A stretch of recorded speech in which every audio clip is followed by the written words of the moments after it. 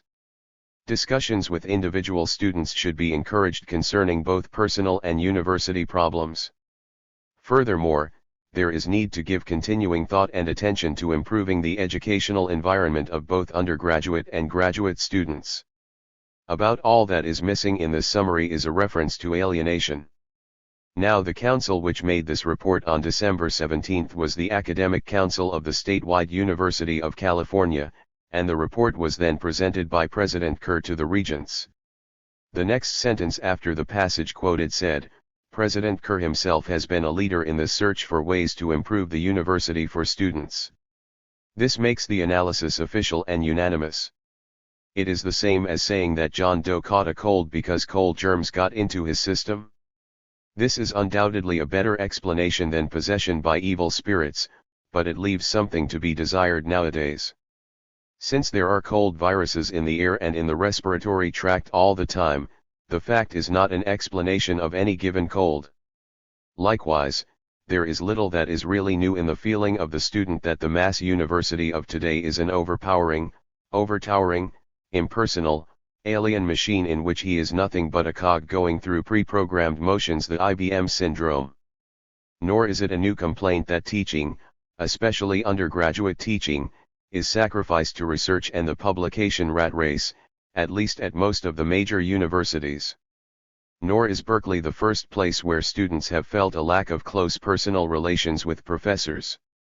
It is perfectly true that the mass universities have become huger than ever, but the alienation of a bewildered student in a campus of 5,000 can be as thoroughgoing as in a knowledge factory of 25,000. One can be as completely lost in a forest of only 100 square miles as in the High Sierra. The correspondingly superficial remedy is the warm bosom solution, or chuck 'em under the chin.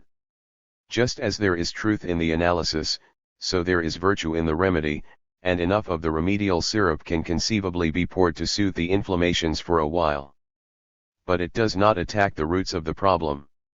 There is an exact counterpart to this soothing syrup approach, the human relations engineering theory of how to counteract the alienation of the worker in the factory, with solutions ranging from elaborate paternalisms to muzak over the public address system. The personnel manager is taught how to be human in relations with the hands, as the university administrator is urged to encourage greater personal interest in the thousands of head of students. It is true that there was a wing of FSM activists who emphasized the issue of educational reform at the university, and some who even looked on this question as the dynamic of the movement. While it is widely and warmly agreed that the result of this new interest in university betterment was valuable, it was a byproduct of the movement, not its spur. This was quickly shown by the end of the semester, when the FSM became quiescent. An effort was made to fill the vacuum with a university reform movement, whose sponsors even talked naively about using the sit-in tactic, that cure-all, as a means of bringing about basic changes in the system of study. This illusion evaporated in a jiffy, and the new movement became merely one useful interest group among many. The results of the 2 summers surveys likewise tend to show that dissatisfaction with the quality of education given by the university played no major role in motivating the fight, although the surveys do not exclude the hypothesis that such latent dissatisfaction contributed a background conditioning influence. In this connection, let us cite Professor Summers' own summary of his findings. We found sympathy for the demonstrators to be widespread and dispersed throughout the campus, even to the extent of 1/3 of the students approving the tactics that demonstrators had used. This support was clearly concentrated among students in certain fields, the social sciences, humanities, and physical science, but as strong among freshmen as among graduate students, and not related to the number of semesters a student had been on this campus. Nor is support particularly related to feelings of dissatisfaction with the educational functions of the university. On the contrary, we found a remarkable amount of satisfaction with courses, professors, and so on, and appreciation of the efforts made by the administration to provide top-quality education for students here. Thus, the prevailing explanation in terms of characteristics peculiar to the multiversity seems to have no support. Rather, it appears that students resent being deprived of their rights to political activity, being excluded from full political citizenship, and this sentiment is especially strong among those who are emotionally involved in the civil rights movement. Thus the material we collected suggests that the mainsprings of the rebellion are an optimistic idealism about the type of society which can be shaped by the new generation, and an unwillingness to allow the paternalism endemic to college campuses to extend its coverage to the activities necessary for the furtherance of those ideals. The students' alienation from the university establishment was a function of their social and political involvement, not the other way around. Their discontent with the micro-society of the campus was an extension of their disillusionment with the values of the macro-society outside. There was something wrong in the multiversity. There was something wrong also, they felt, about the great society in which the multiversity was embedded, with its fraudulent non-war on poverty, its fraudulent crypto war in Vietnam, and its fraudulent civil rights laws in Washington, to mention only three strings whose plucking evoked a sympathetic tone from thousands of students who followed the FSM. Most of these thousands did not claim to know what was wrong, let alone what to do about it. They had no program. They wanted to do something about it. Significantly, Berkeley is also the campus with most volunteers to the Peace Corps. But the social malaise was still there, and no personal relations with professors would help. In fact, beyond a certain point, closer personal acquaintance with most professors only deepened the problem, for the student was likely to find the professor insensitive, timid, or cynical about the social or political ideals which he, the student, took seriously. To put it moderately, there are few professors on the Berkeley campus who are likely to provide inspiration or encouraging understanding to a student beginning to feel a radical estrangement from the values of the American way of life, much fewer if we omit young professors scarcely more integrated on campus than the students themselves, and still fewer if we consider only the eminent name professors who had arrived in the establishment. Now this meaning of the student's alienation does not leap to the eye of the journalist who visits Berkeley for 2 days to do an on-the-spot quickie piece and accumulates some fast quotes in interviews. Yet, if it is easy to overlook it, it is also tempting to overstate it in reactive emphasis. For these thousands of students are not finished radicals in any real political sense. At the same time, to an unexpected extent, it will be found that they do not think of themselves as liberals, that is, as mere liberals. Liberalism is too thoroughly integrated with the establishment. They know there is something wrong with liberalism too. The large majority of FSM activists would call themselves radicals, if forced to choose a label after strenuous objection to labeling, but it is most commonly an amorphous kind of radicalism *. Since the element of positive program is weak, since the estrangement from the Great Society has not yet led to a clear idea of an alternative society, the pent-up energy of dissent tends to burst out in forms that have two leading characteristics. 1. Concentration on concrete issues, issue politics, in the jargon of the campus activists, and 2. Greater certainty on what one is against than on what one is for, what we can call anti-politics. This is one of the natural forms of a radicalization that is in its first stages. Hence the situation that the reservoir of radical energies is greater than the stream of radical beliefs. The civil rights issue is, of course, made to order for the release of such radical energies, since its elemental appeal to the sense of justice is so powerful in itself that it does not require a more explicit political program, at least at the beginning. Very soon, of course, the civil rights fight brings the neophyte nose up against such programmatic problems as attitude toward the Democratic Party apparatus typified by the decision of a section of the civil rights leadership in the 1964 election campaign to declare a moratorium on militant actions in order not to embarrass Lyndon Johnson's Great Society.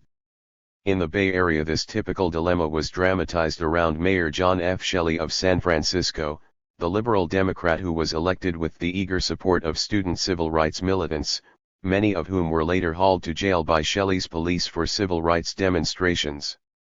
A filtering process takes place among the civil rights enthusiasts, and a section of them, on campus, a large section, pragmatically choose to hold to their anti-establishmentarian militancy rather than yield to the housebreaking influence of the liberal politicians who advise them to be realistic and practical, i.e., to stop bucking the machine. The choice is not necessarily made as the end conclusion of a thought-through political analysis, and therefore the militant who makes the choice tends to think of it as being merely a moral choice. And it is a moral choice, of course, but all moral choices in politics are also political choices, and even if the politics of the choice is not consciously evaluated, it is still implicitly there. At this point it is radical politics in an issue and anti-form, even though the immediate demands may be positive enough. The problem is more acute in the field of foreign policy and war, for instance the war in Vietnam, for here the issue is largely intractable to treatment by mere issue politics.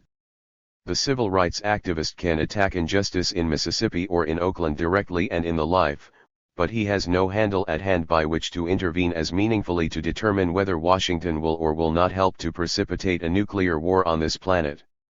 On the one hand, the narrow issue approach may lead to concentration on a single aspect, like official lying about the situation in Vietnam, for this can be handled most easily within the non-programmatic moral choice field of vision.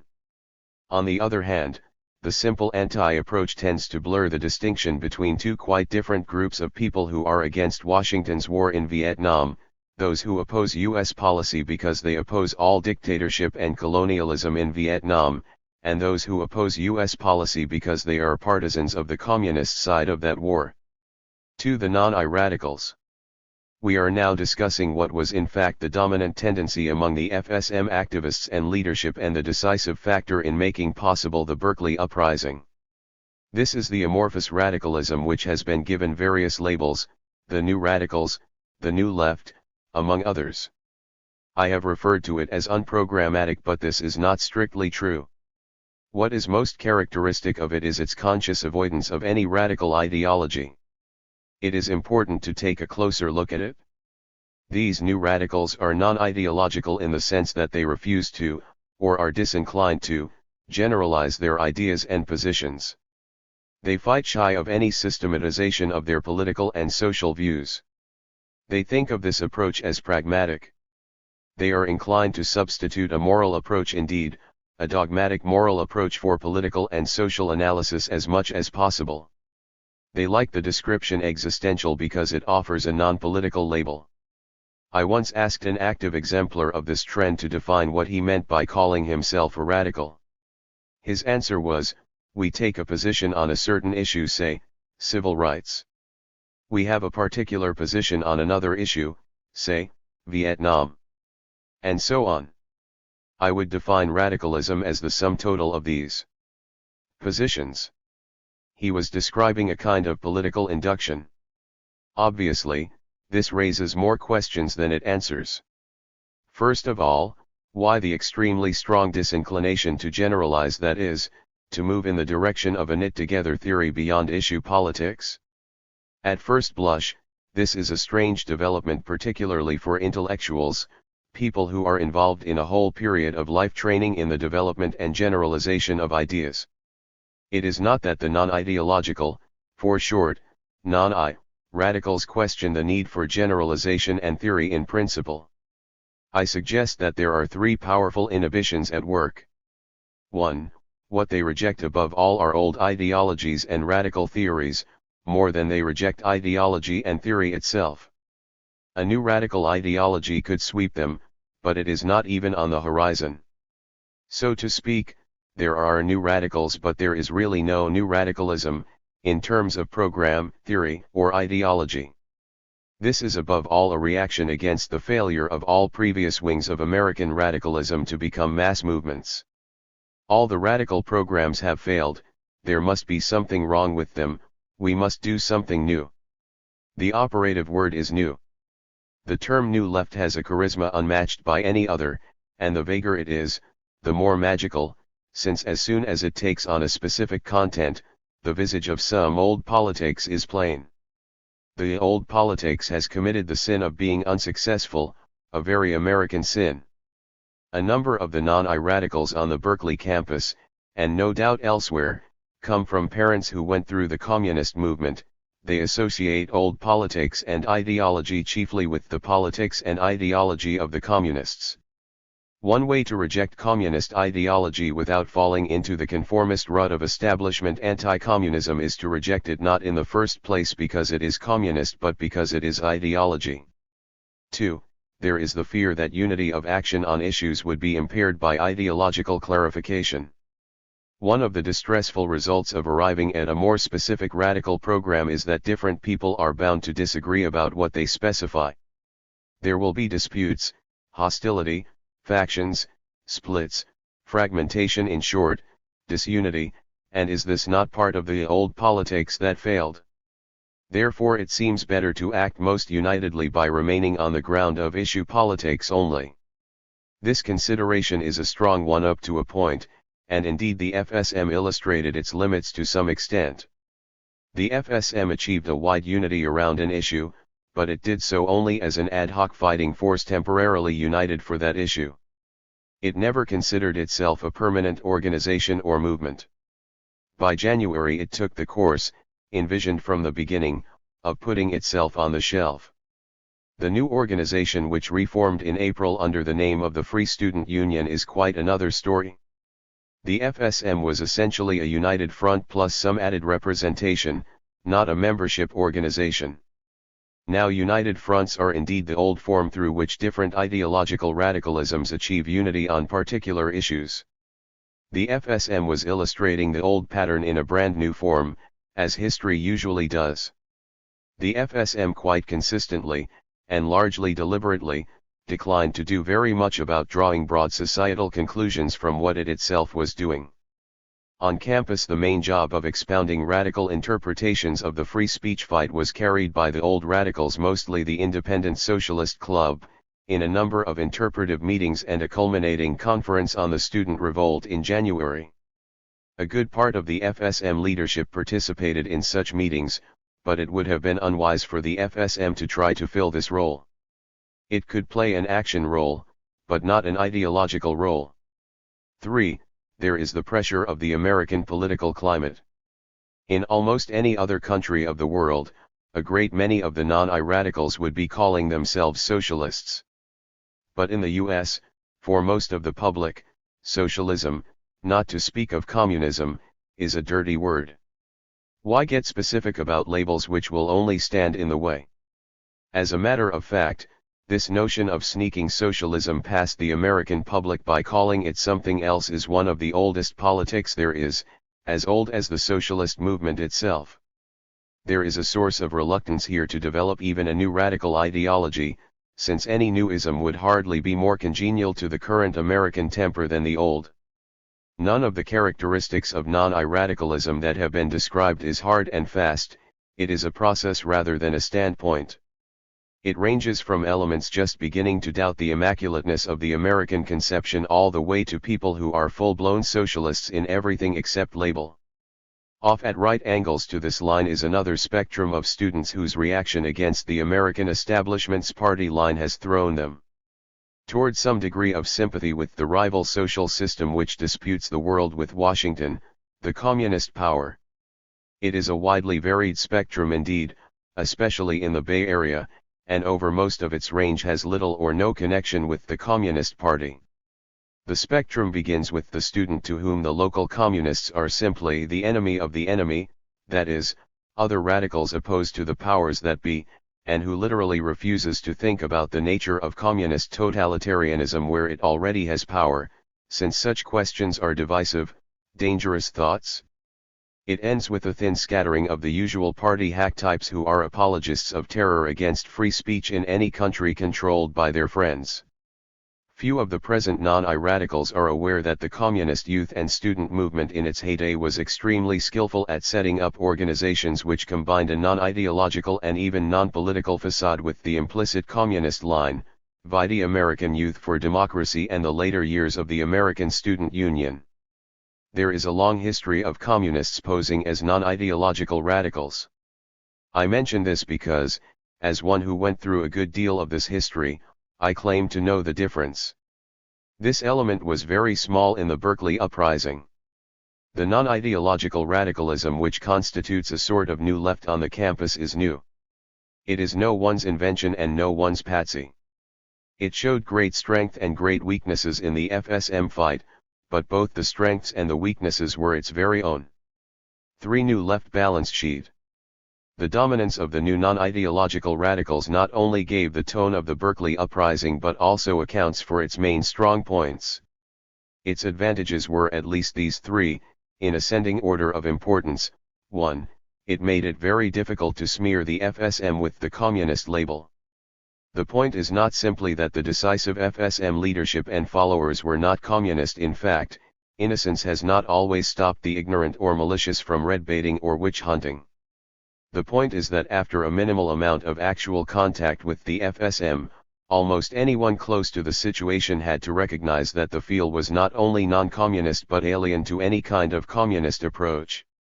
Naturally, this does not apply to those authorities on the Berkeley fight who became experts on the subject by reading the news dispatches 3,000 miles away. It does apply particularly to the Berkeley faculty, and had its effect as time went on. 2. It accounts in part for the explosiveness of the student uprising. This was the explosiveness of uncalculated indignation, not the slow boil of planned revolt. In many cases it was born of the first flash of discovery that the mantle of authority cloaked an unsuspected nakedness. The experienced radicals on campus did not consider this to be news. After one has become accustomed to taking a dim view of important people, it is hard to experience a fresh movement of revulsion at every repetition of the lesson. There is first love, there is the first baptism of fire, there is the first time you realize your father has lied, and there is the first discovery of the chasm between the rhetoric of ideals and the cynicism of power among the pillars of society. I talked with an FSM activist who was in the thick of the movement all through the fall semester. He was not only non-ideological but non-political, and had come in at first with the confident view that it was all merely a question of overcoming the administration's misunderstanding of what the students wanted, due to the fact that they had been antagonized by hasty clashes at the beginning. The process of rapid disillusionment was a personal shock, and the reaction was correspondingly violent. He read outright falsifications in the newspapers every day, he heard systematic distortions by the leaders of the university itself. He talked to faculty members who were bitter about what the administration was doing but declined to speak up for truth or justice. He was naively amazed at students who agreed that the administration was wrong but shrugged their shoulders and walked away from trouble. The real world did not seem to have much relationship to the ideals he had taken seriously. He had been sold. This is the story in good part of the moral dynamism behind the impetuosity of the fight. 3. Perhaps this is a continuation of point 2, the FSM was able to do so much because they simply didn't know it couldn't be done. They were able to win so much because they didn't know it was impossible. A certain amount of naivete and inexperience was as a shield and a buckler to them. After all, ideologies, by which I mean merely systems of ideas, are distillations from past experience, if they possess any validity at all, and past experience told the old radicals what powerful forces they faced. But lack of a radical ideology meant also lack of a systematic view of what basic social powers were at stake. It was only after it was all over that a leading graduate coordinating committee student told me ruefully that he now realized the impossibility of revolution on one campus alone. If he had known more to begin with, he might have been able to do less. A plain case of a little knowledge is a dangerous thing. Therefore the militant wing of the FSM comprised mainly non-I radicals, and to a lesser degree those who were moved not merely by a radical but by a revolutionary socialist ideology. These advantages were decisive ones. President Kerr has testified that he was taken by surprise, so was the whole campus, including the students, many of whom were just as surprised at what they found themselves forced to do. The history of revolts and revolutions tells us that this pattern is not new. The explosive eruption of new strata of inexperienced but outraged masses, while ideologically more advanced movements stand flat-footed, is a frequent phenomenon in times of crisis. Yet it always comes as something new, by its very nature, and of course these new and unawed forces are commonly non-ideological in motivation, being impelled not by theories but by intolerable conditions, not necessarily economic. In this generic sense, waves of new radicals are an old pattern. The other thing that history tells us about such eruptions is their limitations, which tend to become more serious as the system recovers from the impact of the first massive assaults. The first steps in the uprising are unitedly directed against the visible enemy, and the first demands are easy, being a direct response to the intolerable conditions. But beyond this elementary stage, the problems of perspective and program multiply, as more basic issues and powers are brought to the surface. Even to know now what the basic issues are, requires a broader and more general conception of what the fight is about, in effect, an ideology. The ruling authorities, who made decisions easier before by being flatly intransigent, now provide an enticing variety of compromises, halfway houses, promises anything to get the headlong assault to pause, break up and mill in confusion. The non-ideological radical feels that the first pristine beauty and simplicity of the issues have faded, and moral indignation by itself does not seem to point to answers. Even in the first stage, one of the most prominent characteristics of FSM functioning was the interminable, indecisive discussions of the leading committees at critical junctures. The picture of the FSM drawn by some in terms of sinister super-efficiency and generalship so brilliant as to put the administration to rout, is one of the most ludicrous misrepresentations in this story. Time and again, the executive committee and steering committee of the movement discussed literally for days, coming finally either to no firm decision or to a decision which was negated the very next day by events, so that the actual policy was improvised. At such times the policy problems of the FSM were most often solved not by its councils but by some new atrocity by the administration. One of the main reasons for this often paralyzing disability was the fact that there were no fixed points in any discussion, everything was always up for grabs. Every problem which any movement of opposition inevitably runs into had to be explored ab ovo. How long would it have taken Adam to learn to walk if he had had to figure out separately the proper function of every muscle, ligament, and nerve cell in the ambulatory process? There was another problem before the non-radicalism of the FSM, which became especially troublesome in the spring semester. This was a certain blurring of the difference between serious political and social opposition to the status quo, even if considered non-ideologically, and the nihilism of the disaffiliates. The latter term requires an apology, but it is a significant phenomenon and needs a name. The best definition I know of is provided, by example, in the motto of Celine, which is quoted admiringly in Henry Miller's Red Notebook, Je peux surtout d'un grand hauteur. From a great height, that is, from above the real world, and outside it. The French have another word for something like it, jem fichisme, which roughly means fuck it allism. Unlike the beats, one extreme variety of disaffiliation, the types under consideration do not opt out of society, the rat race, in consistent practice, only in attitudes. Je peux surtout is a kind of social program, with a primitive ideology of its own, which provides a simulacrum of social radicalism, since among other things it rejects also the going social system and its authorities. But it is only a simulacrum, for it has no real social vision or even moral vision of its own. These types want to disaffiliate from society, not to transform it. They are basically hostile to the social radicals, since the latter are deeply concerned about and involved with society. They tend to be scornful of tactics and strategy in a social struggle, however militant, Since such considerations make for further involvement, the alternative is simply to smash things up, or pull the linchpins. They propose their own version of militant tactics mainly to scandalize that beast, the public, épater la bourgeoisie, and not to win, for winning involves taking responsibility. Their salute is not the clenched fist but the thumb to nose. They actually achieve their personal program of disaffiliation from society only by opting out of the real world with marijuana or LSD, which is their personal revolution. To the historically minded, this description may partially suggest the old Bakunin type of anarchist, but the nihilism we have here is non-ideological. What we have described applies to only a small fringe of the university community in Berkeley, but it shades into the non-ideological radical tendency on one side, and tends to have a certain coloring effect upon it.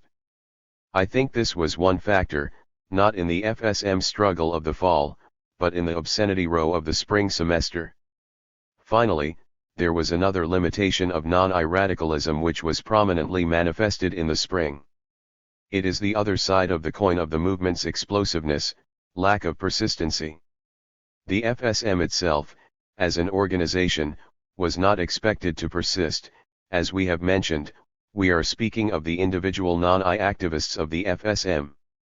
When the outbreak of the second round called for the reorganization of the FSM, it became painfully plain that a strange thing had happened by the end of April. Of the FSM steering committee that had led the fight during the fall, only two were still taking part in the renewed struggle. One was the Dubois Club representative, hardly non-ideological, and the other was Jack Weinberg. Virtually the entire status of non-I leaders of the FSM steering committee had, for one reason or another, retired from the arena, after one semester of eruption, with no adequate replacement leadership in sight. It would appear that the simple/moral drive to action is more ephemeral than the ideological, and it is not hard to understand why. All of this makes a very mixed balance sheet. The conclusion may be that both ideological radicalism and the new radicalism have a great deal to learn from each other. For the new radicals and the old radicals. While the non-I radicals set the dominant tone of the FSM, their role cannot be fully understood except in relation to the programmatic radicals of the political clubs on campus which we have mentioned in the course of the story. One of the unique features of Berkeley student life is the across-the-board array of radical clubs representing a wide variety of left-wing viewpoints in a turbulent climate of political discussion and controversy. It is dubious whether there is any other campus in the country today that resembles it in this respect. A membership count of these clubs would show perhaps 200 to 300 members in all, but their influence extends pretty strongly to another few hundred, and in more diluted form to perhaps 1,000, from this point it would shade off rapidly. This is a small minority of the campus, but it accounts for an enormously disproportionate amount of the ideological life that goes on and an even greater proportion of the political life. Previous to the FSM, it gave its tone to much of the campus far out of line with its strength. Berkeley students have always made more use of their political rights to meet and speak freely on campus than American students elsewhere. Every sort or extreme left group is represented: the Dubois Club, Communist, the Young Socialist Alliance, Trotskyist, the Independent Socialist Club, Revolutionary Marxist Socialist, and the Progressive Labor Council, Maoist. Lipset and Seabury in The Reporter. Kerr put it this way in an interview. If anything in the United States today could be said to resemble the Paris left bank, it is the area around Telegraph Avenue just off campus. This disorganized, anarchist, left bank crowd was able to strike a responsive chord among so many students this fall because a new student generation is now with us. The tone of a student generation is set by rather a small number of people. Berkeley, wrote Look magazine, February 23, is the most politicalized campus in America. There is naturally a constant air of political debate going on, not only in formally organized meetings but in the pages of the Daily Cal, in impromptu rallies, in bull sessions on the terrace of the cafeteria. There is a marketplace of political ideas, with a direct counterposition of leftish liberalism, Young Democrats, to right-wing Social Democrats, YPSL, to Revolutionary Democratic Socialists, Independent Socialist Club, as well as to the pro-Soviet tendencies, Dubois Club, Trotskyists, ETAL, and shades of less programmatic radicalism in such groups as Slate and Students for Democratic Society. Nor can the civil rights groups be left entirely out of this picture, for they owed part of their existence to the work of committed radicals. Independent socialist influence was considerable in CORE, as was Slate and Dubois' influence in the ad hoc committee while that group existed.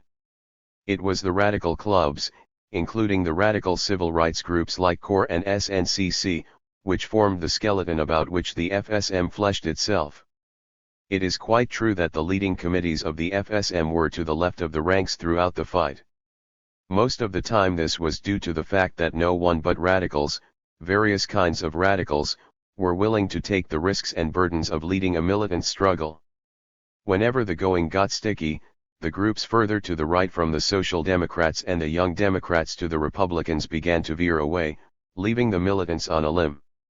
On the left the relationship between the old radicals and the new is symbiotic. In this exchange the former tend to be the reservoir of ideas for the latter. In point of fact, the non-ideological radicals do have the benefits of ideology at their service. There is another kind of radical whose role in the situation must be mentioned, the ex-radicals of the faculty *. This is an aspect of the Berkeley story that is notorious in the FSM and never mentioned in outside accounts. The fact is that the bitterest and most virulent enemies of the FSM among the faculty were not the conservatives or rightists, and not Kerr's admirers, but rather a hardcore of ex-radicals who had made their own peace with the system. This was the pattern at the December 8 meeting of the Academic Senate, where every one of the speakers for the Fewer Amendment, with one exception, belonged to this category, in particular, Fewer himself, Nathan Glazer, William Peterson. In the nation's periodical press, these three have also distinguished themselves by articles of vituperation against the FSM. The dean of this group, and the author of the most violent abuse of the student movement, in a series of articles in the New Leader, which is more or less the organ of reformed ex-radicals, is Professor Louis Fewer. Long a communist fellow traveler, Fewer has been moving right quite rapidly, especially in the last few years. In the course of his savage fulminations against the FSM, Fewer put forward a theory in explanation of the Berkeley uprising which is interesting in what it reveals. The theory itself is very simple. The students' motivation is the generational conflict young versus old, the sons rising against the fathers. What is interesting about this theory is not what it explains about the students, for it clearly can explain little about what happened. Students are eo ipso young, and the authorities they oppose are always an older generation, and so every movement must have the aspect of a generational conflict. But the students of the silent generation of the 50s were also young, and so are the students on every other campus in the country, however quiescent or rebellious. This is a theory which can never account for any differences among student reactions, since it is based on what is biologically common to all. The one thing Fewer's theory can never explain is why such an uprising should occur on one particular campus at a certain time*. Yet there is a generational conflict behind Fewer's theory, though not so much the one he is concerned about. Conflict cuts both ways, and if there is not much evidence of any special student antagonism to the older generation as such, though plenty of evidence of distrust, one must look also at the other side of the antagonistic relationship. In Fewer's shrill diatribes against the students, some of which we have quoted, and many of which make even campus conservatives embarrassed, it is difficult to overlook the extreme emotional content. We have here a typical representative of the generation of ex-communists who, having devoted a good part of their lives to the service of apologizing for totalitarians, are now lashing out in fury at the tragedy of their own pasts. The hatred they unleash against the radical students is a self-hatred in the first place projected against the new generation which, they think, mirrors their sad youth. This sort of thing plays a distinctly negative role in the education of the non-radicals, who do not see the political pathology of the case but take it as a bogeyman. This is what happens if you become too anti-communist, or this is what happens to old radicals. How do I know that won't happen to me, mused one FSM leader in a bull session, as if he were talking of a disease. You don't, I told him cheerfully. Take the 800 arrested sit-inners. 10 years from now, most of them will be rising in the world and in income, living in the suburbs from Terra Linda to Atherton, raising 2 or 3 babies, voting Democratic, and wondering what on earth they were doing in Sproul Hall trying to remember, and failing. He shuddered a literal, physical shudder. It won't happen to me, I'll remember. Maybe, but while it is easy to remember that one had a feeling of moral indignation, it is harder to recall the feeling. If the FSM activists were really as non-ideological as they think they are, it would be even harder. But the fact is that they do have a sort of working ideology. The central core of the working ideology of the typical radical activists is not defined by any one issue, but consists of a choice between 2 alternative modes of operation, permeation or left opposition. The former seeks to adapt to the ruling powers and infiltrate their centers of influence with the aim of, someday, getting to the very levers of decision-making, becoming a part of the establishment in order to manipulate the reins to the left. The latter wish to stand outside the establishment as an open opposition, achieving even short-term changes by the pressure of a bold alternative, while seeking roads to fundamental transformations. What separates the style of the radical New Left from liberals who may agree on many given issues, is their rejection of the permeationist method. This was, of course, at bottom the basis for the bifurcation between FSM militants and moderates too, and the difference was dramatized as in a charade when, on the very same day, November 9, the militant leadership of the FSM went into illegal opposition with a civil disobedience policy, while a wing of the moderates went to try to make a deal with President Kerr, a symbolic split. Many of the non-I-radicals are fairly conscious of what their rejection of any kind of support to the Democratic administration and their hostility to the Democratic Party as a trap for liberals. Instead of adapting to power, they talk in terms of organizing for struggle from below. This wing of Students for Democratic Society, for example, look to work among the urban poor and unemployed as their special kind of project. Leaving aside what results can be expected from this particular work, the effort exemplifies their chosen alternative. On campus, other non-I-radicals, looking for a road to take that does not lead to integration with the establishment, have been attracted to work among California's exploited farm laborers, literally at the grassroots. I cite these as examples of a groping in a certain direction, not as a program. This also helps to explain what even some friends of the New Left radicals have complained about. Thus, in a Nation article, Jack Newfield writes a glowing account of the student left, revolt without dogma, and then chides. Immediate predecessors like socialists Bayard Rustin and Michael Harrington are repudiated on the absurd ground that they have sold out to the establishment. Rustin because he supported the 1964 moratorium on street demonstrations and the compromise offered the Mississippi Freedom Democratic Party at the 1964 Democratic Convention, and Harrington because he is a consultant to Sargent Shriver and Walter Reuther. The New Radicals also reject the Rustin-Harrington theory that social change is achieved by an institutionalized coalition of church, labor, Negro and liberal groups reforming the Democratic Party. The Nation, May 10, 1965. To the New Left radicals, the point is not that people like Rustin and Harrington have sold out in the usual venal sense, but that they have moved to attach themselves to the pillars of power, as advisors at the left ear of authority, while the New Left radicals are moving in the opposite direction. The crux is not the sincerity of any individuals but the permeationist theory which is stated in Newfield's last sentence. Probably few of the New Radicals would give as theoretical a form to their alternative course as the permeationists give to theirs, but there is a basic ideological element there for all that.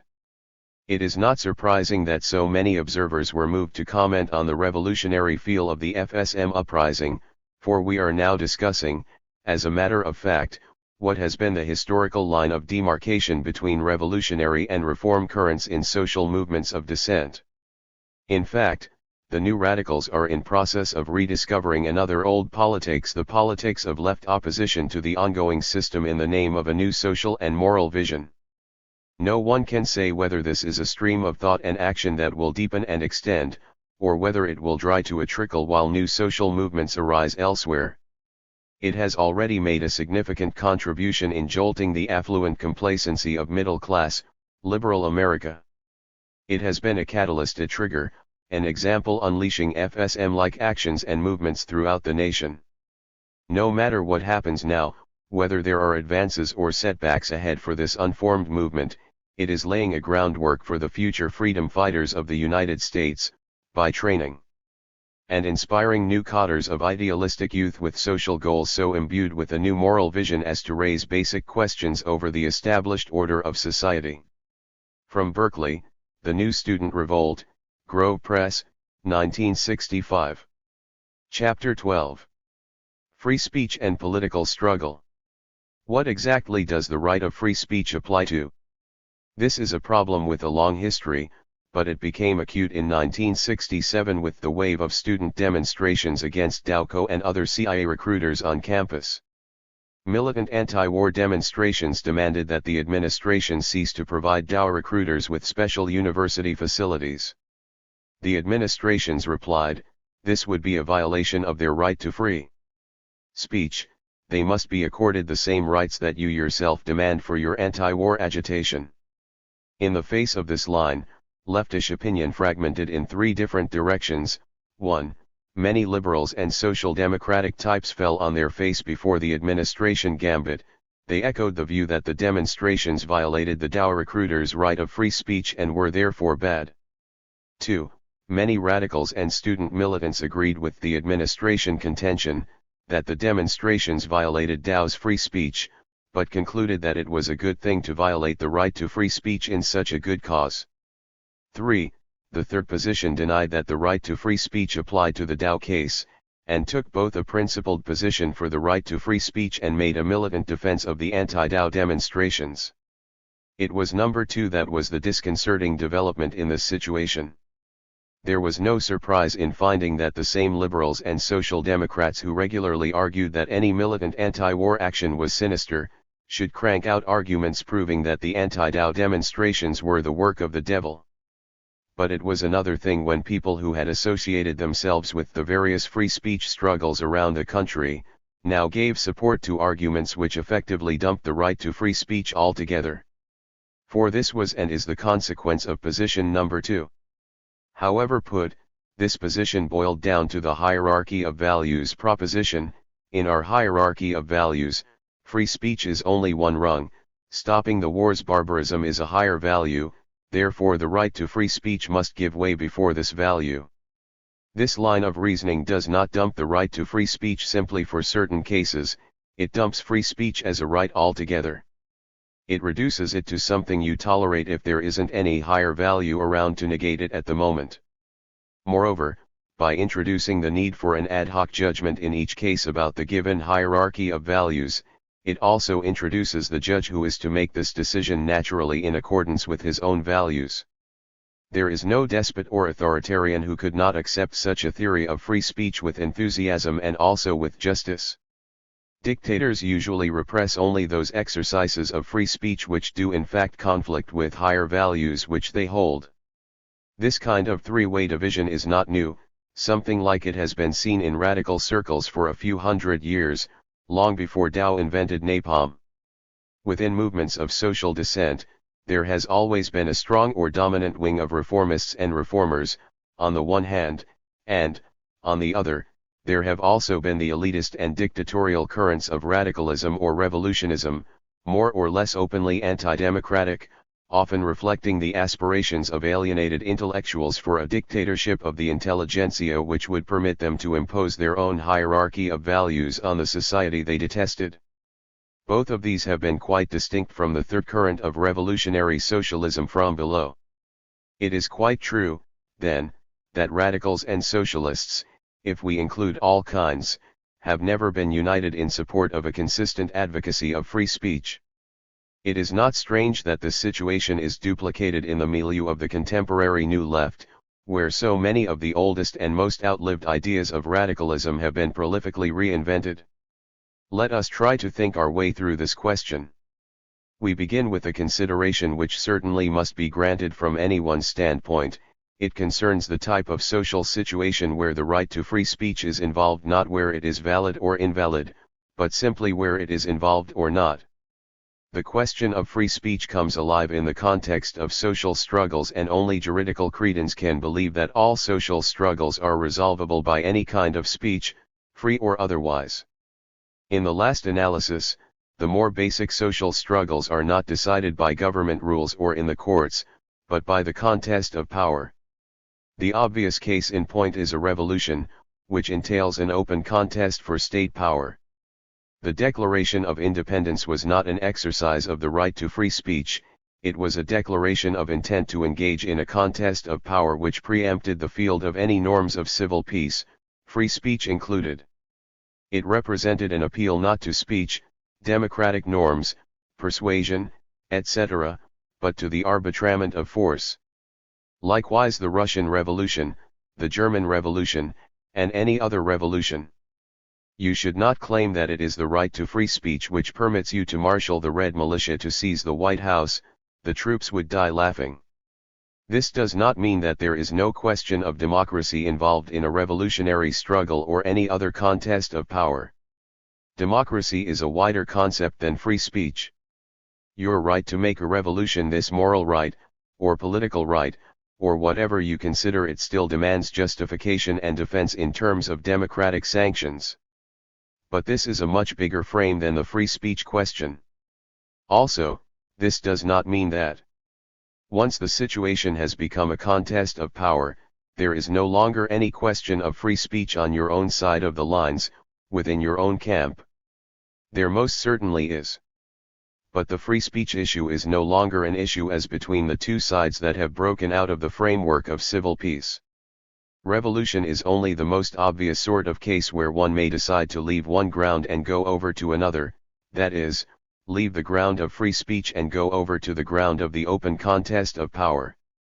Of course, war is another obvious case, revolutions being only civil wars in end form. Frenchmen who elected to help the Allied side instead of the legal Vichy government were not making a decision to which free speech is relevant, they were merely choosing sides in a war. In the Cold War, likewise, if you want to give American or British military secrets to the Russians, that has nothing to do with any rights but solely with the choosing up of sides in a contest of power. Even in more normal times, there are situations, temporary and usually localized, where a group of people may decide to leave the ground of civil norms like free speech and go over to the other ground. Naturally, they must also be prepared to face the consequences. Strike struggles are always, to a small or great degree, contests of naked social power, even where there are legal forms devised to channelize and mitigate the power confrontation. This element in a strike can produce situations very like civil war. Again, we must point out, this does not mean that democratic considerations become irrelevant, not a bit. There is always the question of who are seeking power over whom, and for what social ends. There are other types of situations outside the ground of free speech. There is the situation where the framework of civil liberties is denied by the authorities, as in the life of Negroes in the South or Northern ghettos, or by the sheriff's deputies in Delano, where direct action is taken outside the cadre of any speech. If an army unit mutinies, it is not a question of free speech. A civil disobedience demonstration is also not an issue of free speech. The democratic function and justification for civil disobedience lie on another ground, which has been often explained. In all these cases, it is never a matter of deciding whether the right of free speech is negated by some higher value, or of dressing a list of values in a hierarchy of values, but simply a matter of passing from one ground to a different ground, from the ground of the norms of civil peace to the ground of an open contest of power. You always face the need, of course, to justify your decision to pass from one ground to the other. You may decide to do so rightly or wrongly, democratically or not, and that decision can also be judged wise or not, but all we are concerned with here is that these situations fall outside the question of free speech. Our subject, free speech, is an issue of the first ground, when it is a contest of views, within the framework of the existing power relations, on the basis of the existing state. With relation to such a contest of views, what do you demand of, or propose to, the governmental power? At this point in the analysis, we may be told, by some sophisticated radicals who have heard of different kinds of states, hold on. What state are you talking about? Their state or ours? If the objector styles himself a Marxist, he will say, are you talking about a bourgeois state or a socialist state, or its equivalent in current New Left jargon? There is indeed an opinion, held implicitly or explicitly, which goes like this: as long as we, the good guys, are not in power, we demand free speech and other such liberties, and we deserve them, because we are right. But wait till we get power, we are not going to be so foolish as to let you, who are wrong, make trouble and corrupt the people. This is not a caricature. It has been put into print by Herbert Marcuse, though not by many other sane people. I have heard it, without searching too hard, from many a young would-be radical, and of course anyone who is not naive knows that it is the unwritten program of any of the communist parties. This is a view very proper to an intelligentsia aspiring to a new ruling class dictatorship of their own, but it is alien to revolutionary Marxism. Here is a proposition: there can be no contradiction, no gulf in principle, between what we demand of this existing state, and what we propose for the society we want to replace it, a free society.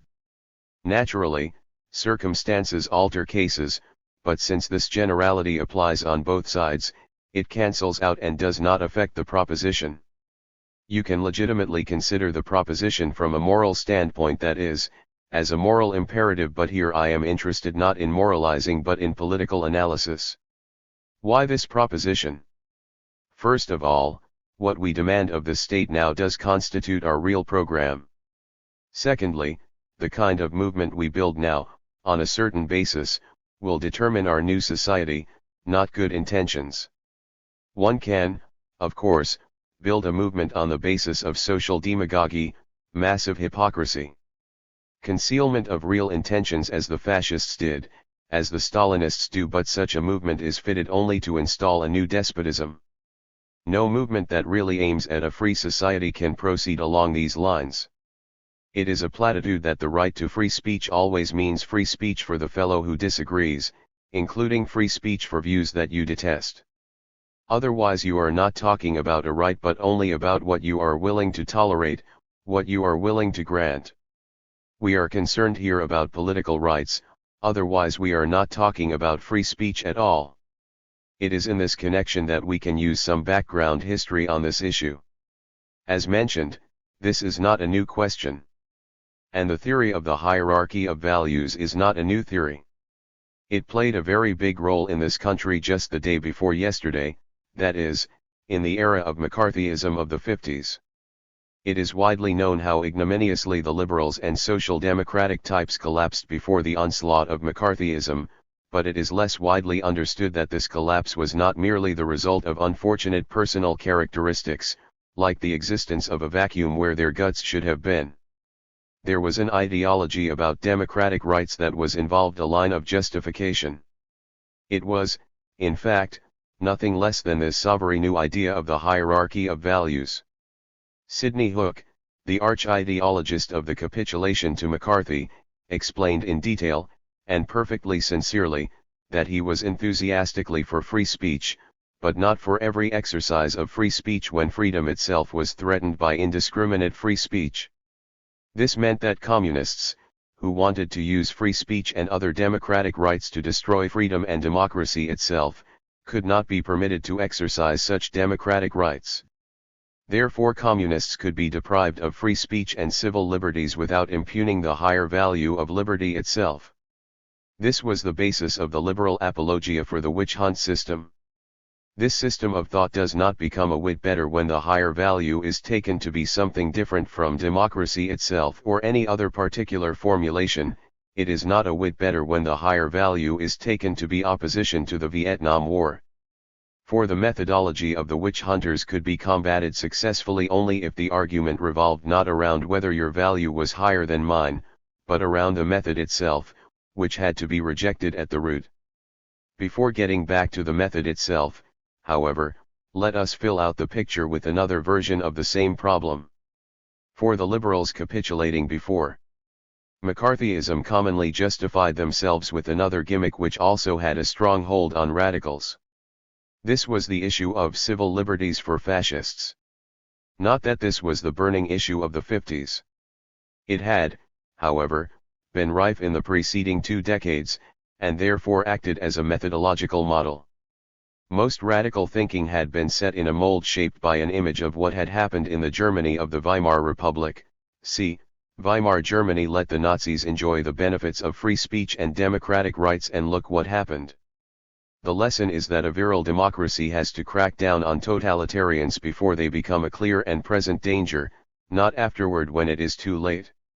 The yellow liberals made liberal use of this mindset and of this historical model, aiming it at the communist menace, and the Cold War witch hunt deepened from the late 40s to the middle 50s. All this was not the invention of Joe McCarthy. McCarthyism merely took advantage of it. Here is a political exercise for the reader on this very question. In 1949, when the witch hunt climate was deepening under President Truman, the Supreme Court took up the Tominiello case. Tominiello was a man who had made a speech in Chicago that had infuriated a good part of the audience by its unpopular views. So angry did they become that turmoil ensued, and the upshot was that the speaker was arrested for contributing to the situation, by the unpopularity of his opinions. In short, he was arrested because his opinions were so unpopular that hearers resorted to violence. The Supreme Court decision, written by Justice William O. Douglas, supported his right to express his views.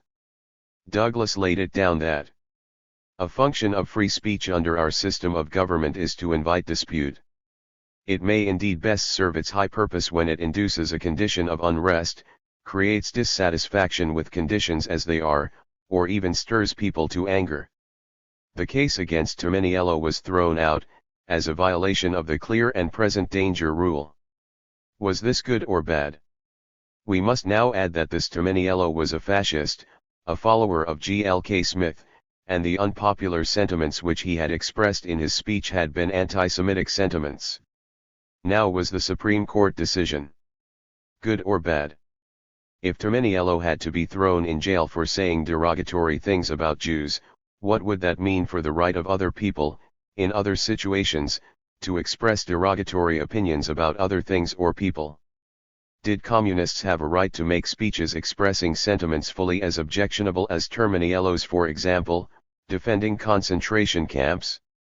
The fact is that the Tominiello decision was a blow against the witch hunt, and this role is not gainsaid by the unsavory character of the individual involved, any more than the civil libertarian character of certain more recent Supreme Court decisions on the rights of criminals and the restriction of police methods is gainsaid by the fact that the individual cases did involve criminal individuals with no claim on our own sympathy.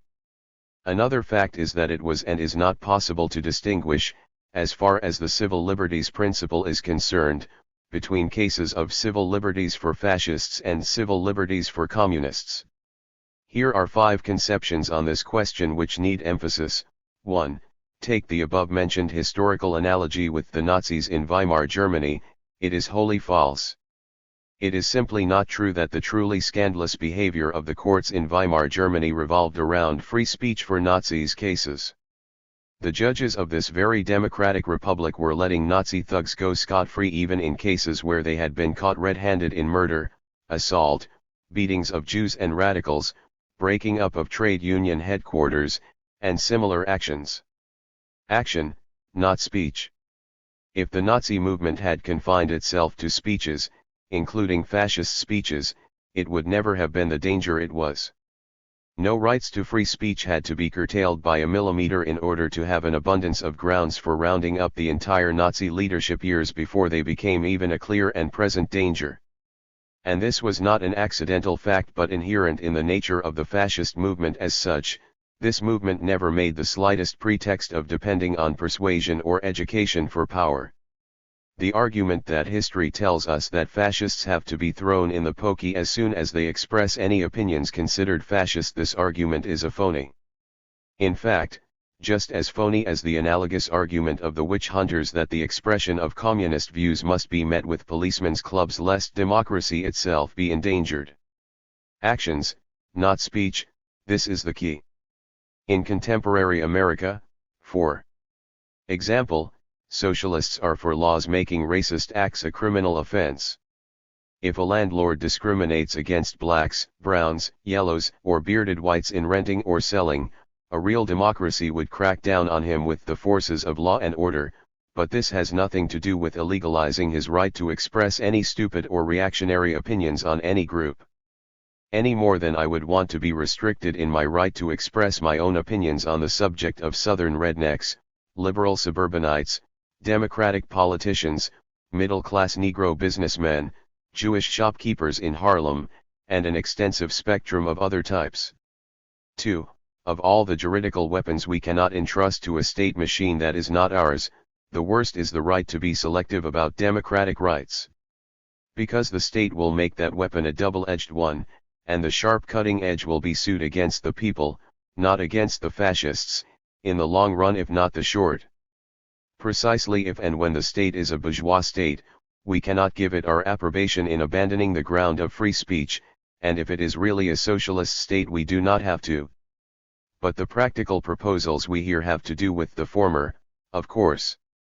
Precisely in such cases we have to stress, we do not trust the state. We do not trust it in general, and above all we cannot trust it to wield such a weapon. 3.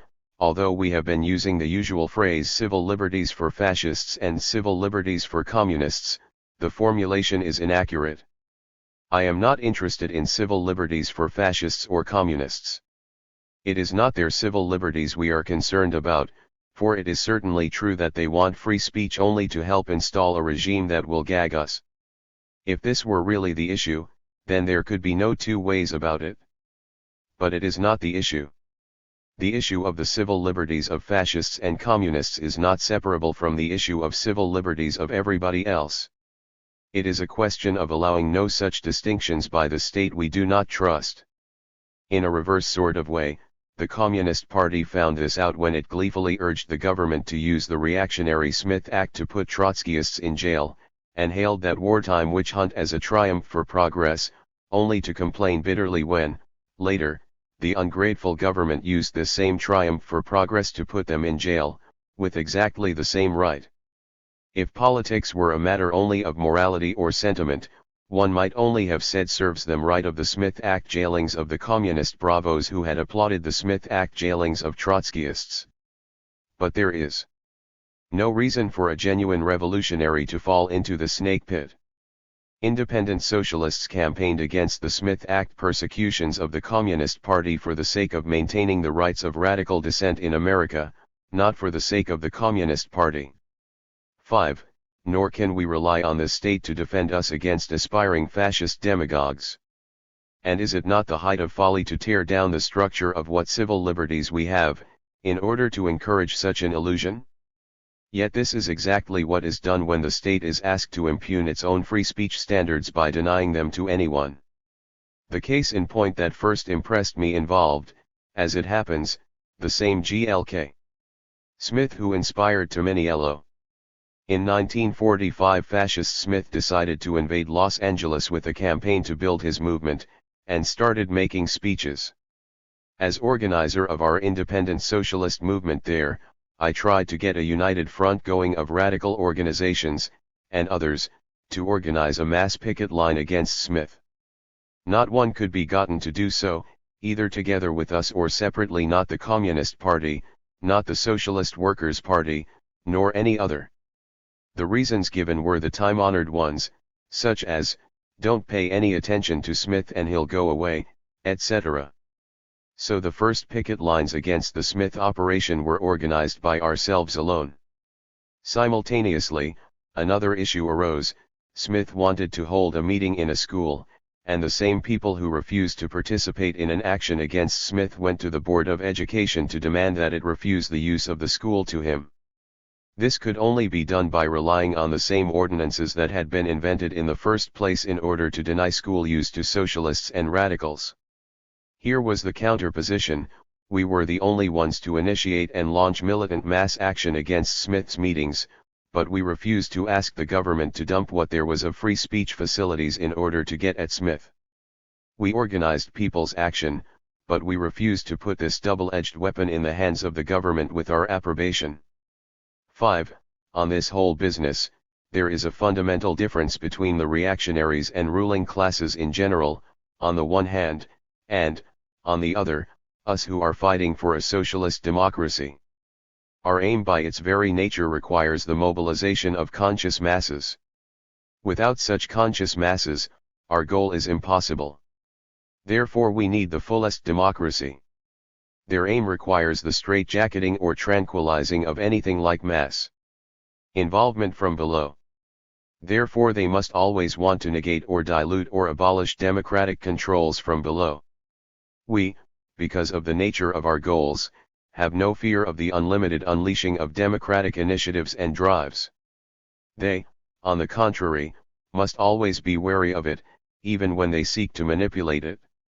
And by they I mean not only the present ruling elites but also various aspiring elites, like the elitist intelligentsia or bureaucrats who would like to be benevolent despots in place of the capitalists. Now we can return to the recent issue of the anti-Dow demonstrations. Was it necessary to dump the right to free speech in order to defend the anti-Dow demonstrations? I think this is nonsense, and the case against it is almost an open and shut one. Here are a number of considerations. 1. The Dow recruiters did not even pretend to be coming on campus in order to present any views, opinions, or speech whatsoever. We should welcome the opportunity if they asked for university facilities to present argumentation and discussion defending what they are doing by organizing a forum, or setting up a table to distribute their statements, or what have you. That is a question of free speech. 2. The Dow representatives were using special facilities provided by the university not to present their opinions on the use of napalm, but to carry on their company business. That's all. 3.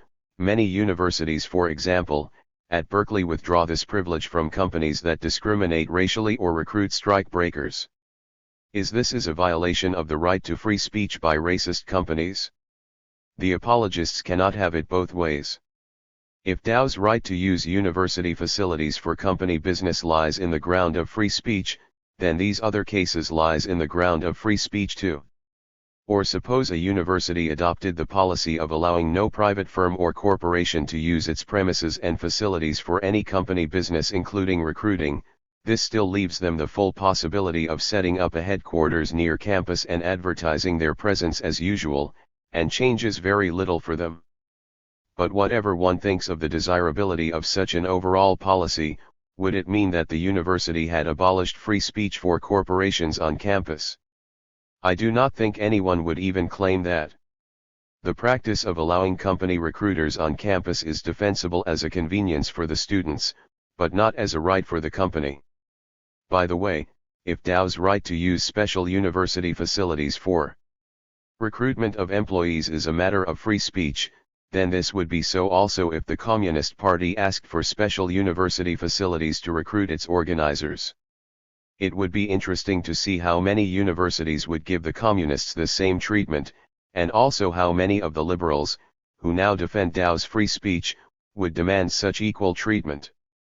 The point of arguing this liberal nonsense is only to show that defense of the anti-Dow demonstrations sets up no earthly reason to dump free speech principles unless one has other ideological motives for doing so.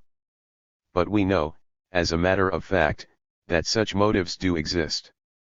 The latest case in point, in the radical milieu, is the ideological current of which Herbert Marcuse is the best-known theoretician.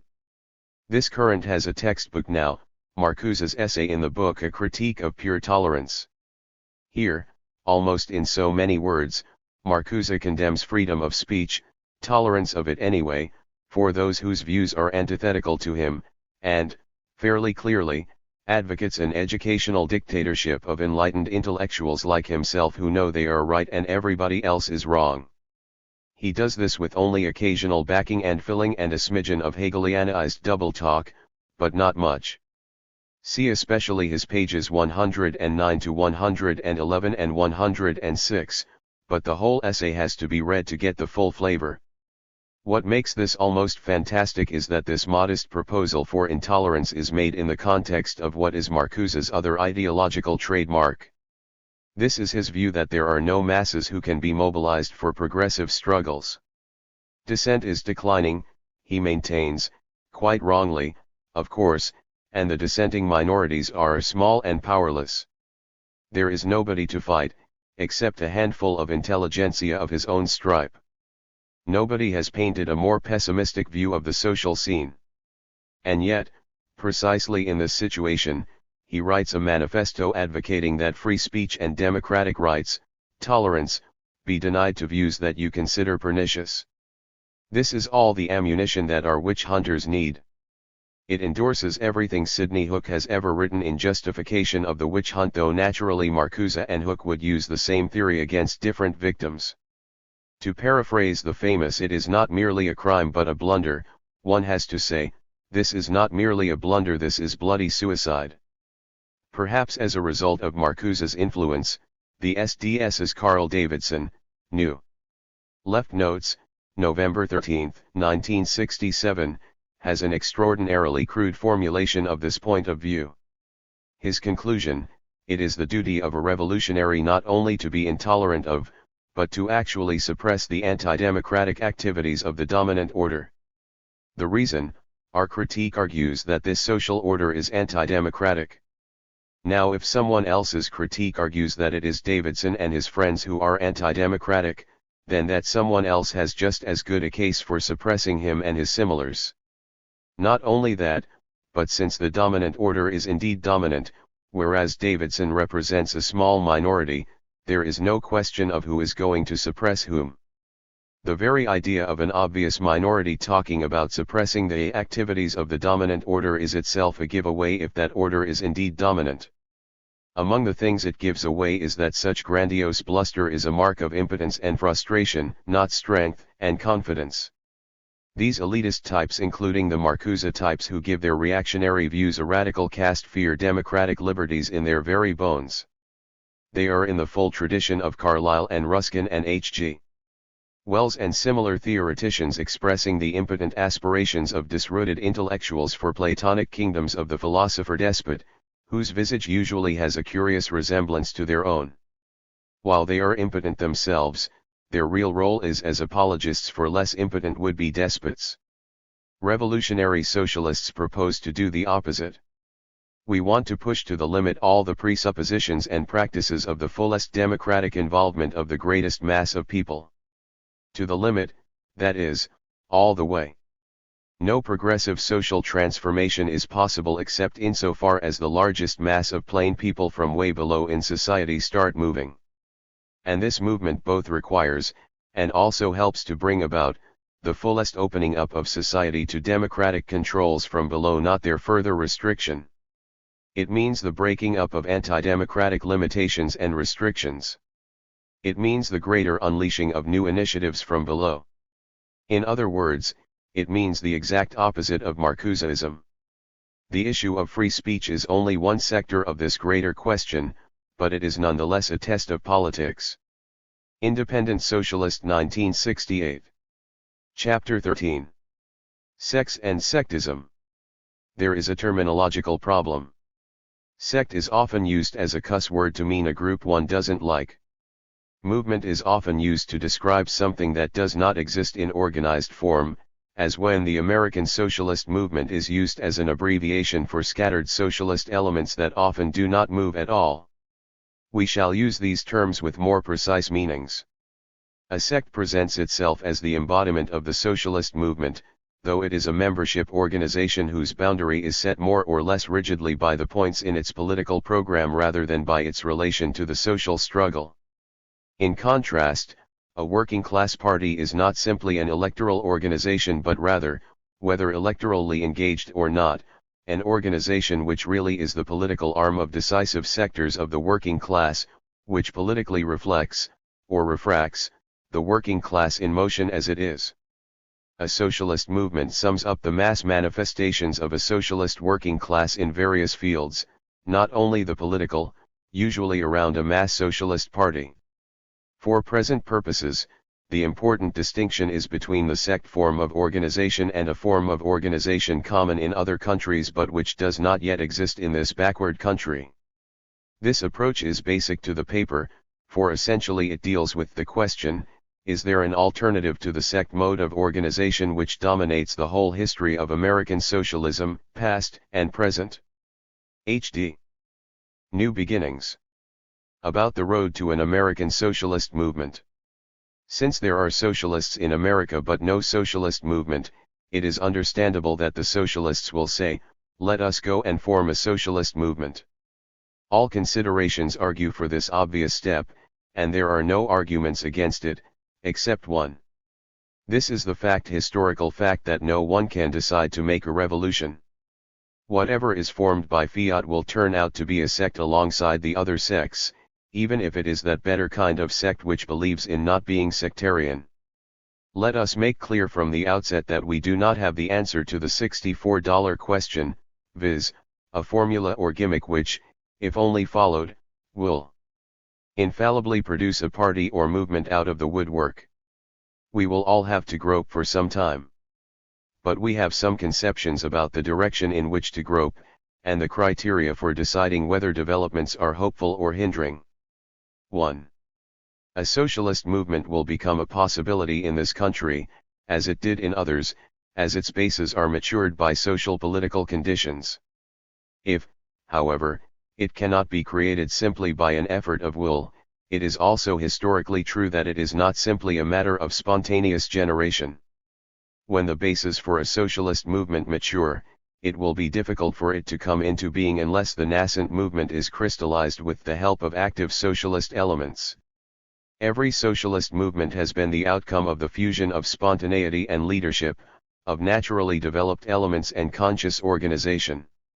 This means that, for us American socialists today who look forward to the building of a genuine socialist movement, there is a course we can take which will further this objective and bring it nearer, which will fructify the ground on which it will arise, which will make it easier for its elements to mature from place to place. The alternative to creation by fiat is not that we passively wait for it to arise by itself without the intervention of human hands. It follows that the course taken now by American socialists can also have the opposite effect, of turning off dispositions toward a genuine movement, of sterilizing the ground on which the seeds of the movement might germinate, of making it harder for workers to find their way to a socialist movement in the making. Unfortunately, it is this latter course which today is dominant among the sects, sectlets, and microsects of what passes nowadays as American socialism. The sect form of American socialist groupment today is a roadblock in the way, and the sect notions that are dominant among this groupment constitute a poison which could immobilize and abort a socialist movement even if it got started. 2. American socialism today has hit a new low in terms of sect fragmentation. There are more sects going through their gyrations at this moment than have ever existed in all previous periods in this country taken together. And the fragments are still fissioning, down to the submicroscopic level. Politically speaking, their average has dropped from the comic opera plane to the comic book grade. Where the esoteric sects, mainly Trotskyist splinters, of the 1930s tended toward a sort of super-sophistication in Marxism and futility in practice, there is a gaggle of grouplets now, mainly Maoist Castroite, characterized by amnesia regarding the Marxist tradition, ignorance of the socialist experience, and extreme primitivism. The road to an American socialist movement surely lies over the debris, or around the rotting offshoots of, this fetid jungle of sects. To be sure, we recognize that there are sects and sects, we still have with us some sects and sectlets of the classic type, i.e., mainly feudal and fossilized, as distinct from the new crop of neo-Stalinist, Maoist Castroitic, sects that represent a more positive danger to any healthy development in the working class movement. It is characteristic of the latter that they do not want a class movement, not because of some special organization conception but because of their basic political conceptions. Just as their socialism is the rule of a state despotism over a bureaucratically collectivized economy, so their organizational road to power is the formation of an elite band of maximum leaders which holds itself ready to bestow its own rule, at a propitious movement, on an elemental upsurge of the people. This is new only in the sense of being a regurgitation, in new forms, of the oldest type of leftist movement, the Jacobin putschist circles that dominated before the rise of Marxism. If these neo-Stalinist sects are oriented toward the working class or toward the lumpen poor, or the blacks, or the third world, etc., it is only in the sense that men in a hurry orient toward a pack of horses. They make clear that the historical content of Maoism in its different varieties is the conception of the bureaucratic revolution from above engineered by a band of self-appointed leaders riding on the back of a class movement, and bridling it, for which end, the most suitable class is one with a minimum of capacity for initiative and self-organization, such as a peasantry. These elements are some for reasons of class makeup, enemies to the revolutionary democracy of socialism. Hence also these elements need the sect form of organization. For them the sect is not an unfortunate necessity due to the absence of a real movement, it is their movement. Minuscule size may not even be a drawback, for didn't Castro make the revolution with only umpteen good men, how many commissars are needed on the Long March? This indeed is part of the dynamic behind the current proliferation of sects, since they are not inhibited by the prejudice that a party needs much of a rank and file. 3. As for the classic type of sects still operating, these presently divide more or less into those that stem from the Trotskyist sect tradition and those that exemplify the social democratic pattern. To be sure, the Trotskyist group lets shade off at one end into the neo-Stalinist type, particularly the larger sect called the Socialist Workers' Party, whose politics has steadily moved since Trotsky's death in the direction of Stalinization. What characterizes the classic sect was best defined by Marx himself. It counterposes its sect criterion of programmatic points against the real movement of the workers in the class struggle, which may not measure up to its high demands. The touchstone of support, the point d'honneur, in Marx's words, is conformity with the sect's current shibboleths whatever they may be, including programmatic points good in themselves. The approach pointed by Marx was different, without giving up or concealing one's own programmatic politics in the slightest degree.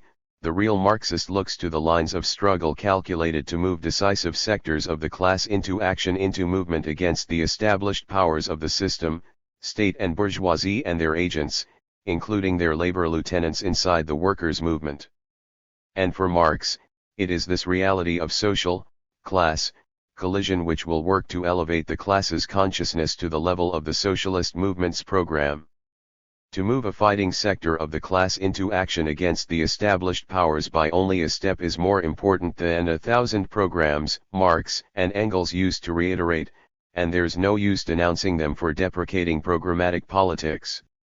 To the sect mind, their approach is utterly incomprehensible. For over a century now, we have seen the two touchstone, and the difference is as glaring nowadays as it ever was. The most important test has always been the relationship of the self-styled Marxist and the working class organized on the elementary economic level, i.e., the trade union movement. The test is all the more decisive in the United States, where, unfortunately, the trade union movement is the only class movement of the workers in existence. 4. The sect socialist has always felt a soul-torn difficulty in the face of a trade union movement which rejects socialism, and the dominance of sect life in the history of socialism has been accompanied by the predominance of a leftist hostility to trade unionism as such. Marx and Engels constituted the first socialist school to hold a position supporting trade unionism as such, while critical of given policies, leaders, etc., of course. And after their time, socialist history divides mainly between the social democratic types who supported reformist trade unionism precisely because they were themselves reformist rather than Marxist, and the would-be revolutionary socialists who found revolutionary arguments for returning to the old crap of socialist anti-trade unionism with the addition of Marxist-ical rhetoric to dress up their sectist approach. Very few so-called or self-styled Marxists have understood the heart of Marx's approach to proletarian socialism. The basic strategy for building a socialist movement lies in fusing two movements: the class movement for this or that step which gets a decisive sector of the class into collision with the established powers of state and bourgeoisie, a collision on whatever scale possible, and the work of permeating this class movement with educational propaganda for social revolution, which integrates the two. If this has been true in the best days of the Marxist movement to a greater or lesser extent, it took grotesque forms in the recent past of the American left, i.e., during the 60s when the radical impulse was temporarily coming from non-worker sectors, students and some blacks not rooted in working class life, for example. The student New Left commonly swallowed the image of labor dished out by the sociological brainwashers of the academy. Big labor alongside big business, etc., identification of trade unionism with George Meany or Hoffa, implicit equation of the trade union movement with its bureaucracy, organized workers as an ipso facto middle-class stratum and part of the establishment, and the rest of the ideological garbage from the real establishment's anti-working class mind mills. Even among those new left elements, the better ones who oriented toward going to work in factories or plants, going to the people, the dominant conception was that trade unions as such had to be replaced with more radical formations of shop organization which would somehow be outside the trade union structure without being a dual trade union. These conceptions either remained in the realm of fantasy while making it impossible for their holders to integrate themselves into the real movement as trade union militants, or, worse, were acted out destructively in certain places, bringing harm to the workers and discreditment to the radicals. Nowhere did the new left impulse into the factories eventuate in a more or less well-rooted movement of militants inside the trade union movement that could really offer opposition to the established bureaucracy. This is its indictment. The sectist approach to the class movement showed its pointed ears in many ways that need illustration. Here are two. Item. The student radical, heart-filled with sympathy for poor workers, turns to the farm workers' struggle as one clearly meriting his support. Typically he does not go to the people by going to work in the fields like other workers, for should his special talents be buried under a clod? He goes to work for the union, i.e., as what the union calls a student volunteer. Impressed by his own self-sacrifice on the one hand, on the other he finds that the farm workers scarcely measures up to his ideal of what the class struggle should look like. Pretty soon he complains that the student volunteers have no say in policy, i.e., he demands that powers of decision be partly shifted out of the union members' hands and into those of the alien class visitors who have deigned to donate their time. Or, finding that the internal life and democracy of the union are far from satisfactory, he may decide that the farm workers do not really deserve his support. He would bestow his saving presence only on certified pure class struggles taking place on a different planetary plane. Item. The trade union movement was very behindhand in producing opposition to the Vietnam War, as is well known, while anti-war feeling grew around the campuses. In student circles, the programmatic touchstone for complete opposition to the war came to be the slogan of unilateral withdrawal, which was richly justified. But finally, here and there pockets of anti-war opposition in the trade union movement did start developing. Eventually a number of the more socially conscious and progressive labor leaders did screw up courage and founded the Labor Assembly for Peace in the teeth of violent denunciations by the Meany bureaucracy. These beginnings were timid in many respects, and, among other hesitancies, stated opposition to the war without specifying the slogan of unilateral withdrawal. We know of no more flagrant example of the sect mentality than the scornful attitude taken by new leftists toward this beginning of an organized anti-war opposition in the labor movement. Even in the San Francisco Bay Area, which had the most militant and most wide-open branch of the Labor Assembly for Peace and where leaders of the group if not the group itself openly spoke out for unilateral withdrawal, Not one single new leftist eligible could be persuaded to taint his soul by having anything to do with a group so backward as to fall short of the unilateral withdrawal program. The fact that this development represented the first steps of a responsible sector of the trade unions moving into collision with the established powers, this fact meant nothing to the sectists. The only consideration they understood was their soul-saving shibboleth, which they counterposed to the real initiation of class motion. 5. Such is the road of the sect. How to get out of that rut? There are two notions that try to remedy the ills of sectism by broadening the sect. The intention is good, the remedy impractical. One is the proposal to abolish sectarianism by a call for the unity of all the sects.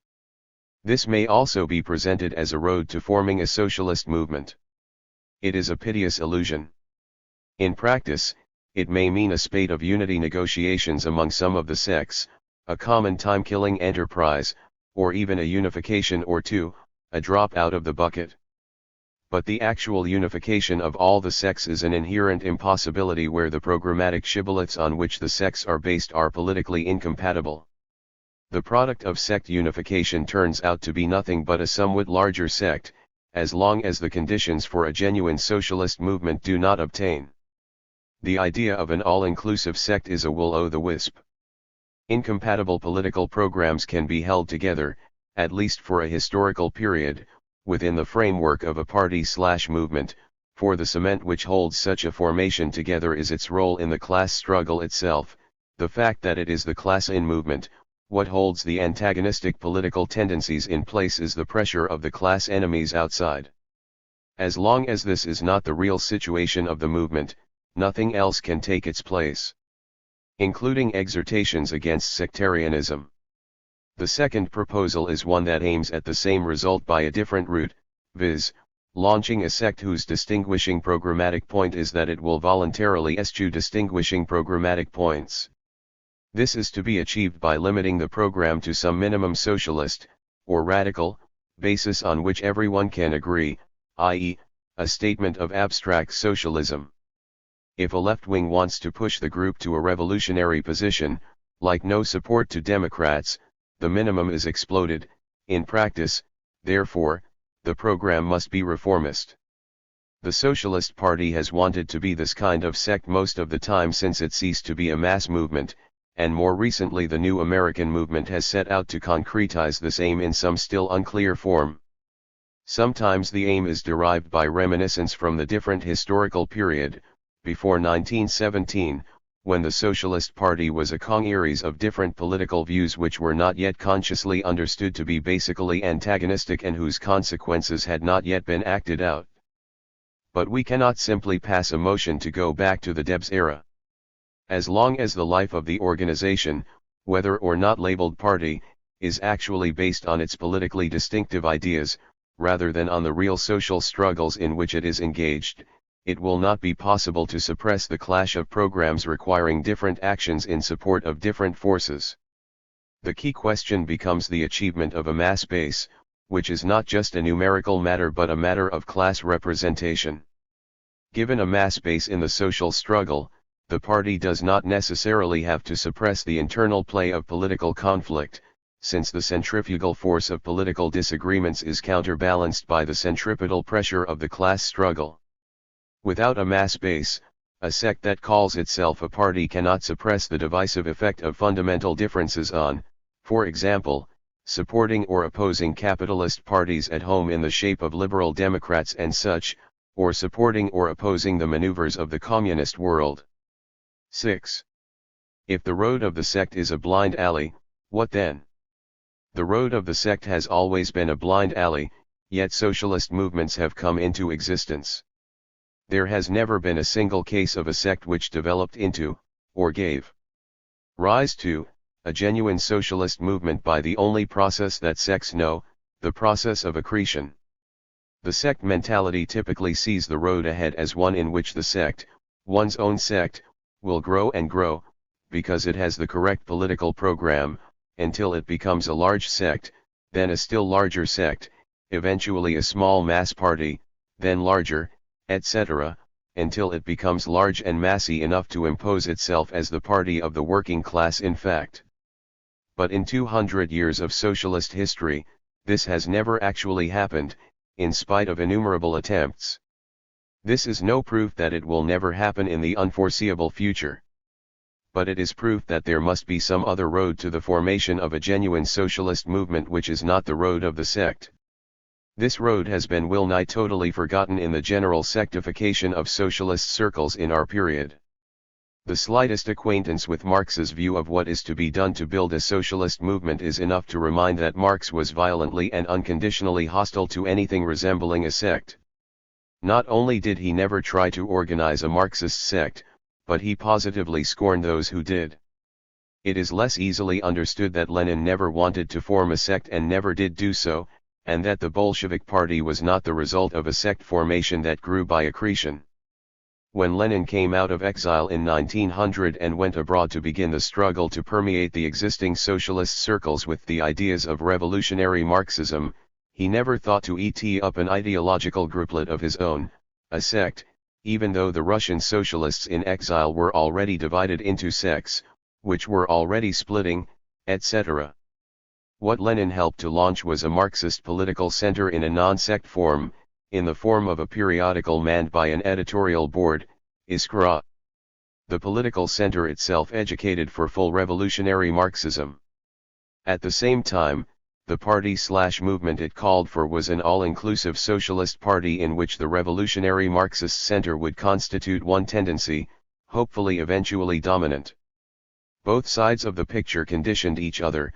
Before we can unite, and in order that we may unite, we must first of all firmly and definitely draw the lines of demarcation between the various groups' tendencies, wrote Lenin on launching Iskra. But the lines of demarcation were not to be drawn along sect lines, with organizational walls bounding them. This was the sect course which he did not follow. Iskra was not merely a literary enterprise. This is a misunderstanding. A worker in Russia became an Iskraist insofar as he agreed with the political views of that political center, and as an Iskraist he himself became a political center for further spreading those views in the popular circles in which he worked, in his factory, in his village, in his socialist circle. One of the views spread by this political center was that the party/movement to be built should be a broad one. Lenin never gave up this conception of how to build a socialist movement at any time before the October Revolution. It was on the basis of this conception that the Leninist Party actually evolved.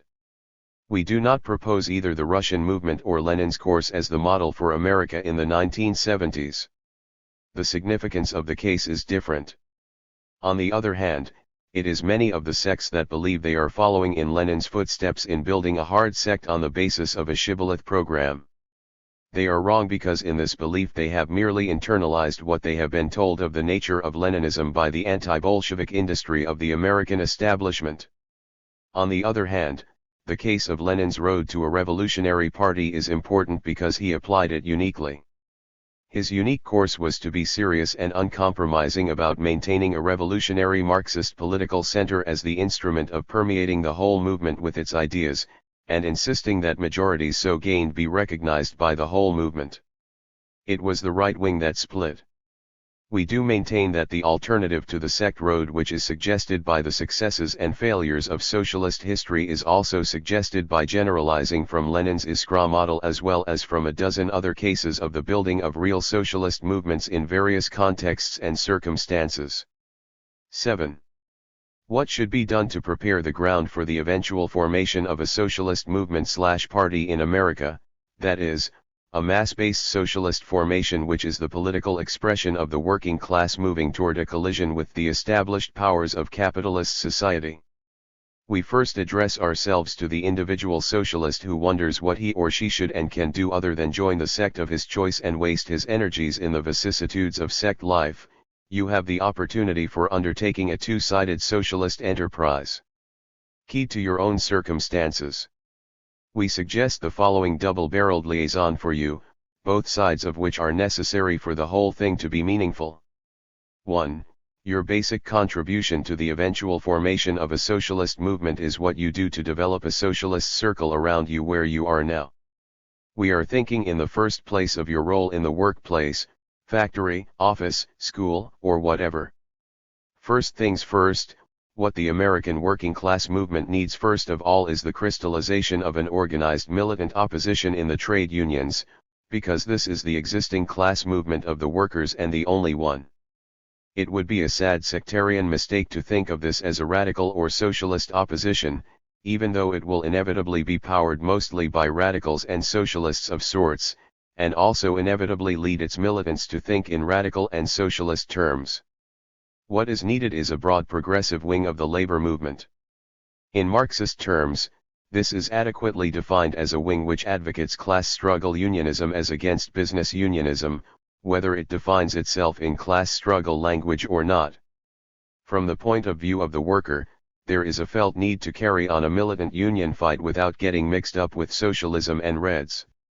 From the point of view of the socialist, the organization of a militant opposition to the union establishment sets up an elementary school of class struggle socialism. One of its consequences, for example, is bound to be the politicalization of the trade union movement, its entry into independent political action, which depends in turn on breaking up its attachment to Democratic Party politics. This opposition movement must be a loyal opposition. That means, loyal to the interests of trade unionism in the same degree that it fights the boss and the bureaucrat, whose power is not in the interests of trade unionism. It is necessary to proclaim this today, to put it on the banner, so to speak, because the sect radicals have been so successful in discrediting themselves before conscientious trade unionists, and confusing radical trade unionism with the sex commando raids to rip off a plant situation by a display of militancy, even if the workers' interests are harmed, or the union work is wrecked, as long as a couple of members are recruited to the sect.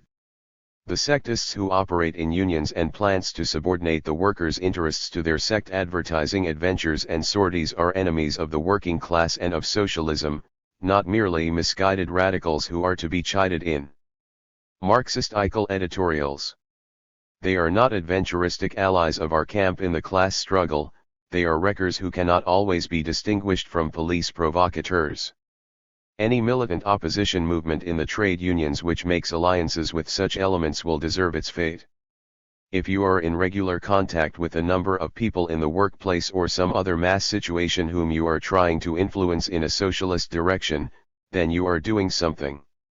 What the future socialist movement needs is a network of informal socialist circles, or formal ones if you will, which have an integral relation to the real struggles people are carrying on. The same goes for the black movement, the women workers movement, the student movement, etc. You may be accustomed to the belief that only members of a sect are interested in such work. That is not so. There are innumerable cases where such cells of militancy have sprung up in workplace, office or school around people who are not even socialists, or do not know they are. What is true is that membership in a sect has often been the stimulus to undertaking this role, through group pressure and guidance, and that the sect performs the service of providing reading and study materials, etc., for the circle activity. This does point to the positive side of sect work, which we cannot deny. What this means is that socialist efforts along these lines need the assistance of a political center of some sort, to which one can look for literature, advice, and help. Moreover, there soon arises the need for separate individual and circle efforts to be linked up. 2. But the role of a political center need not be carried by a sect. Historically, this job has been done most often and most successfully by a paper or other publication of a socialist political center which is organized simply as an editorial board or other editorial enterprise. Iskra was only one of dozens of examples of how this was done as socialist movements came into existence all over the world.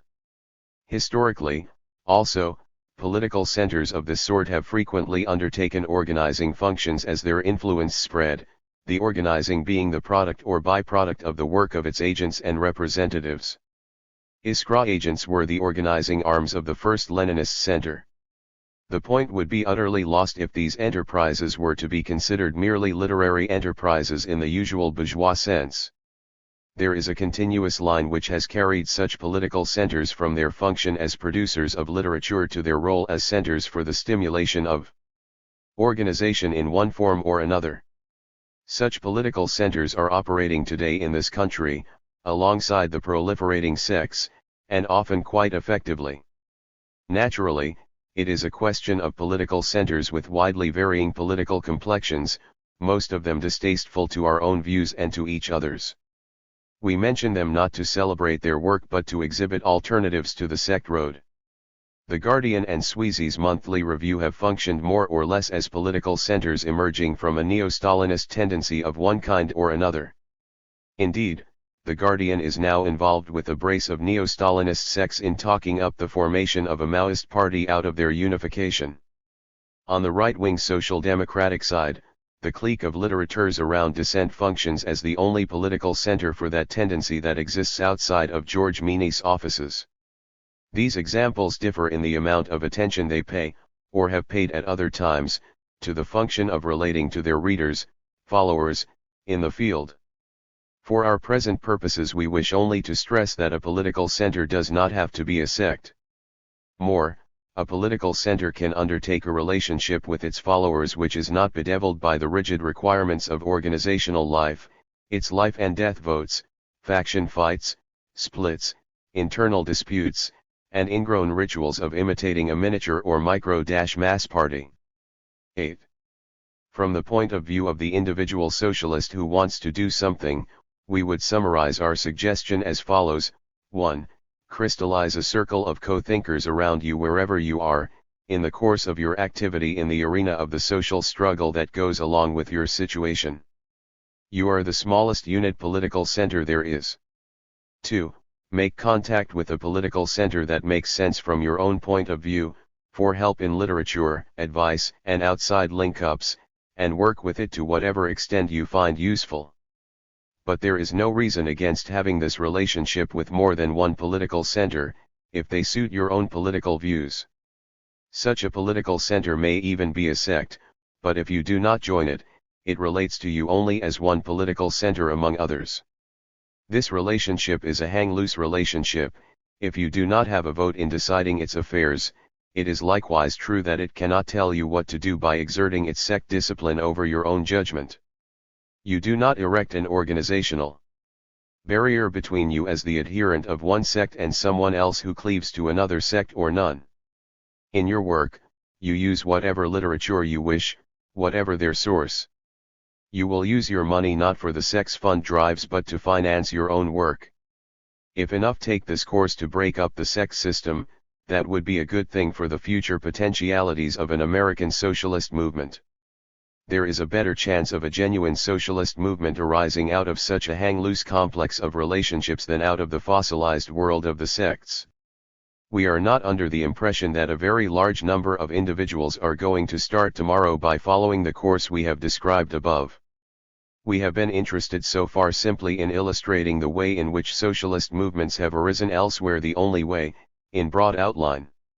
We have sketched the kind of development which provides an alternative to the sect mode of organization which is driving American socialism into the ground. Very likely, whatever will actually happen in this country will happen somewhat differently as usual. If the springing up of socialist circles is not happening on a mass scale, it is also true that there is no other direction visible in which the emergence of a mass socialist movement is just around the corner. All one can do is push in a direction in which one's efforts will not be wasted, no matter what the outcome. The only thing we are sure of is that the road of the sect is a dead end. October 1973. Chapter 14. Marx, Marxism, and Trade Unions. This essay is based on the edited transcript of a series of talks given in 1970 to former participants in the civil rights and anti-war movements in Berkeley who were becoming involved in the trade union movement at a time when the New Left was collapsing. Its aim was to disabuse these former student activists of the prejudices and assumptions they inevitably brought to trade union activity. It is reprinted here as an illustration of what socialism from below means in practice. I've been asked, in connection with this talk, what there is to read on the subject of Marxism and the trade unions. And the answer is, perhaps surprisingly, virtually nothing. There are libraries full of weighty tomes on Marxism and Hegelianism, the labor theory of value, the application of historical materialism to the epoch of Christianity and other, admittedly important, questions.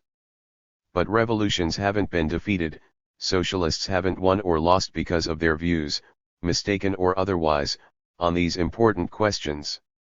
Revolutions have been won or lost because of the politically conscious minority's relation, or lack of relation, to the mass of the people in motion in times of crisis. And, in particular, because of the relation of this vanguard to the trade union movement. Yet, there is almost nothing written on the subject worth reading. As Marxists like to say, that is not accidental.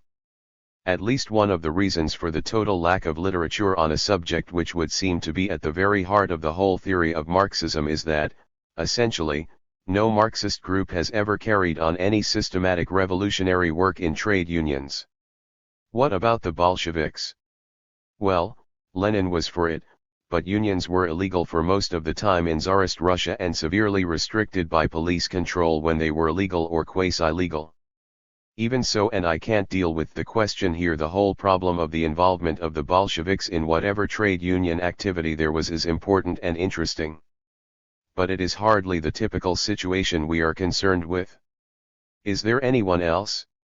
You may have heard the rumor that the German socialist movement was Marxist in its early years, before the First World War. Did they ever carry on revolutionary Marxist work in the trade unions? In the most revolutionary days of the German socialist movement they carried on no revolutionary work in the trade unions that you could call such. How about Rosa Luxemburg?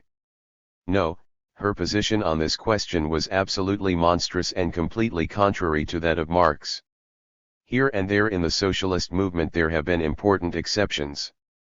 Eugene Debs, for example, although of course he wasn't doing it from the point of view of an application of a revolutionary Marxist theory to trade unions, came out of a militant and objectively revolutionary struggle in the trade union. There are a couple of other examples, but nothing of any size. We have here, then, a peculiar subject. On the one hand, by its very nature, it raises the basic question of Marxism, its relation to the labor movement. On the other hand, in a century nothing has been written on it, and an account of revolutionary Marxist work in trade unions could be put in a nutshell. Let me remind you of another fact about the trade union movement and the socialist movement. The simple idea of socialists favoring trade unions took most of a century to sink into the socialist movement. That is, before Marx there was a half-century of socialism, and how many socialists do you think there were in that period who were just in favor of trade unions? The answer is almost none. And, if we confine ourselves to those advocates of socialism who figure prominently in most historical accounts, we can drop the qualifier. The early exceptions, such as the Anglo-Irish Owenite William Thompson, are relegated to the footnotes and their pro-trade union position ignored. As it was at the time. Think about that for a moment. England is the home of trade unionism, is it not? Capitalism arises there first, and with it, trade unionism. Socialism arises in England on an anti-trade union basis. Owenism, with the exceptions mentioned above, was anti-trade union. More surprisingly, the Chartist movement, again with exceptions which have been relegated to footnotes, was anti-trade union, and that includes also the revolutionary wing of Chartism. By anti-trade union I mean a negative attitude towards the trade union movement. In general, the attitude was, the political movement is primary and the trade unions are just a lousy reform outfit that we are really not interested in, because we're after bigger game. There is an historical paradox to be noted here. The Chartists were fighting for a series of political demands which they viewed as amounting to a social revolution. In fact, in hindsight, we know that all the planks of the charter which the Chartist movement was fighting for were later carried out by the bourgeoisie. The trade union movement, however, which they scorned, is still struggling, maybe not on the same level, but for the same things. Their program was not carried out by the bourgeoisie couldn't be, as a matter of fact. The difference then, between being revolutionary for one's time and being on a much more fundamental level, flows not from the revolutionary fervor of the people involved, but from something else. It is not only a question of movements before Marx's time. Right through the 19th century you can look around anywhere and ask yourself, just who's in favor of trade unions? And the answer still is, with the exception of the Marxist movement, almost nobody. Only Marxism as a socialist theory was pro-trade union. Now what I'm interested in is not only that Marx was the first prominent socialist to favor trade unions. What I want you to understand is that Marxism was and is the only kind of socialism that establishes an integral relationship between socialism and social revolution and trade unionism. That link does not exist for any other kind of socialism. In terms of socialist theory, Marxism is the only one which establishes an integral link between trade unionism and the social revolution, which sees the trade union movement as a revolutionary fact, even if and when the trade unions themselves are not revolutionary. Now, of course, by the end of the 19th century the trade unions had established themselves and everybody favored them. Once something is established, it gets a favorable press. By that time that doesn't mean very much. Because trade unions fought for reforms, they were, naturally, favored by all sorts of reformist political tendencies again, once they were established. So, around the turn of the century, it is no longer true that nobody except Marxists favors trade unions. What is still true, however, is that everybody who considers himself, or herself, a revolutionary socialist has a negative attitude towards trade unions, with the exception of Marxists, on more or less the same grounds as the Chartists. We're revolutionaries, they're a reform organization, what have we got to do with them? In every country, almost every type of would-be revolutionary except, again, Marxists took a negative attitude towards trade unions. It took different forms. One peculiar form it took was syndicalism in France. Syndicalism was a trade union movement, wasn't it? Well, yes and no. Its revolutionary syndicalism in fact was based on a very negative attitude towards mass, reformist union movements. In Britain this sectarian attitude sterilized English socialism for a century. It divided English socialism between reformism on the one hand and sectarians, who called themselves Marxists, on the other. In America, there was the Socialist Labor Party whose hostility towards the mass movement provoked some of Marx and Engels' most biting criticism. And that is saying something. There are different ways of taking a negative attitude towards the trade union movement. For example, the SLP in De Leon's day was not against trade unions at all. They were for revolutionary trade unions, the SLP's trade unions, which are excellent trade unions with only one defect: they don't exist. In the early years of the Communist International there was a tremendous upsurge of what Lenin polemicized against as left-wing communism, which meant in the trade union field a negative attitude towards the mass reformist trade unions. Outside the Marxist movement there has been no revolutionary socialism which has any theoretical basis for linking its revolutionary perspective with support for the trade union movement as it actually existed. Why? The answer is, to begin with, a very simple proposition, one which has never sunk into the Marxist movement. Only Marxism establishes a link between the trade union movement and a revolutionary perspective, because only Marxism is based on a class view of social struggle. What could be simpler than that? The class view of social struggle is the A of the ABC of Marxism. Everybody knows it and yet nobody knows it. It is very rarely used as a way of understanding the trade union movement. It has been said, quite rightly, that Marx did not invent the class struggle theory of history. What is distinctive, is that Marxism, and it alone, bases its socialism on the class struggle. That, too, is a simple proposition which has more to it than meets the eye. Sex rival to Marxism saw socialism primarily as a set of ideas to propagandize. Marx did not. How do you propagandize? In order to propagandize you have to find people to talk to. So you orient yourself in a particular direction. Different socialist or revolutionary sects have oriented themselves in different directions, and that is one way to differentiate between sects. For example, the Bakunin anarchists oriented themselves to the Déclassé lumpen elements, in theoretical theses as well as in practice. The Russian socialist revolutionaries oriented to the peasants, and the Fabians toward the middle class. Other socialist groups have oriented themselves to the intellectuals and intelligentsia, and still others to the working class. They oriented themselves in these directions because they believed that these were green fields for recruitment. Now that is one way of looking at social strata. It is not the movement of a class itself which will remake society. The class simply provides recruits for your army. And for the purpose of recruiting your army, you orient yourself to different strata of society. There is a difference between such orientations. For example, the first socialist to decide to adopt the working class orientation was Saint Simon. He was very clear about what he was doing. He addressed himself to the working class, saying, "My ideas are right, you adopt them and then convince your boss to do what he should in order to carry out the ideas of Saint Simonism." Lassalle very consciously oriented himself to the working class because he believed the liberal bourgeoisie was hopeless.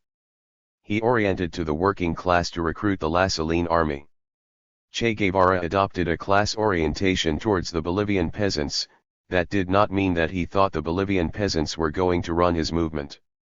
This whole approach is alien to Marxism. For Marx, and for Marx alone, the significance of working class socialism was not simply that you orient to this class because you can get the most out of them, but because it is this class which, when it gets into motion, shakes the foundations of capitalist society. This is a statement about the working class which has no equivalent for those other orientations. It is an entirely different view of the class to which you orient. The aim of the Marxist movement is not to use the working class as a recruiting ground of alienated people. Marx starts with the fact that the working class, once in motion, shakes the foundations of capitalist society, because it is moved to act by economic, not psychological, forces. Capitalism cannot, in the long run, solve the economic problem of providing a human life for the mass of the people. You have heard that before too, but put it in proper perspective. This proposition is the basis of the class approach of Marxism. Without it you have no class approach, and cannot have one. If it is not true, there is no reason not to be a good liberal. This is of particular relevance today because of the frequency with which one encounters, among people who consider themselves revolutionary, the idea that capitalism has shown it can solve the economic problem. Socialists, therefore, have to address themselves to other problems. Like what? The quality of life, alienation, etc. Nowadays there is a label attached to the Marxist approach, it is consumerism. The term implies a contempt for those who think such things as sending your kid to school or getting a raise are important. The basis of the trade union movement, however, is the struggle by ordinary people for a more decent life. That struggle remains still essentially economic. It is based on the fact that capitalism has not solved its economic problems. Anyone who believes otherwise must draw a couple of conclusions. One of them is that you can no longer base socialism on a class point of view. Petty bourgeois ideologists like Marcuse or Max Nomad run down the working class because it is interested in getting the good things of life. They have nothing but contempt for such non-revolutionary aspirations. You may have noticed, however, during the ghetto riots, that the rioters, in their resentment of capitalist society, did not rush to steal Marcuse's books from the department store in order to improve their souls. As a matter of fact, they were so degenerate that they went after television sets. Consumerism. Looking for the meaning of life is a possible occupation only for those strata of society for whom the economic problem has been solved, and who look at the problems of society from their class perspective. That is why I do not hesitate to call this position a typically petty bourgeois ideology. You might ask at this point, what about the non-economic struggles that take place in the trade union movement, struggles for humanizing working conditions, for example? Aren't they about the quality of life? Sure they are. That is why I am not putting down the phrase as such. When you talk about the quality of life for workers on the assembly line, however, you are talking about a question of surplus value for the capitalist. Such improvements in working conditions and the resulting improvement in quality of life must be paid out of some capitalist's pocket. From the capitalist's point of view, and the point of view of the capitalist system, the distinction between economic and non-economic demands does not exist. It costs money to humanize working conditions. For the ideologists who believe that capitalism has solved the economic problem, the working class has been removed as the motor force of social change. Consider, on the other hand, the reformist trade union leaders who see labor's goal as simply more, in the sense of Gompers. They take the class struggle at its least common denominator. For 50 or 75 years now, socialists have emphasized that Gompers' slogan was pure reformism, but that the reformist leaders who use it don't really believe it themselves, and have been unable to carry it out consistently. Time and again, class collaborationist unions give up the struggle for more and settle for less, in order to keep the boss in business, or agree, as in World War II, to give up the strike weapon. Only a Marxist revolutionary can mean it consistently. The demand for more becomes revolutionary when it goes beyond the capabilities of the system to provide the more. That is the link between the fight for reforms and social revolution from a Marxist perspective. It depends on the root idea that the economic problems of the system cannot be solved within the system. The class struggle depends on this more.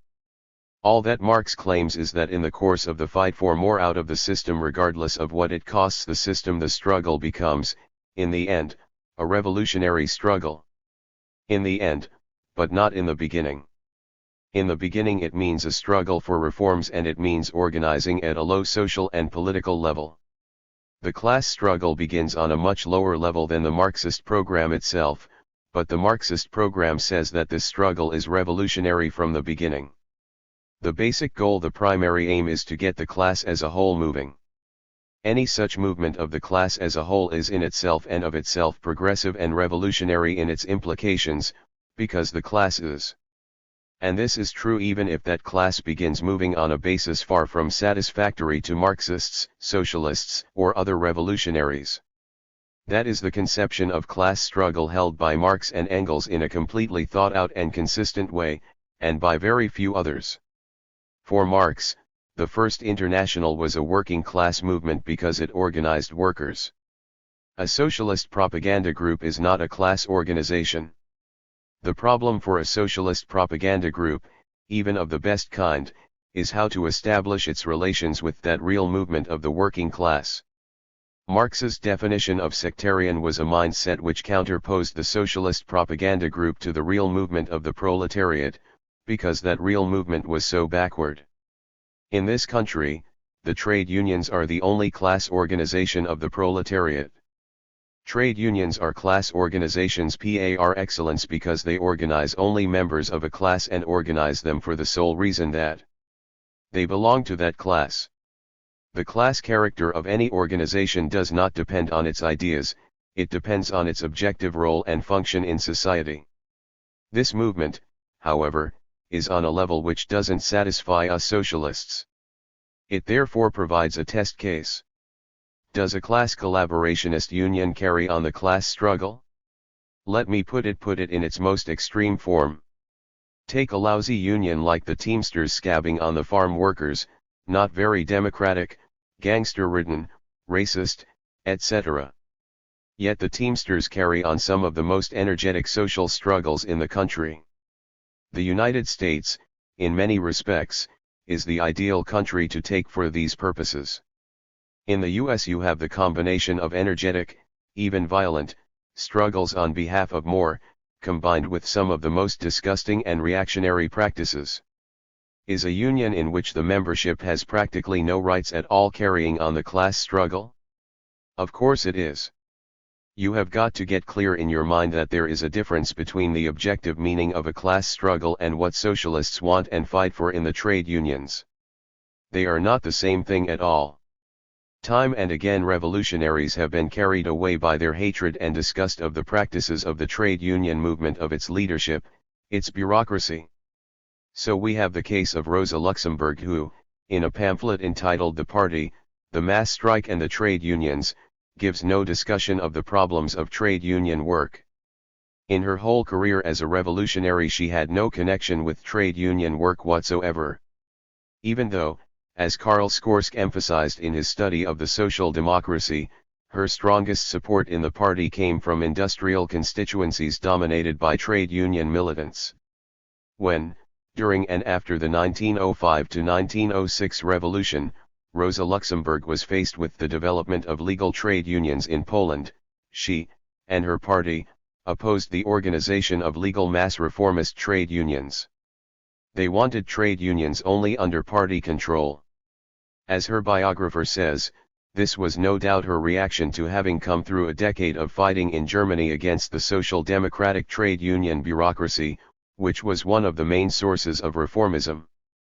Why should we organize in Poland the kind of movement which is giving us so much trouble in Germany? To answer that question is to sum up this talk. In Poland, as in Germany, those trade unions represented the working class in movement as it was. The socialist has to choose. Either you counterpose to the real class in movement a revolutionary program, Luxemburg's approach, or you take part in the real movement in the conviction that the consistent pursuit of the movement's own goals to the end is only possible on the basis of a revolutionary program. For the same reason that Rosa Luxemburg could not understand why it was important to build a mass, reformist union movement in Poland, she was never able to build an opposition inside the German trade union movement and party despite her great personal popularity among the rank and file. ******. How do we get from here to there? Here is society today, and there is the socialist society as a goal. One part of getting from here to there has been popular in the socialist movement, that part dealing with how to make the revolution. For some self-styled revolutionists that is all there is to the question of how to get from here to there. Marx thought that the elementary force that led to social revolution was the tendency of working people to press beyond the limits of capitalism in their attempt to attain their goals, whether they thought that is what they were doing or not. That is why every strike is a sort of rehearsal for revolution. That is also why every strike settlement always raises the question of the limits of capitalism. The capitalist raises it himself: I can't afford it. And, increasingly, the government says, the economy can't afford it. What they propound is the thesis of capital. The purely economic struggle does not automatically lead to revolution, but it does lead to the recognition that the economic struggle has its limits and, therefore, has to go over to a political struggle which brings it beyond the limits of capitalism if that struggle is carried on consistently and without shrinking back from the consequences. That is a very big if, especially for the trade union movement, and that if explains why there is a need for a socialist vanguard in the union movement. The great problem for socialist sects has been that the level the working class is operating on is always, until a very late stage, unsatisfactory to socialists. Socialist literature is full of horror stories, mostly true, describing the unsatisfactory state of the trade union movement. The great failure of the socialist movement has been the inability of the sect to bridge these two levels: the level the working class is moving on, and the level the sect is thinking on. How do you bridge the gap? On the one hand, you have the socialists who bridge the gap by driving right across it and over to the other side, losing themselves, and their socialist ideas, in the mass movement.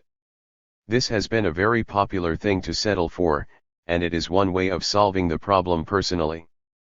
On the other hand, you have the absolutely natural reaction which would make it impossible for that to happen. Avoid all temptation to lose yourself in the mass movement by having nothing to do with it. The socialist sect guards against the first possibility by counterposing its own very fine ideas to the actual mass movement of the class, and it remains a sect. This chronic problem becomes acute when the socialist sect arises as a congregation of intellectuals who have, to begin with, no organic connection with the working class at all. This congregation has the additional problem of changing itself before it can change anything else. It is not rare for socialist groups to begin as congregations of intellectuals. Marx and Engels were very sensitive to the question. They were nervous about even admitting intellectuals to socialist groups. In the First International, it was Marx who proposed and put through the rule that branches had to be at least 2/3 workers. I wonder what Marx and Engels would have thought of a Marxist sect that consisted only of intellectuals? I think it would have blown their minds. It is a grotesque political animal, a proletarian socialist movement without any workers but with lots of fine ideas. And it faces a serious contradiction. It can't really change until it has workers in the organization, and it can't recruit and keep workers until it has changed. The first way out of that vicious circle, historically, has been the conversion of the intellectuals into workers, the industrialization of the intellectual membership.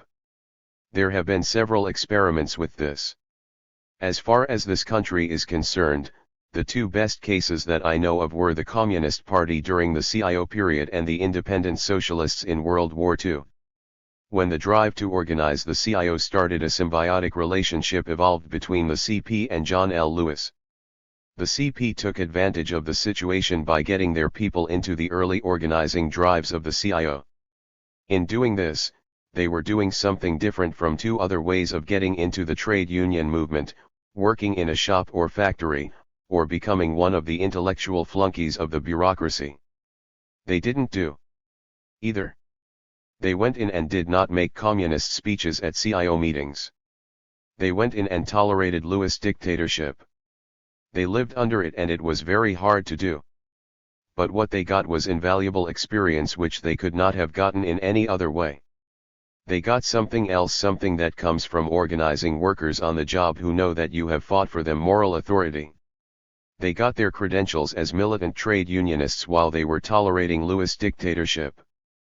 Finally, while they couldn't get up and make revolutionary speeches, they spread their influence and their ideas a little more subtly and in some ways more effectively.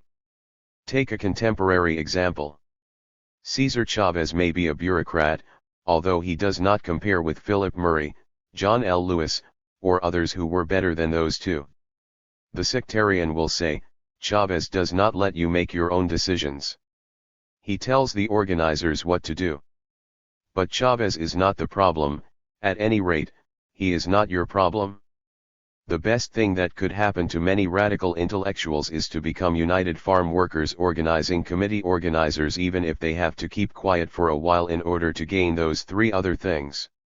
That is, get the feel of it. They don't know how to talk to workers. They won't begin as professors, they will begin as pupils. They will have to learn a few things they don't know and get some credentials in the workers' eyes. They will have to win the authority to talk. After all, who are you to tell us what to do? Have you ever organized two workers? Are you going to tell Cesar Chavez how to organize? Why should we listen to you? Do you see the nature of the problem? There are a couple of problems that the student-based New Left faces today that differentiate it from its predecessors. First, there is the question of responsibility. Students are irresponsible literally. They are not weighed down and shackled by the obligations which most workers have. They are free in many respects. Workers are not free. We are dealing with the social and political consequences of lifestyle. In a union, when you make proposals, you have to think them out in a new way, in a way you don't have to do in a student movement. Otherwise, you're likely to get the reputation as the kind of person who makes an irresponsible move at the drop of a hat. And you won't be listened to by people who are interested in keeping their jobs, paying off their mortgages, and supporting their husbands and wives. What does your program mean to the lives of those responsible people whom you are trying to organize and whose lives and careers may depend on you if you are a union organizer? Another difference between students and workers is that in a union you are dealing, for the most part, with people who have a permanent prospect of having to be workers. Students, even when they enter the workplace, always have alternatives. For the average worker there are no alternatives. This is an unbridgeable gulf that students and intellectuals can't get over. They can recognize it. They can't get over it.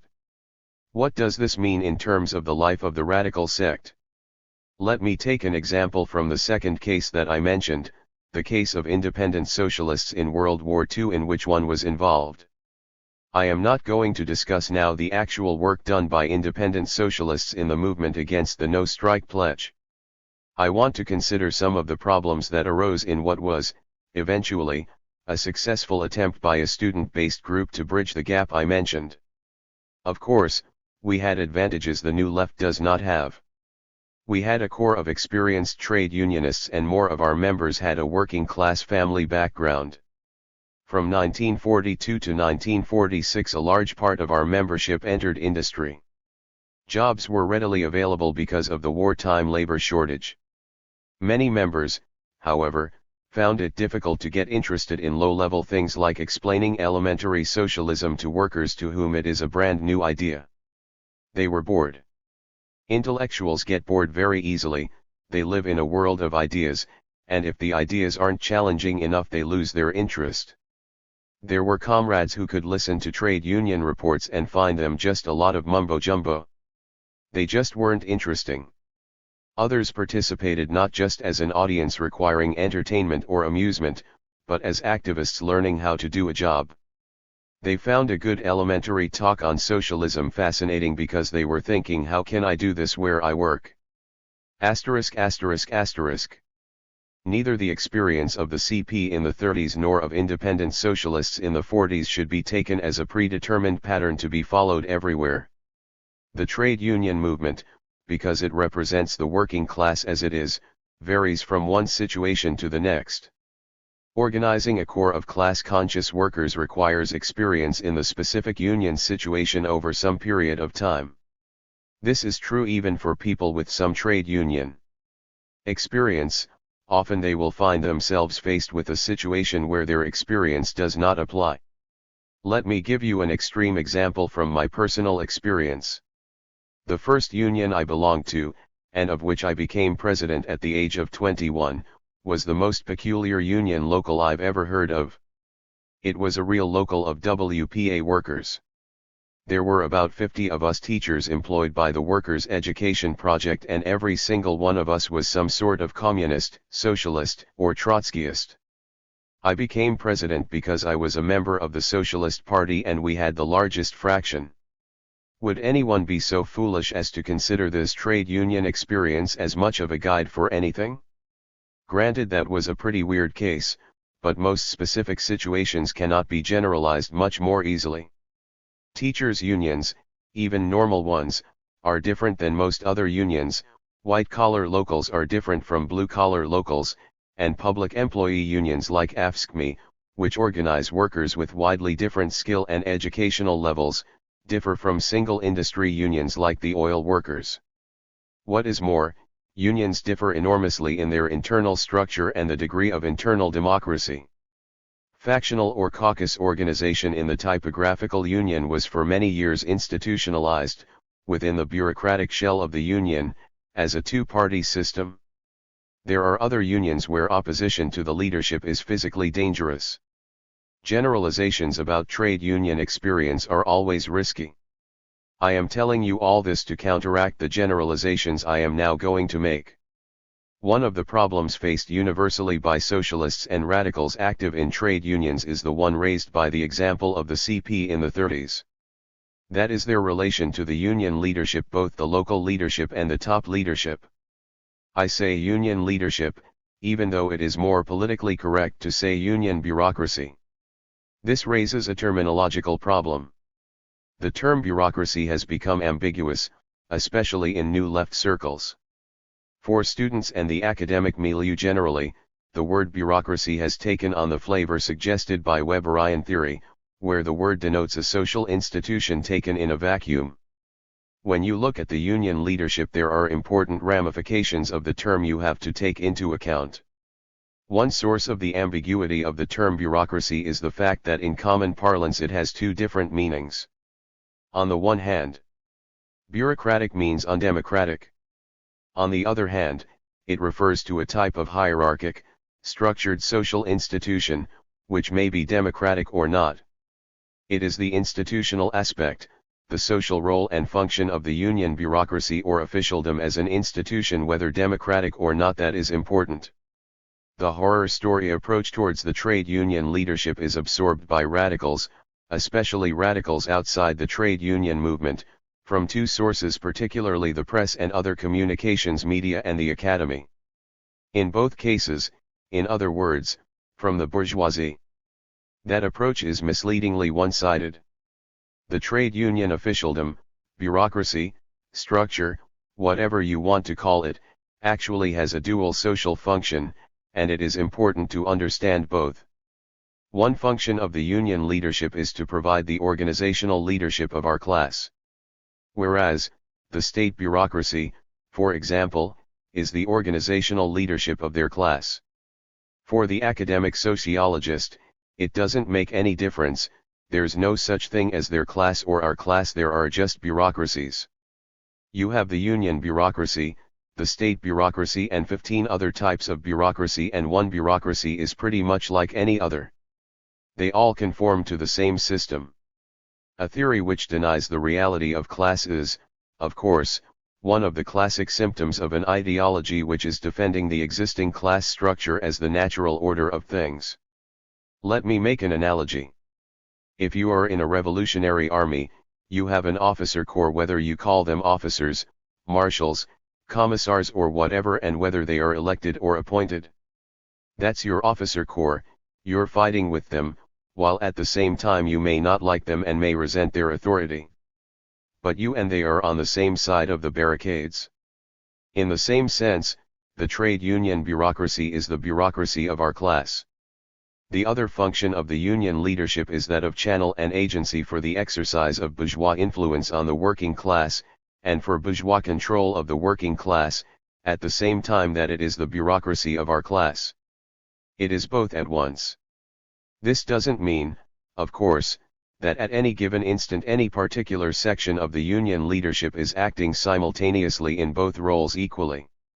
Until a revolution breaks out, however, every union bureaucracy is going to continue to serve both functions. It cannot help but serve both functions even if you constituted it, and it does this in continuing uneasy tension and in varying forms. This duality of the trade union leadership is not a surface phenomenon. This view of the social role of this social stratum is inherent in Marxism and Marxism's view of the class struggle in a capitalist society, and it is peculiar to Marxism. It follows from the notion that the proletariat in motion already implies the dissolution of capitalist relations and that actual revolution is only the culmination of that process. The trade union is always an alien body in a capitalist society. You may remember Marx's oft-quoted and pregnant remark, in the inaugural address, that the passage of the 10-hour workday bill in England represented a victory for the political economy of the working class. A sectarian will say, but the 10-hour day is only a reform that will keep the working class satisfied with capitalism. That has always been the line, for example, of the Socialist Labour Party. And it is half true. When the capitalists were forced to concede and pass the 10-hour bill, the class struggle was temporarily eased. That helped keep capitalism together. The capitalists were defeated in battle and gave in. They made a concession that didn't destroy capitalism. But it was also a victory by the working class. This duality characterizes the development of the trade union from beginning to end. At first, the capitalists fought it to the death, recognizing that legalizing trade unions meant giving up the prerogatives of ownership. Yet in most capitalist countries, trade unions have been legalized in some form or another. But that didn't mean that the capitalists gave up. Capitalism is still here. They made the best of the situation by utilizing the concession to undercut the struggle of the working class. This process started in England in the 1880s with the move from the legalization of the trade unions to the domestication of the trade unions, that is the housebreaking of the unions in order to use them to discipline the workforce. And this has gone on for over a century. That is the view from the capitalist side. If that is the only side you see, then you are looking at the trade union movement from the vantage point of the bourgeoisie. From the other side, you have to consider this. Without such discipline by the bureaucracy, the trade union movement couldn't exist under capitalism. It is true that as revolutionists, we don't like that role of the bureaucracy, because of what it disciplines the working class for. Nevertheless, until the revolution, by definition, the trade union has to exist within limits set by capitalism. That is why it plays a dual role. On the one hand, even in the most apathetic times, the class struggle is always seething down below. On the other hand, even in the most radical times, that is times of ferment which stop short of revolution, the trade unions still retain the role of disciplinarian. Neither side ever wholly disappears. Does this disciplining serve the bourgeoisie? Of course it does. But, does it serve the bourgeoisie only? Doesn't it also serve the interests of the trade union movement?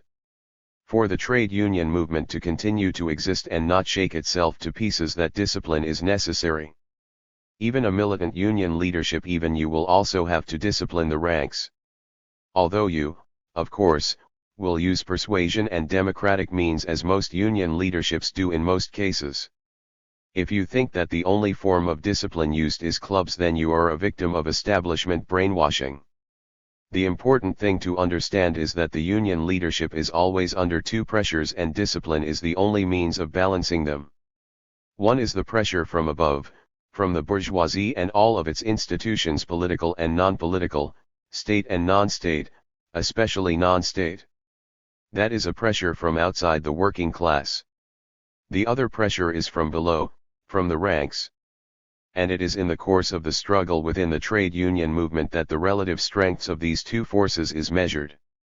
That is why there is and always has been a role for radicals, militants, and revolutionaries in the movement. It has been their special function to organize that other pressure against the leadership, even a good leadership. I might add that one of the functions of horror stories is to soften up radicals and socialists. When they run into labor leaders who do not fit the bourgeois stereotype, it becomes much easier to play the part of radical press agent for the good leadership. That is another role traditionally reserved for radicals, and especially ex-radicals in the trade union movement. The role of a socialist in the trade union does not depend on the character of the leadership. That changes, often radically, the tactics and strategy of rank and file movements. It does not eliminate the need for them. As far as I know, there are just 3 times in the history of the American labor movement when a left progressive opposition movement of some kind was a real force. One was in the De Leon days, before the SLP turned to dual unionism.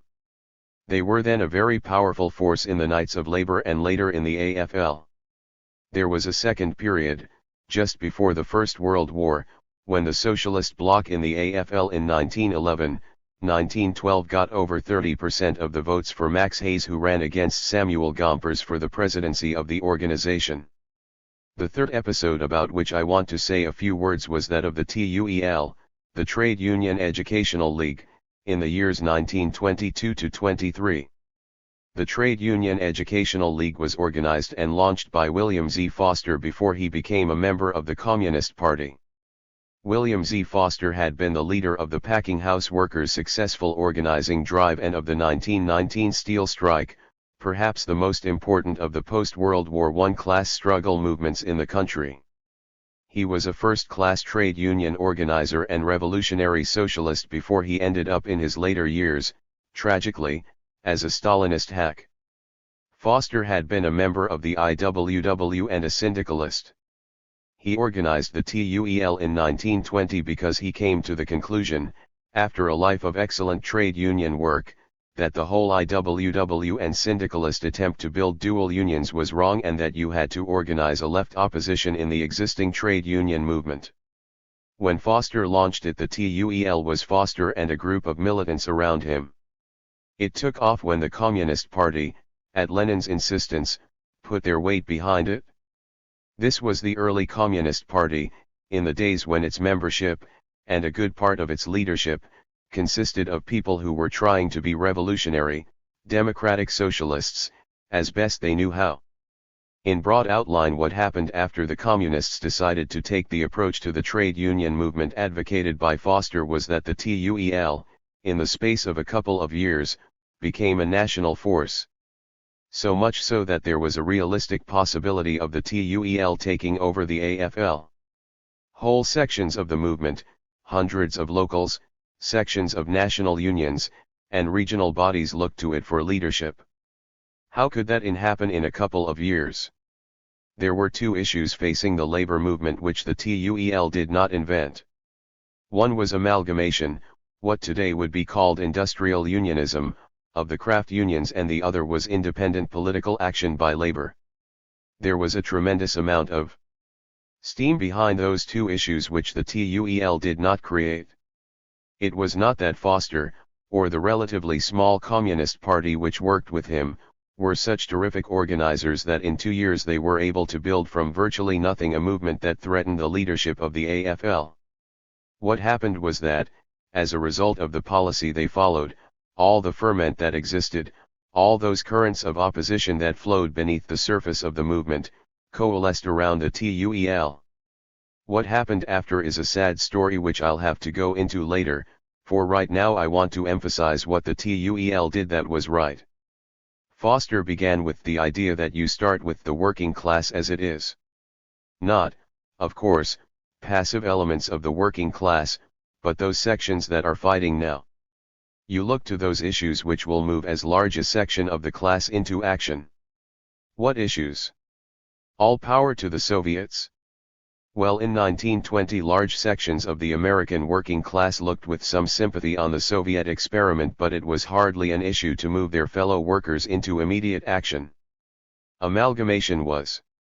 Unionized workers and non-organized workers who took their lead from them saw in the obsolete craft organizations that dominated the AFL an immediate obstacle. And amalgamation was an immediate demand that seemed realizable. It was a demand that allowed the TUEL to move tens of thousands into action. That movement made many of them communists. Unfortunately, the membership of the CP, because of their past, remained suspicious of the TUEL approach. What was that past? If you ask yourself why the world isn't socialist today, and if you go back and try to put your finger on the crossroads in the recent history of Europe and the world where that was decided, there is no question, in my mind, where would have to point. At the end of World War I, after the Russian Revolution, revolution was sweeping through most of Europe and the key was Germany and the fate of the German Revolution. It was the defeat of the German Revolution, at the end of 1918 and 1919, which was the link in the chain that led to the defeat of the revolution throughout Europe and the subsequent development of fascism and of Stalinism and all the other ills that have plagued the socialist and revolutionary movements, and the world, for the last several decades. What was the problem? You can answer in two ways. When I give lectures on the German Revolution, I usually emphasize that the German Revolution was defeated, not by the bourgeoisie but by the social democracy. However, even after you have shown that, as I think I can, you still haven't answered another question. After you have shown that the social democracy was the last-ditch defender of capitalism, you still have to explain why the Social Democrats' opponents on the left were unable to defeat it. Why could they in Russia and not in Germany? It was not because Karl Liebknecht had a false position on Marxian economics, which he did, by the way. It was not because Rosa Luxemburg had a wrong position on national self-determination in Poland. In fact, it wasn't because of any of the issues on which the movement has spent a great deal of time. Let me outline a tableau which illustrates the problem. At the end of the war in 1918, the German working class was ready and eager for revolution and a socialist government. There was a potential revolutionary leadership in the Spartacus League and there was another leadership someplace else. You may not be aware of it, but at the end of the war, when the revolution that was to overthrow the Kaiser was brewing, there were two sets of revolutionary leaderships both planning a revolution. Neither got around to it because the German people intervened and overthrew the government first. The two revolutionary leaderships were the Spartacus League, and a group misnamed the Revolutionary Shop Stewards, which had become the accepted leadership of the organized working class, in Berlin especially, but in other industrial cities as well. And the basic tragedy of the German Revolution, which meant its defeat, was that there was no relation between these two groups. They not only never got together, but the Spartacists didn't have any notion that they should get together. Luxemburg and Liebknecht thought they ought to, but the membership of the League was wildly sectarian and voted them down. When approached by the leadership of the rebellious workers, Luxemburg and Liebknecht chose to stay with the sectarians of the League with whom they did not agree. So there you had the Spartacus League, who are usually thought of as the revolutionary wing of the movement, with no contact in the factories. No contacts in the trade unions. And what do I mean by the unions? Not the bureaucracy. They were the counter-revolution by now. I mean the mass workers' movement organized independently of, in opposition to, the top leadership. They were the militants, stewards, local officers, in many cases lower-level functionaries, who had been the base of the left in the party before the war. They were the ones who had voted for Luxemburg and Liebknecht in party congresses. They had organized the first anti-war strikes in 1915 in protest of Liebknecht's imprisonment. And the Spartacus League had no connection with them. That was what decided the fate of the German Revolution.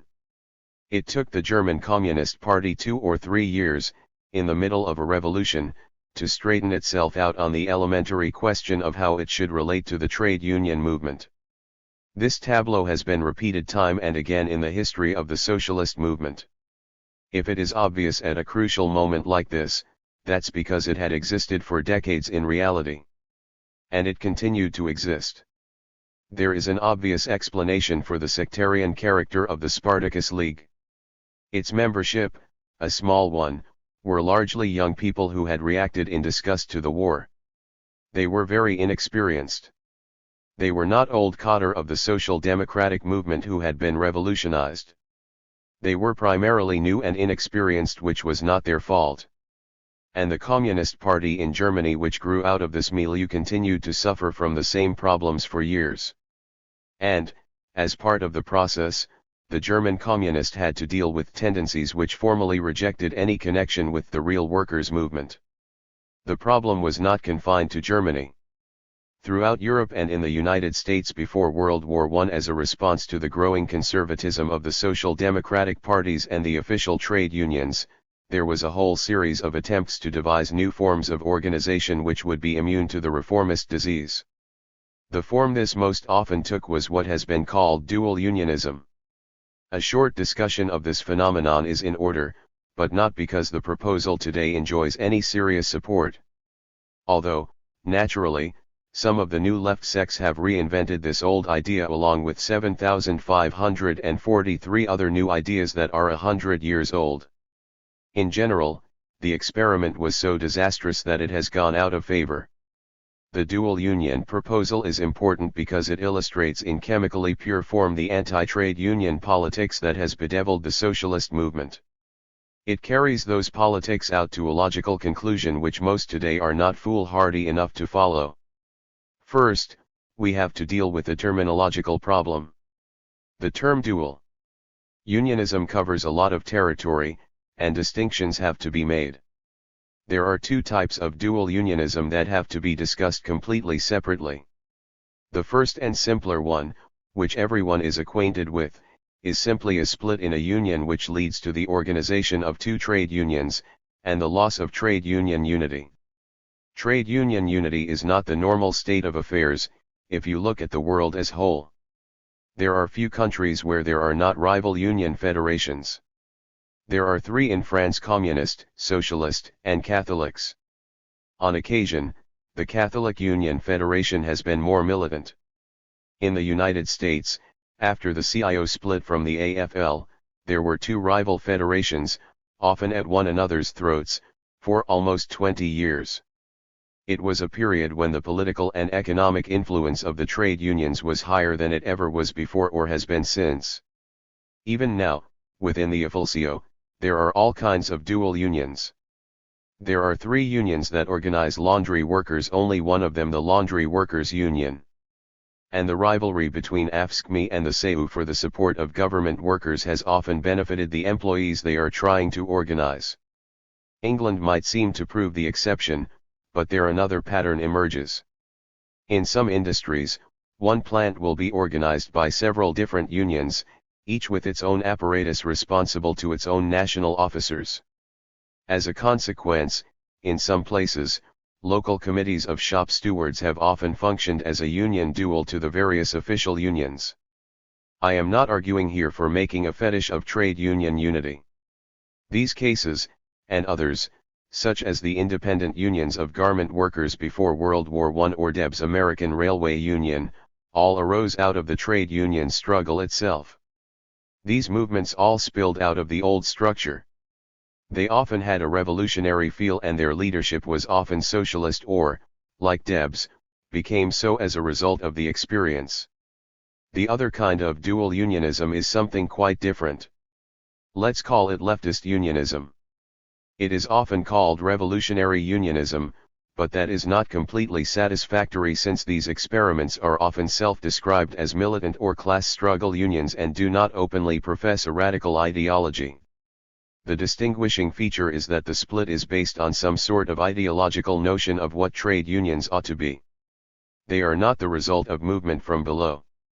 This notion of leftist unionism has been one of the great will-o'-the-wisps of the socialist movement. It has been one of the misconceptions that has gutted one promising development after another. The United States has a rich history of its own in this field. It is one of our problems. The first case I know of was De Leon's Socialist Trades and Labor Alliance. At its height the organization had a few tens of thousands organized. As a group inside the AFL it was a serious movement. Once it set itself up as a rival to the AFL it became a joke and petered out by the turn of the century. The second big example is really quite different. That was the IWW. It began as movement of experienced unionists, leaders as well as rank and file, who felt that the AFL was simply incapable of organizing the unorganized. Its founding convention included not only socialists like De Leon and Debs but also the Western Federation of Miners, a militant industrial union. They came together initially not because they shared a common ideology, they didn't have one, but out of a common frustration with the AFL. The organization of the unskilled has often been the task of the left wing of the trade union movement without any ideological impulse. The need to organize the unorganized is obvious to any union activist without any ideology. At the same time, the influx of new, enthusiastic workers with new leaders is unsettling to the incumbent leadership. They react with caution and suspicion. These two qualities are not always useful in an organizing drive where enthusiasm and audacity are required. In the IWW, this instinctive leftism was combined with the ideological leftism of the socialist movement, which was at the height of its influence on the American working class, in the AFL as well as the IWW. The ideological leftism proved to be the undoing of the IWW. Its attempt to define itself as a revolutionary union led to the inevitable conflict between the variegated ideological trends in the union. The Western Federation of Miners soon left in disgust. The departure of the most significant union delegation meant that there was no longer any pressure on the ideological tendencies to restrain themselves, and the IWW evolved along lines that are too familiar. In the end, one sect was left. The revolutionary syndicalist group typified by Vincent St. John. Since this IWW was to be a revolutionary union, there could be no compromise with the capitalist system. No contracts, no stable relationship of any kind with the employer. It would not discipline the workforce, its members would not become the labor lieutenants of capital. The consequence was that the IWW led a number of heroic battles at the conclusion of which it refused to accept the capitalist surrender. It could never win a victory. In the end, the IWW usually walked away and left the workers on their own. Still unorganized. As we know from hindsight, the ideological leftism and the drive to organize the unorganized were not bound up together logically. The mass organization of the unskilled was achieved by the CIO. In order to do it, the CIO had to split from AFL, that is, it had to become a dual union of the first type. But it did not follow the example of the IWW. It was this heritage of the IWW that William Z. Foster rejected when he set up the TUEL. Unfortunately, the tradition of dual unionism in the second sense was too strong in the American left. When a favorable climate for this kind of leftism arose in the international communist movement, for reasons which had nothing to do with the American labor movement, the old tradition reasserted itself. The TUEL was turned into a dual union federation. But it was not even the kind of dual union the IWW had become. The Trade Union Unity League, as the TUEL was now called, was very openly a front for the Communist Party, often sharing the same office. The example of the TUEL is as instructive as that of the TUEL. It is an object lesson in what not to do. The history of the TUEL, like that of the IWW, is also one of heroic trade union battles that led nowhere. On the one hand, there were tremendous forces tapped which the AFL never did and never could tap. On the other hand, these forces were confined within the CP's dual union structure and isolated from the larger movement. When the CIO came along, the CP unionists abandoned their dual union efforts and played a major role in organizing the new unions, as I mentioned earlier.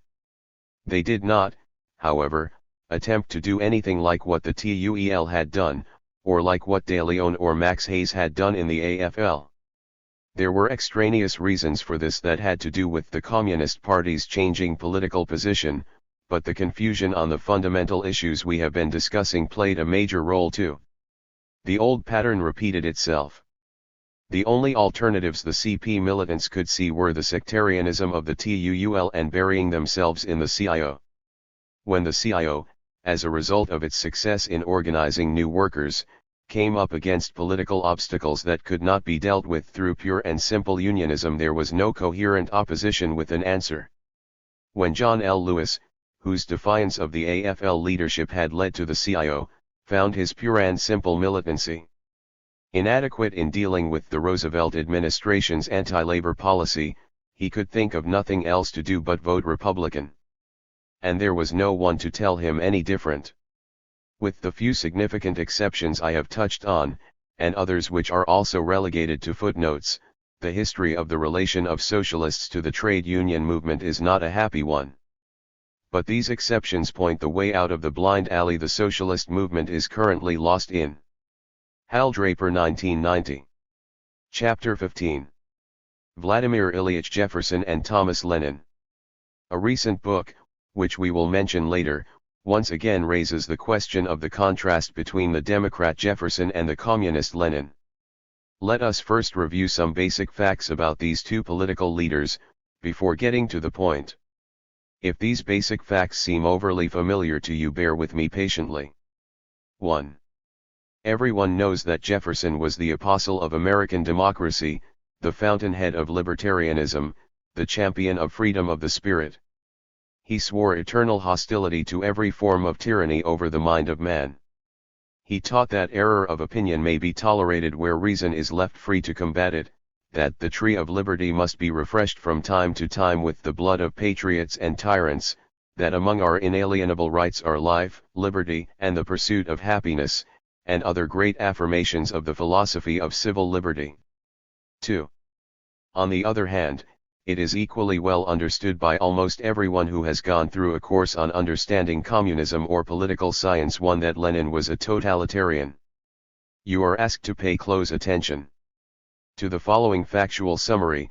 In the revolution itself, Lenin applied the notorious Bolshevik maxim that civil war suspended the rule of law, that justice had to be denied to opponents of the Soviet regime, that the maintenance of state power was more important than moral values, that there could be no toleration for serious differences of political opinion on the issue of for or against the Soviet government, that there was no acceptable alternative to complete submission to the revolutionary cause, that there was liberty only to praise it, none to criticize it. Early in the revolution, the Bolsheviks passed a decree stamping as criminal the use of disrespectful words against the authority of the new regime or any regional Soviet.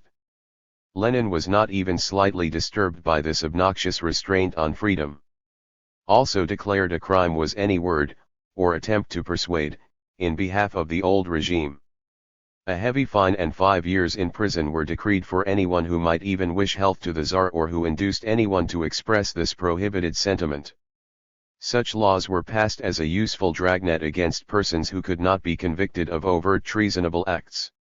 Lenin ordered the imprisonment of all persons in the border regions against whom legal evidence cannot be obtained when there was suspicion that they are disaffected from the Soviet power, and will, when occasion serves, aid the enemy. This meant prison not only on mere suspicion that a person had aided the enemy, but on mere suspicion that he might do so at some future time.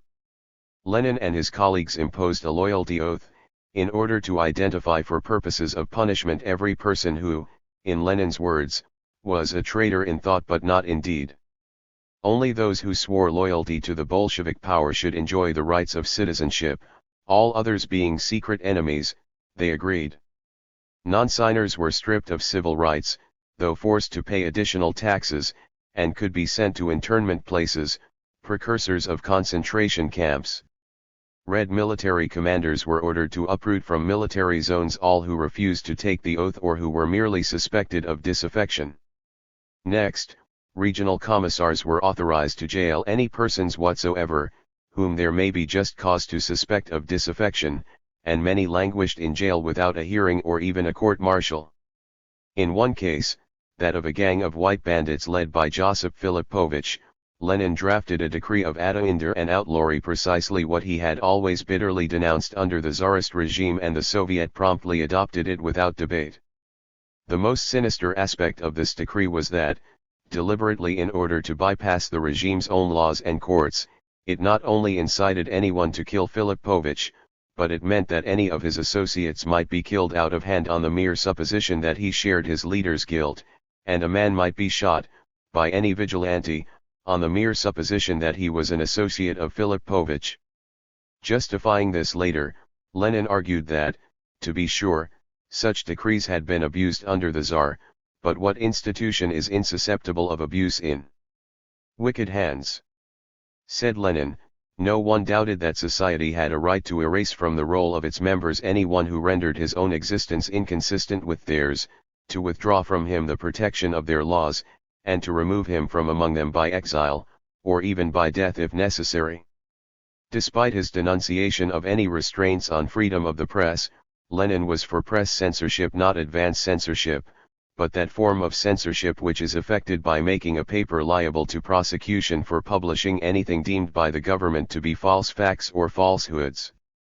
Lenin subsequently made clear that the whole opposition press, in his opinion, printed virtually nothing but false facts. As for his alleged commitment to fair and open political debate, there is an interesting letter of Lenin's in which he comments on a public meeting which the opposition SRS tried to hold in Petrograd on the Brest-Litovsk Treaty, only to be driven away with clubs and stones by a Bolshevik mob. One historian says the letter recounts the episode with some glee, but in any case the letter certainly lacked any censure of this mob action. Then there was the famous case of the treason trial of A. Burev for trying to sever the Ukraine from the country. To Lenin's dismay, this trial ended in Burev's exoneration. Yet, in a special message to the Soviet Congress, Lenin branded him a traitor, and this, admittedly, on the basis of little that constituted formal and legal evidence, chiefly letters often containing such a mixture of rumors, conjectures, and suspicions, as render it difficult to sift out the real facts. Having convicted Burev publicly, Lenin then proceeded to mobilize all the resources of the state to prove the preconceived guilt. One of Burev's aides had been illegally arrested by the military and brought to Moscow to stand trial for treason. This prisoner talked freely after Lenin had voluntarily assured him on his word of honor that nothing he said would be used to incriminate him. But when the aide's full confession included unshakable insistence that Burev had not wanted to sever the Ukraine, Lenin proceeded to break his word and ordered him committed. Throughout this period of agitation against Burev, Lenin gave undeviating support to a reign of terror instituted by the Red General Vilkanovich in Kiev, on grounds of an expected invasion of the Ukraine by Burev. The general saw traitors everywhere.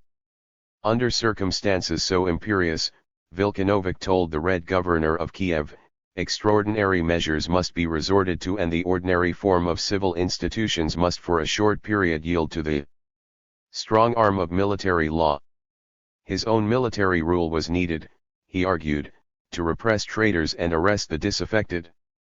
When the governor pleaded that he could not comply with those demands in the absence of legal authorization, Vilkanovich imposed the equivalent of martial law on his own say-so and unleashed a Saturnalia of lawlessness. Prisoners were summarily arrested and shipped to Moscow in chains. "I shall arrest," announced the general, "anyone against whom I have positive proof of being accomplices in the machinations against the state." One P.V. Ogdonarsky was thus arrested but, when produced in court, was freed on the ground that there was no evidence against him, yet within 2 hours both he and his attorney, whose crime was to intercede for him, were rearrested by the military and shipped to Moscow. When a Kiev judge denounced the general's act, the judge was himself arrested. Over 60 other victims landed in jail. Lenin's reaction to his general's conduct in Kiev was to applaud a job well done. He persisted in this approval even after the full details of the reign of terror were spread on the record. Vilkanovich had claimed that his terror was justified because Burev was approaching Kiev with an army of 6,000 to 7,000. Lenin had to explain to him that in point of fact the Burev forces consisted of only 80 to 100 men, but this did not modify his approval. On the question of the general's justification, said Lenin, there can be but two opinions, one, of the guilty and their accomplices, the other, that of all honest men. It was in connection with the Burev case that Lenin openly came out with the dictum that, when the safety of the regime demanded it, the universal resource is a dictator. Toward the end of Lenin's career, he was already using the army and navy of the nation mainly to harry and beleaguer the people themselves. It was indeed in this connection that he put into so many words the famous amoral doctrine that the end justifies the means. The Soviet Congress, he instructed one of his ministers, must legalize all means which may be necessary to obtain its end. Emphasis is original. One such means was Lenin's repeated proposal to falsify a standard history book in order to make it conform with his party line. Gomov's Great History of Russia was the text which all students were brought up on, and there was no immediate possibility of replacing it. It had to be used even though it poisoned students with its reactionary views, which were only reinforced by its literary charm. What to do? Fortunately, a good Bolshevik had concocted a rewritten version of the history, a version which changed passages wherever necessary to give the correct line on all issues. Lenin proposed to publish this falsified version for student use, while presenting it as the original Gomov. The party line reviser, he wrote to the head of the publishing agency, gives you the text of Gomov purely and verbally, till he comes to some misrepresentation or omission, he then alters the text silently, makes it what truth and candor say it should be, and resumes the original text again, as soon as it becomes innocent, without having warned you of your rescue from misguidance.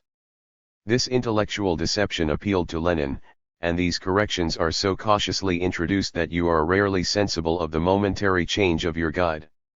You go on reading true history as if Gomov himself had given it. But the agency had objected, and when Lenin proposed the same scheme to another agency, the second objected too. It was never actually carried out. Need we go on? Is it not absolutely clear and irrefutable that, even if only half of all this is true, the basis for the later totalitarian system of Stalin was fully laid, that all the assumptions and patterns for it already existed in ovo in Lenin's regime?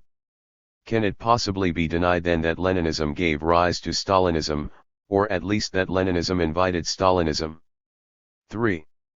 Dear reader who we trust has not peeked ahead, we must now confess that this familiar-looking review of the facts is a pure fabrication. None of it is true about Lenin, even though it could appear word for word in any current book on the horrors of Leninism without raising an eyebrow. but it is not a fabrication out of the whole cloth. To make it a plain chronicle of historical fact, make one change, where it says Lenin, read, Thomas Jefferson *, yes, Thomas Jefferson, the apostle of democracy, liberty, etc., the same Jefferson who swore eternal hostility to every form of tyranny over the mind of man, etc. The section above is, in fact, a brief summary of parts of a recent book published by Harvard's Center for the Study of the History of Liberty in America, Jefferson and Civil Liberties, The Darker Side, by Professor Leonard W. Levy of Brandeis. Levy's book has a good deal more of the same. We have given only samples. In particular, we have barely touched on 2 detailed chapters dealing with Jefferson's means of enforcing his embargo policy. On this a few summary sentences by Levy may do. On a prolonged, widespread, and systematic basis, in some places lasting nearly a year, the armed forces harried and beleaguered the citizenry. Never before or since did American history exhibit such a spectacle of derangement of normal values and perspectives. Under Jefferson, from the summer of 1808 until the time he left office, in March of 1799, insurrections were continuous throughout an entire section of the nation, and the armed forces were employed on a sustained basis as if it were normal for American soldiers and sailors to enforce against American citizens their own laws. The result, in Henry Adams' words, was that personal liberties and rights of property were more directly curtailed in the United States by embargo than in Great Britain by centuries of almost continuous foreign war. How many times have we read that it was because Lenin was always sure he was right that he was led into totalitarian ways, since if you are sure you are right then you will be fanatical and messianic about enforcing your ideas by any means. Of the man Lenin, this is a vulgar caricature, but it is Levy's repeated and evidence-filled judgment about the man Thomas Jefferson. Jefferson's rationale, as we have indicated, was the threat of armed attack by enemies. If in peacetime Aaron Burr moved with 100 men on New Orleans, this was enough to justify what Levy calls a Saturnalia of lawlessness and a reign of terror by Jefferson's general. In 1777 Jefferson's plans for internment areas, arrests on suspicion, etc., were justified by the appearance of a hostile fleet in the Bay of the Chesapeake, though the expected invasion did not come. But on the other hand, our stern modern moralists, uncompromising in their righteousness, are unmoved by the plea that the early Soviet regime under Lenin was beset not by 100 men who were rumored to be approaching, but by over a dozen armies mobilized by the most powerful capitalist states in the world, invading from all sides and overrunning the revolutionary land until at one point the Soviet government controlled only an area around the capital. Poof, what of that? He was a totalitarian, wasn't he? And likewise for Jefferson's peccadillos, poof, what of them? He was a great Democrat, wasn't he? We know this. So surely do we know this, in fact, that some reviewers of Levy's book seem to wonder why anyone would think the darker side of Jefferson even worthy of publication. That which, in the case of Lenin, is proof positive of deep-dyed totalitarianism which one can extenuate only at the risk of being considered pro-totalitarian oneself, is for Jefferson only a series of venial slips, which do not deserve to be brought to scholarly notice, or, if noticed, they are to be explained as merely secondary blemishes on an otherwise refulgent championship of freedom. As a matter of fact, the last is Professor Levy's own reiterated attitude. Now, I am not proposing that anyone excuse Lenin by pointing to Jefferson. Why, even Jefferson. Lenin's policies and acts must be defended or attacked on their own ground.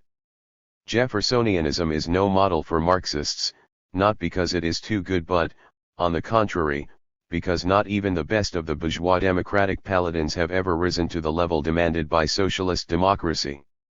So I do not propose to argue from the revelations in Professor Levy's book that Jefferson laid the basis for, say, Joe McCarthy, that, so to speak, Jeffersonianism produces McCarthyism. Even though present-day witch hunters have far more cause than President Jefferson to believe that the system they defend is beleaguered by a fateful enemy, such a conclusion would be simply unhistorical. but then, I apply the same standard to the Leninism produces Stalinism dogma, even apart from the fact that Stalin's totalitarian rule could be established only after he had physically wiped out the whole generation of Lenin's Bolsheviks. In this way, I claim to avoid the intellectual sin of doublethink. Now, dear reader, do you? New Politics 1964. Chapter 16. The myth of Lenin's concept of the party, or what they did to what is to be done. The myth for today is an axiom of what we may call Leninology, a branch of Kremlinology that has rapidly grown in the hands of the various university Russian institutes, doctoral programs, political journalists, et al. According to this axiom, Lenin's 1902 book What is to be Done? For short, WIT, represents the essential content of his operational code or concept of the party. All of Bolshevism and eventually Stalinism lies in ambush in its pages. It is the canonical work of Leninism on party organization, which in turn bears the original sin of totalitarianism. It establishes the Leninist type of party as an authoritarian structure controlled from the top by professional revolutionaries of upper-class provenance lording it over a proletarian rank and file. My focus here will be on WIT itself, and on Lenin's views and practices in the period between WIT and the Russian Revolution. Issues ramifying farther into the inevitable multitude of questions will not be treated in the same detail. The Leninological axiom under discussion is commonly reinforced from two directions. As was pointed out by the prominent Leninologist Yotechin, for whom see the appended special note, WIT is given a similar exalted position in the party schools of the Stalinist regime. In fact, Yotechin's way of demonstrating the basic importance of WIT is to quote the Kremlin's official history of the Communist Party of the Soviet Union on this point. The work, says Yotechin, much like other Leninologists, became a guidebook for his followers in matters of organization, strategy, and tactics, and has been adhered to by communists ever since. Lenin himself consistently applied these views. In WIT, his argument has a general validity and has in fact been generally applied by communists, in short, both the Western Leninologists and the Stalinists agree that Lenin's book was a totalitarian Bible, which is not surprising but does not settle the matter. Lenin himself consistently applied these views.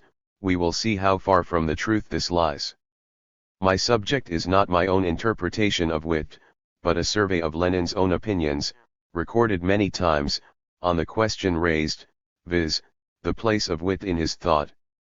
According to the myth, endlessly repeated from book to book, Lenin's concept of the party, 1, saw the party as consisting mainly of intellectuals, on the basis of a theory according to which workers cannot themselves develop to socialist consciousness. Rather, the socialist idea is always and inevitably imported into the movement by bourgeois intellectuals. 2, posited that the party is simply a band of professional revolutionaries as distinct from a broad working-class party. 3. Repudiated any element of spontaneity or spontaneous movement, in favor of engineered revolution only. 4. Required that the party be organized not democratically but as a bureaucratic or semi-military hierarchy. In point of fact, we will see that these allegations are contrary to Lenin's views as many times repeated and explained by him, beginning with WIT itself. We will indeed begin with WIT, where we will find something different from the myth. But even more important, it must be understood that WIT was not Lenin's last word, it was closer to being his first word. It is only the Leninologists who write as if WIT were the sum total of Lenin's writings on the issue. We will find, for example, that Lenin protested more than once that his initial formulations in WIT were being distorted and misinterpreted by opponents, after which he went on to clarify and modify. If we want to know Lenin's concept of the party, we must look at the formulations he came to, after there had been discussions and attacks. There is not a single prominent Leninologist who has even mentioned this material in his exposition of WIT's original sin. 1. Socialist consciousness and intellectuals. Let us start with the myth which claims that, according to Lenin's views in 1902 and forever, the workers cannot come to socialist ideas of themselves, that only bourgeois intellectuals are the carriers of socialist ideas. We will be eager to see what Witt actually said on this point, but there is an introductory point to be made beforehand. 1. It is a curious fact that no one has ever found this alleged theory anywhere else in Lenin's voluminous writings, not before and not after Witt. It never appeared in Lenin again. No Leninologist has ever quoted such a theory from any other place in Lenin. This should give pause at least. In ordinary research, a scholar would tend to conclude that, even if Lenin perhaps held this theory in 1902, he soon abandoned it. The scholar would at least report this interesting fact, and even perhaps try to explain it. The Leninologists do not behave in this fashion. On the contrary, they endlessly repeat that the virtually non-existent theory, non-existent after Witt, is the crux of Leninism forever and onward, though they never quote anything other than Witt. The explanation for the curious fact itself will emerge from the points that follow. 2. Did Lenin put this theory forward even in Witt? Not exactly. The fact is that Lenin had just read this theory in the most prestigious theoretical organ of Marxism of the whole international socialist movement, the Neue Zeit. It had been put forward in an important article by the leading Marxist authority of the International, Karl Koski. And this was why and how it got into Witt. In Witt Lenin first paraphrased Koski. 2. Then he quoted a long passage from Koski's article, almost a page long. Here is Koski, whom Lenin then looked up to as the master, some said the Pope, of socialist theory. Of course, socialism, as a doctrine, has its roots in modern economic relationships. But socialism and the class struggle arise side by side and not one out of the other, each arises under different conditions. Modern socialist consciousness can arise only on the basis of profound scientific knowledge.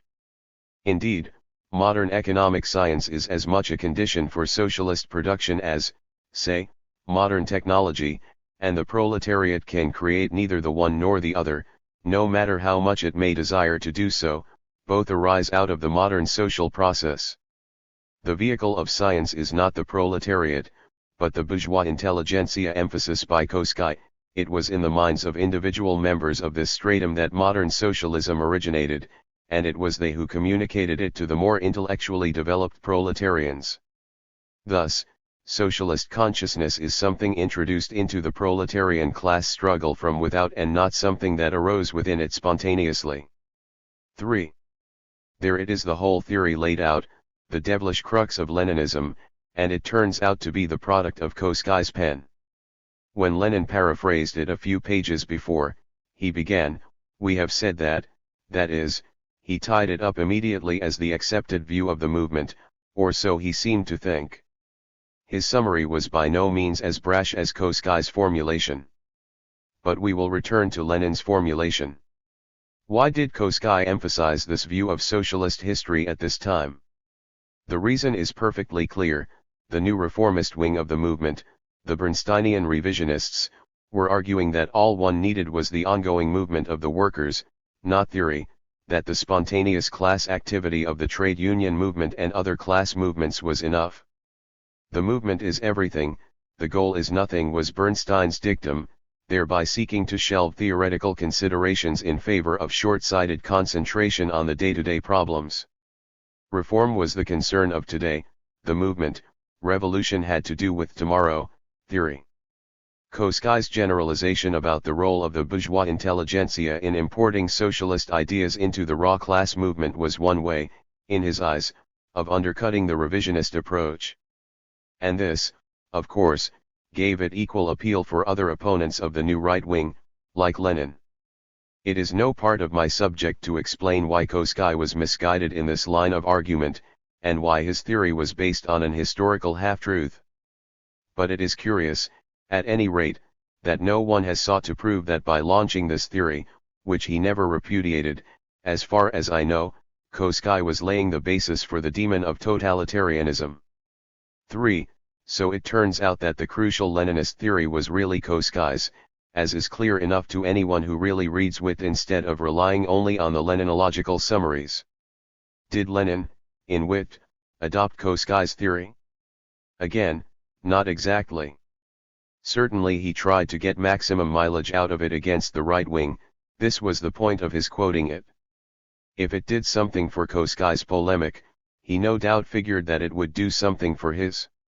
Certainly this young man Lenin was not, yet, so brash as to attack his pope or correct him overtly.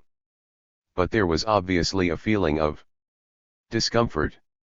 While showing some modesty and attempting to avoid the appearance of a head-on criticism, the fact is that Lenin inserted 2 longish footnotes rejecting, or if you wish, amending, precisely what was worst about the Koskai theory on the role of the proletariat. The first footnote was appended right after the Koskai passage quoted above. It was specifically formulated to undermine and weaken the theoretical content of Koskai's position. It began, "This does not mean, of course, that the workers have no part in creating such an ideology." But this was exactly what Koskai did mean and say. In the guise of offering a caution, Lenin was proposing a modified view. They the workers take part, however, Lenin's footnote continued, not as workers, but as socialist theoreticians, as Proudhons and Whitelings, in other words, they take part only when they are able. In short, Lenin was reminding the reader that Koskai's sweeping statements were not even 100% true historically. He pointed to exceptions. But he went on to a more important point: once you get beyond the original initiation of socialist ideas, what is the role of intellectuals and workers? More on this in the next point. Lenin's second footnote was not directly tied to the Koskai article, but discussed the spontaneity of the socialist idea. It is often said, Lenin began, that the working class spontaneously gravitates towards socialism. This is perfectly true in the sense that socialist theory reveals the causes of the misery of the working class, and for that reason the workers are able to assimilate it so easily, but he reminded that this process itself was not subordinated to mere spontaneity. The working class spontaneously gravitates towards socialism, nevertheless, bourgeois ideology spontaneously imposes itself upon the working class to a still greater degree. For this second footnote was obviously written to modify and recast the Koskai theory, without coming out and saying that the master was wrong. There are several things that happen spontaneously, and what will win out is not decided only by spontaneity, so went the modification. It cannot be overemphasized that if one wants to analyze Lenin's developing views about spontaneity, one cannot stick at this byplay in wit, but rather one must go on to examine precisely what the developing views were going to be. All that was clear at this point was that Lenin was justifiably dissatisfied with the formulation of Koskai's theory, however conveniently anti-Bernstein it might have been.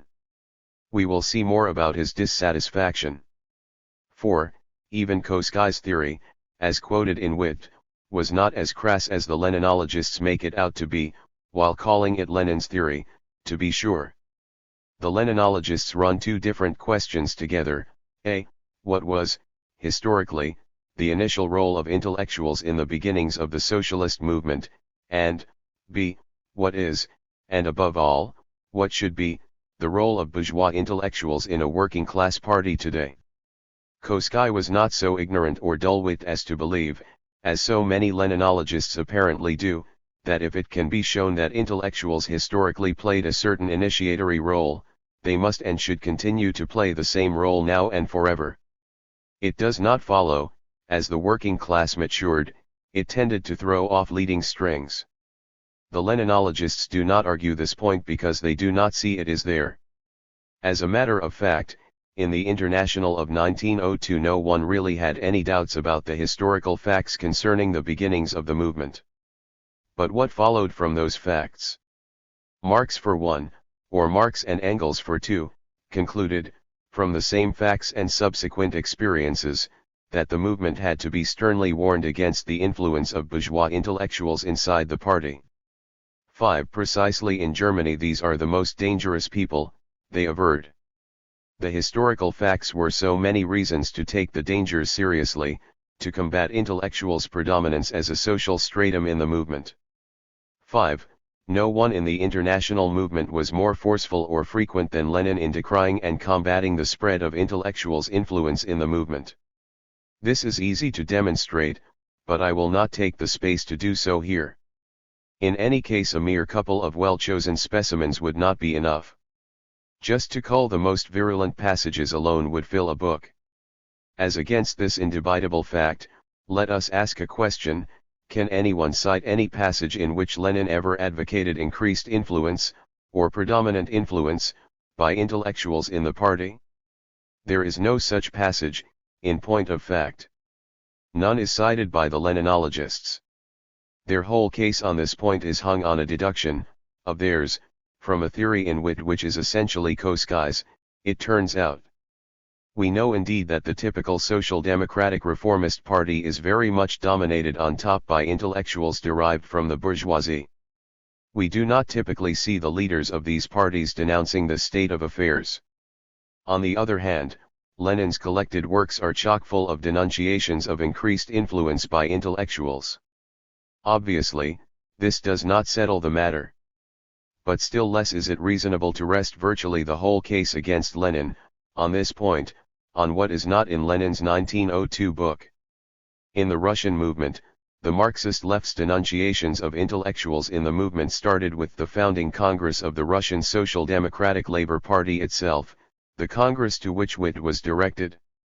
In fact, the Bolshevik-Menshevik split over the notorious membership rule, who could be a party member, which was directly connected with the Mensheviks' anxiety to make it easier for non-party intellectuals to be accounted as members, while Lenin fought to make it harder. This is hardly disputed. The Leninological myth that, according to Lenin's concept of the party, the organization is to consist only or mainly or largely of bourgeois intellectuals, this is contrary to fact. 6. Lastly, since it is a question of a party concept alleged to be peculiar to Lenin and Leninism, we should find that it is not true of the other Russian socialist parties, the Mensheviks and the Socialist Revolutionaries. But just the reverse is true. The case is most clear-cut with regard to the SRs, for while this party aspired to represent the peasants' interests and mentality, it was very far from being a party of peasants. Notoriously, it was a party composed overwhelmingly of bourgeois intelligentsia. You need only read the main scholarly work on the SRs, by O. H. Radke. The proportion of bourgeois intellectuals in the Mensheviks or supporting the Mensheviks was greater than in the case of the Bolsheviks, not less. 2. Professional revolutionaries and spontaneity. Let us take the second claim, that the Leninist concept of the party demanded that the party should consist of so-called professional revolutionaries only. This view was deduced from wit by opponents. As soon as the deduction and the claim appeared, Lenin denied, scores of times, that he wanted a party made up of professional revolutionaries only. The Leninologists endlessly repeat the deduction, and do not mention that Lenin consistently and firmly repudiated it. One of the difficulties, not Lenin's, is that there are several questions confused under this head, as usual. In the first place, the most important background fact was the condition of illegality suffered in Russia by any revolutionary party. It was not a question of some general or superhistorical concept of the party offering a formula for any country at any time. Wit asked what was to be done in this autocratic Tsarism in this year of 1902. Whatever views on this question are discerned in wit, it is false to ascribe them to a generalized program of organization good for any time or place. In wit, Lenin was discussing the need for a corps of professional revolutionaries in the party for the sake of effective functioning, to make sure that the history of the party was not simply one shipment of revolutionaries after another to Siberia. A good part of the Leninological myth rests on a confused definition of professional revolutionary. The Leninologists seem to assume that to Lenin a professional revolutionary meant a full-time party worker or functionary, devoting all his time to party activity. This is absurd from Lenin's viewpoint. It would indeed exclude workers, as the Leninologists deduce. It can easily be shown, from Lenin's copious discussions of the professional revolutionary for years after wit, that to Lenin the term meant this: a party activist who devoted most, preferably all, of his spare time to revolutionary work. The professional revolutionary considers his revolutionary activity to be the center of his life, or of his lifestyle, if you will. He must work to earn a living, of course, but this is not his life center. Such is the professional revolutionary type. I have come to believe that part of the confusion stems from the important difference in the meaning of professional between English and most continental languages. In French, and I think the usage in German and other languages stems directly from the French, the word professional refers simply to occupation. Whereas in English only lawyers, doctors, and other recognized professions can be said to have professional activity, in French this can be said of anyone in any occupation. The reference is simply to occupational activity. Under the aegis of the English language, a professional revolutionary must be as full-time as a doctor or lawyer. Of course this does not account for non-English Leninologists, and is only one factor in the confusion. It follows from Lenin's view that even the core of professional revolutionaries were not necessarily expected to be full-time party activists, which usually means functionaries. The number of functionaries in a revolutionary group is a question with its own history, but this history is not presently ours. The point of defining a professional revolutionary as a full-timer, a functionary, is to fake the conclusion, or deduction, only non-workers can make up the party elite, hence only intellectuals. This conclusion is an invention of the Leninologists, based on nothing in Lenin. From Lenin's standpoint, professional revolutionary workers were important to the movement for two reasons. One is obvious: the greater amount of time and activity that they could devote to the work of the movement.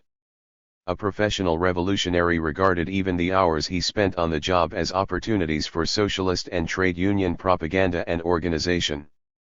The second aspect of the professional revolutionary type, much emphasized by Lenin, was that such a worker could be trained in revolutionary work, in a more meaningful way, that is, given conscious education and courses in self-development on how to operate as a revolutionary. The professional revolutionary worker was, or could become, a trained revolutionary worker. Lenin had no trouble understanding and acknowledging that only a core of the party could consist of such elements. All he argued was that the more such the party had, the more effective its work. This is a far cry from the Leninological myth. As for the myths about the alleged theory of spontaneity versus conscious organization, much of this is the result simply of failing to understand what the issues were. No one in the movement, certainly not Lenin, had any doubts about the important and positive role played by spontaneity, spontaneous revolts, struggles, etc. In many cases, when we say a certain revolt was spontaneous, all we mean is, we do not know how it was organized or by whom. What Lenin argued against in Wit and elsewhere was the glorification of spontaneity for its own sake, for what this glorification meant in actuality was a decrying of conscious organizational activity or party work or leadership. This latter attitude made sense only for anarchists, but it was also likely to be assumed by extreme reformists as a cover for opposing independent working class organization.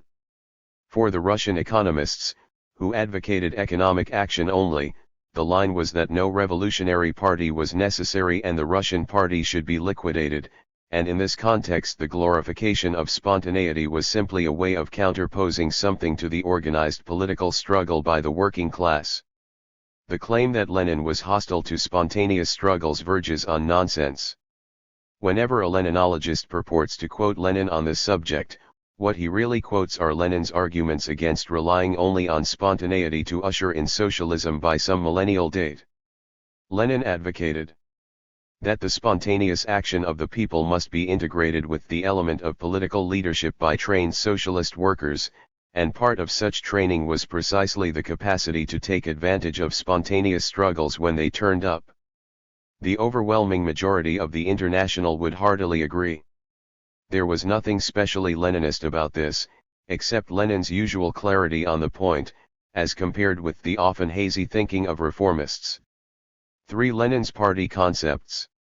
We still have to take up Lenin's later comments on wit. But something of a historical introduction is necessary here.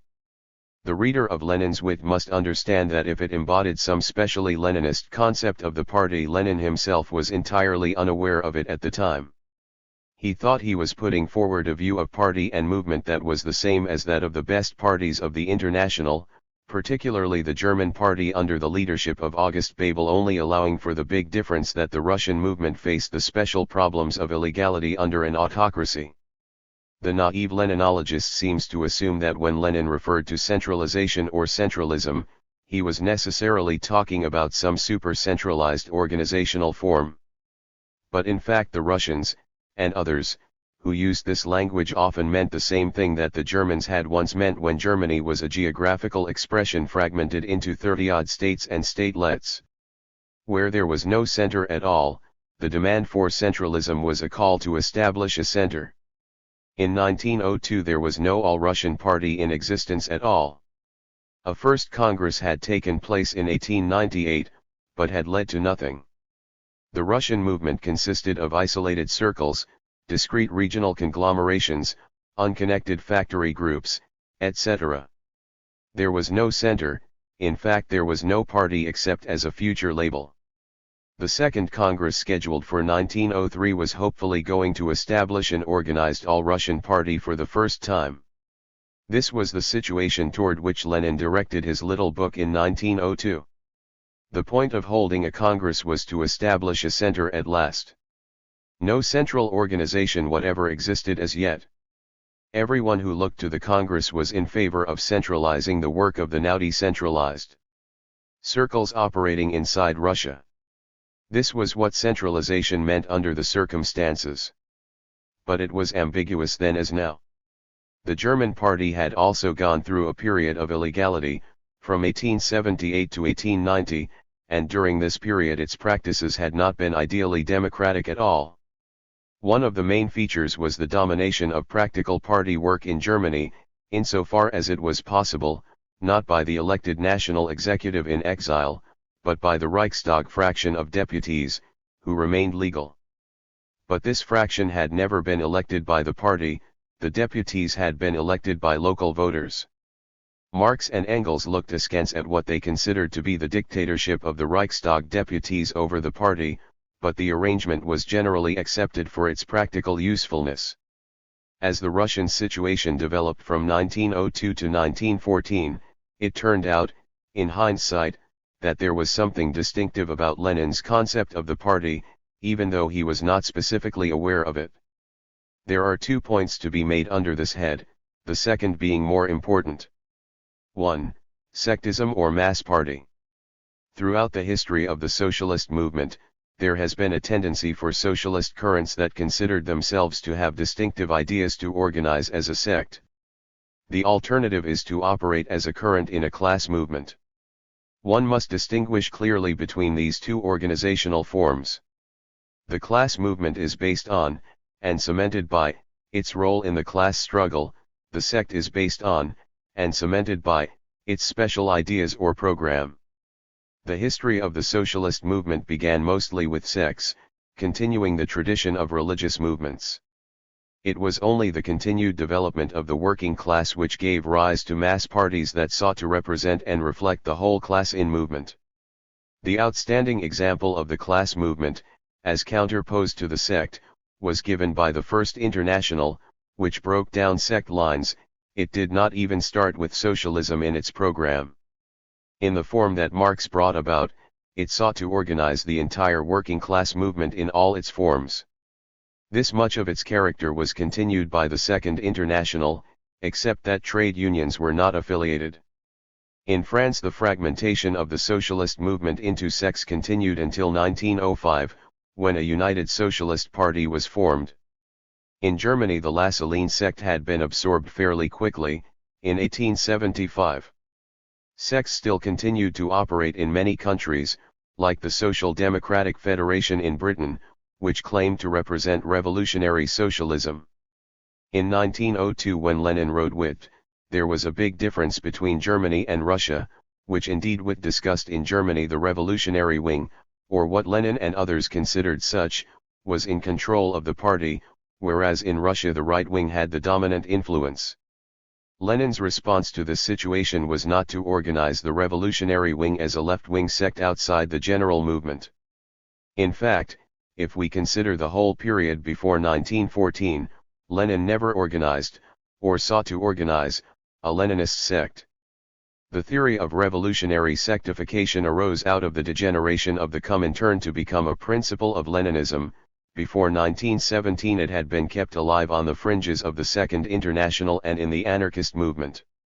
The course which the young Lenin took was then the normal one in the International. He sought to organize the revolutionary current as a political center of some sort inside the mass party, or what was going to be the mass party if the Second Congress was successful. Most political centers in the socialist movement, leaving aside sects, were currents established around periodical organs. This was the case in the German party, for example. When Lenin went into exile from Russia, he did not establish a Leninist sect. He went to the Iskra editorial board, which was not a membership group. Even after the Bolshevik-Menshevik split, and for the next several years, at least until shortly before World War I, the term Bolsheviks and Mensheviks meant a political center inside the mass party, the RSDLP, not a membership sect. 2. Split and unity. This involved the second distinctive feature of Lenin's party concept. One can distinguish three approaches to this question, as follows. A.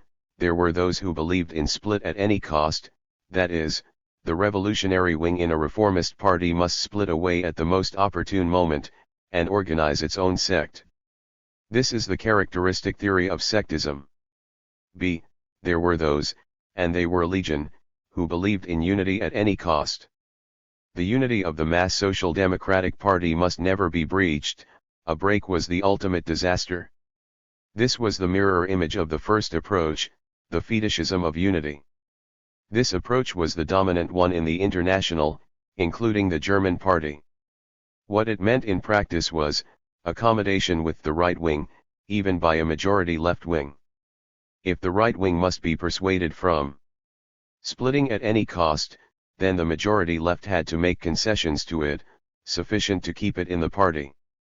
One of the most enlightening examples of this pattern took place in the Russian party soon after the 1903 Congress, at which Lenin's wing won majority control with the support of Plekhanov. The Menshevik minority then split. Thereupon Plekhanov, under pressure, swung around and demanded that the majority of the Iskra editorial board be handed back to the Mensheviks, for the sake of unity. In short, if the Mensheviks had won the majority, there is no doubt that Lenin would have stayed in as a minority, but if the left wins, the right wing picks up its marbles and quits, then for the sake of unity the left has to hand control back to the right. See, Lenin's distinctive approach was this: he simply insisted that where the left won majority control of a party, it had the right and the duty to go ahead with its own policy just as the right wing was doing everywhere. The Bolshevik-Menshevik hostilities hardened when Lenin rejected Plekhanov's demand to reverse the outcome of the Congress. This distinctive approach was, unity, yes, but not at the cost of foiling the victory of the majority. Unity, yes, but on the same democratic basis as ever. The right wing could work to win out at the next Congress if it could, but it would not do to demand political concessions as a reward for not splitting. One of the chapters in Lenin's life most industriously glossed over by the Leninologists is the period that followed the Second Congress and Plekhanov's about-face. One must read volumes 6 and 7 of Lenin's collected works to see how heartsick he was in face of the break, and what continued efforts he put into healing the split with the Mensheviks on the basis of full democratic rights for all. In test after test, it was the Mensheviks who rejected unity on this basis, or on any basis that failed to give them party control in defiance of the Second Congress outcome. In fact, the first test of course had come at the Congress itself, since it was the Mensheviks that split away because Lenin had gained a majority in the voting, after extreme right-wing elements had walked out for their own right-wing political reasons. The common claim that it was the Bolsheviks who split is one of the myths of Leninology. All this was tested again in the period after the upheaval of the 1905 revolution, which opened up Russian political life for a while. Legal organization became possible temporarily, open elections, etc. In this situation, the question of unity of Bolsheviks and Mensheviks was again raised. but we will come back to this in section 5. For Lenin after wit. In the first two sections we discussed what is in wit and what isn't, but, as mentioned, this is very far from exhausting the question of Lenin's attitude toward wit. Part of the Leninological myth is the claim that the concept of the party found in wit, whatever this is, was Lenin's permanent and abiding view, which he consistently applied from then on. We must therefore turn to find out what Lenin thought about wit in the ensuing years. For one thing we will find this, that, from the time wit was published until at least the Russian Revolution of 1917, Lenin insisted that this 1902 work of his was not a canonical exposition of a model form of party organization, but simply an organizational plan for the given time and place. It was devised for, a. an underground movement functioning in secrecy under conditions of autocracy, and, b. a movement which had not yet succeeded even in forming a national organizing center in its own country, as had most social democratic parties in Europe. This 1902 plan was therefore not automatically applicable to other situations, to other places in Europe, or to other periods in Russia, where there was more elbow room for political liberty. This plan was time-bound and place-specific. In his letter to a comrade on our organizational tasks, September 1902, that is, a few months after the publication of Wit, Lenin explained more than once that the forms of organization needed were determined by the interests of secrecy and circumscribed by the existence of the autocracy.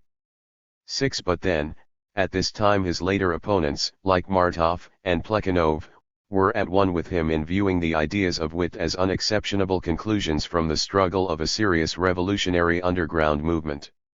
It was only after a falling out on other grounds that these opponents, and their successors, began to read into Wit everything they thought was sinister in Lenin's course, including his inexplicable refusal to yield up the Congress majority power to the people who had been the Congress minority. Already at the Second Congress itself, before the final split, Lenin had pleaded with critics not to take Wit passages wrenched from the context. In doing so, the first point he had made was the one mentioned above, viz., that Wit was not intended to present principles of party organization.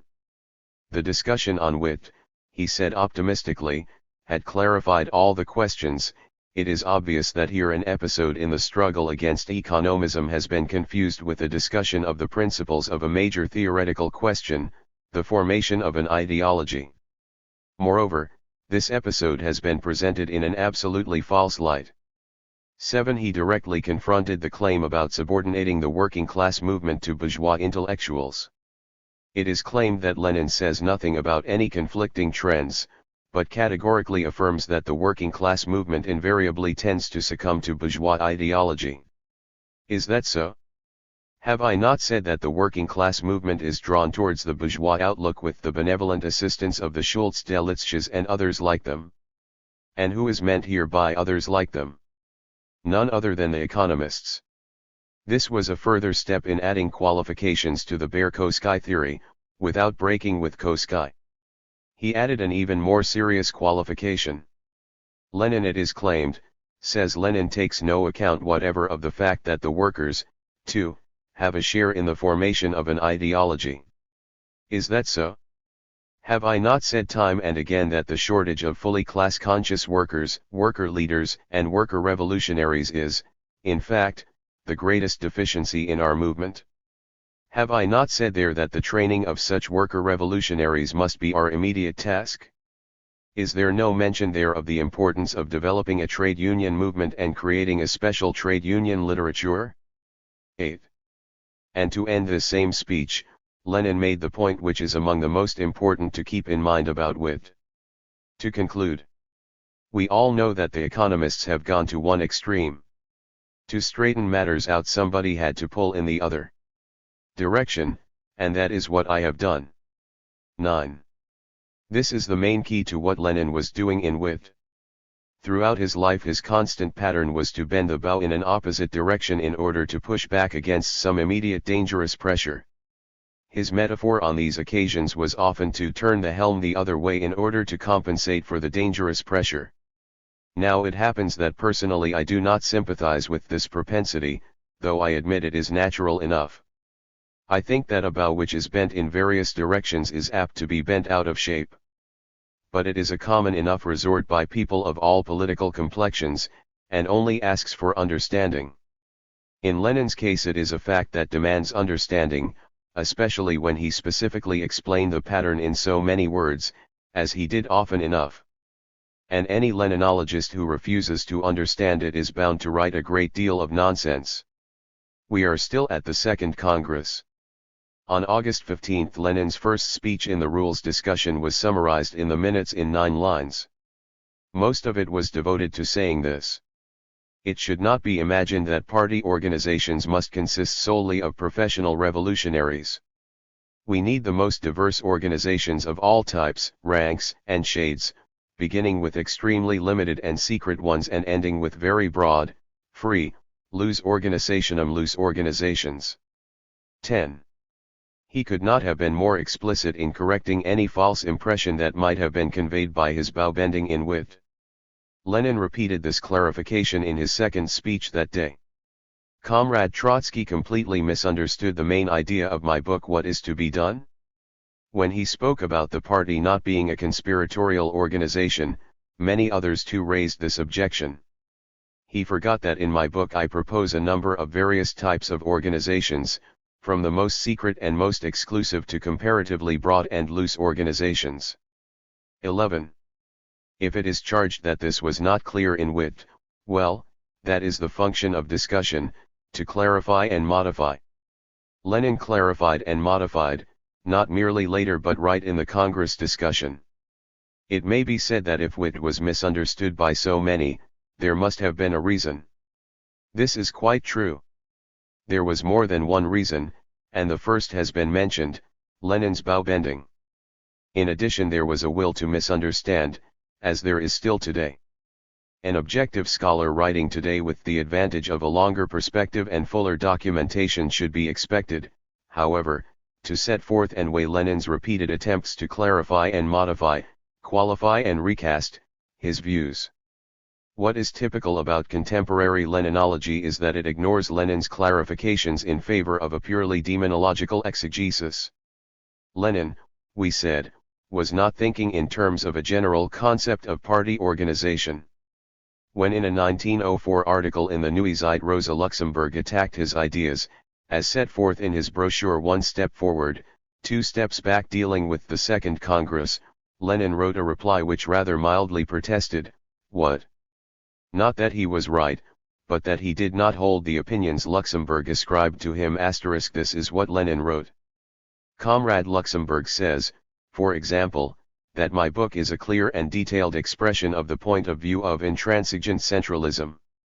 Comrade Luxemburg thus supposes that I defend one system of organization against another. But actually that is not so. From the first to the last page of my book, I defend the elementary principles of any conceivable system of party organization. 12. That is, Lenin believed that he was only working out the forms of any party that could conceivably exist under the given conditions in Russia. Rosa Luxemburg further says that according to his Lenin's conception, the Central Committee has the right to organize all the local party committees. Actually that is not so. Comrade Luxemburg says that in my view the Central Committee is the only active nucleus of the party. Actually that is not so. I have never advocated any such view. Comrade Rosa Luxemburg says, that the whole controversy is over the degree of centralization. Actually that is not so. Our controversy has principally been over whether the Central Committee and central organ should represent the trend of the majority of the party Congress, or whether they should not. About this ultra-centralist and purely Blanquist demand the worthy comrade says not a word. She prefers to declaim against mechanical subordination of the part to the whole, against slavish submission, blind obedience, and other such bogies. Comrade Luxemburg fathers on me the idea that all the conditions already exist in Russia for forming a large and extremely centralized workers' party. Again an error of fact. 13. And so on. By the way, anyone who thinks that Rosa Luxemburg was a sainted angel in internal party brawls is naive.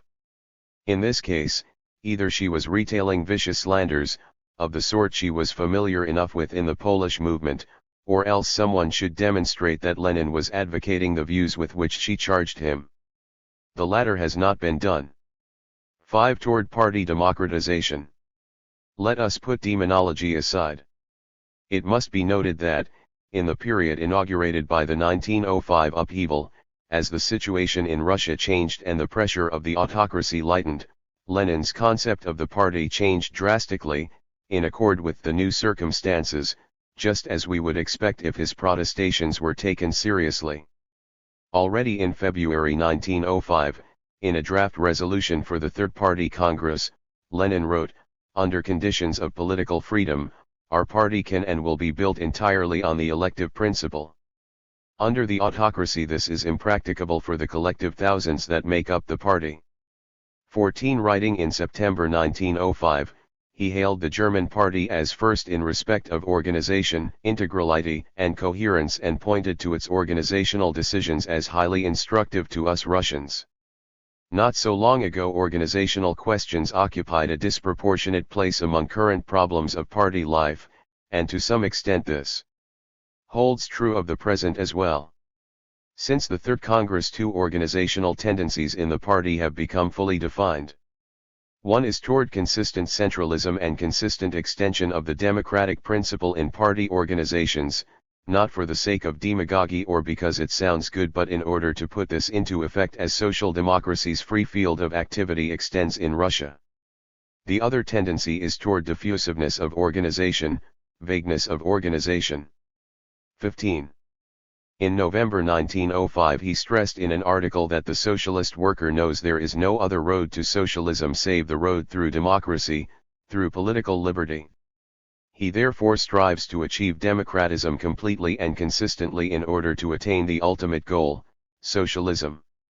16. The same month he published an important essay, titled The Reorganization of the Party. In it he called for a new party congress in order to put the whole organization on a new basis. This article went to the main point directly: the conditions in which our party is functioning are changing radically. Freedom of assembly, of association, and the press has been captured. 17. What followed?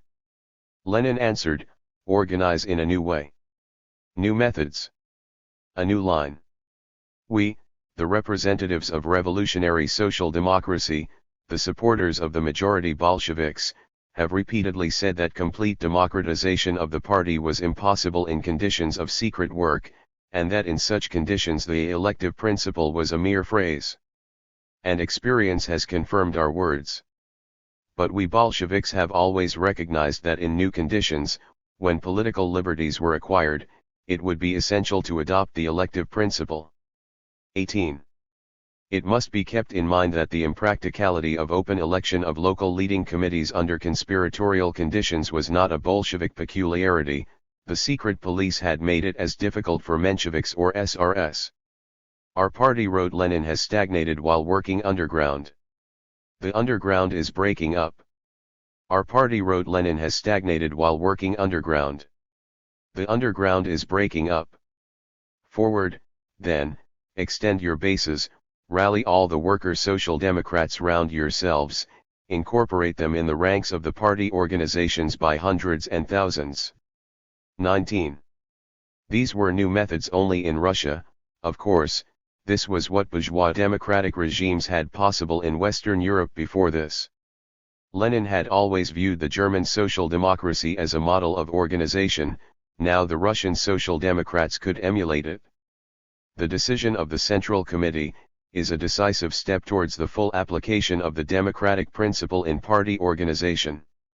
20. All comrades, he enjoined, must devise new forms of organization to take in an influx of workers, new forms that were definitely much broader than the old, less rigid, more free, more loose.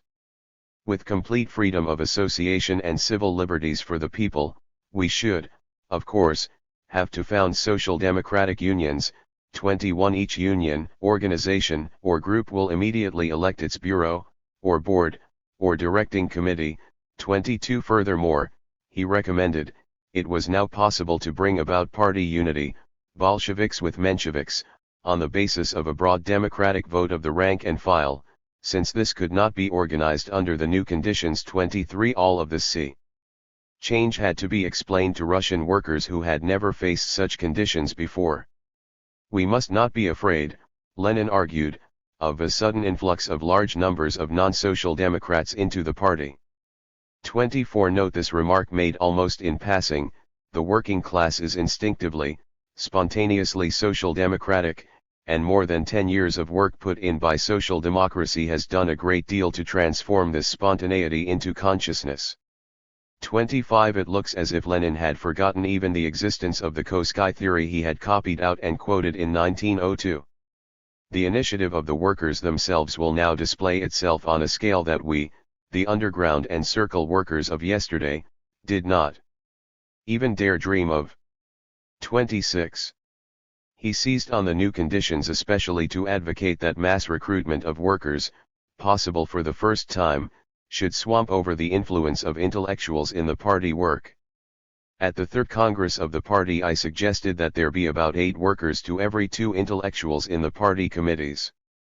How obsolete that suggestion seems now. Now we must wish for the new party organizations to have 1 social democratic intellectual to several hundred social democratic workers.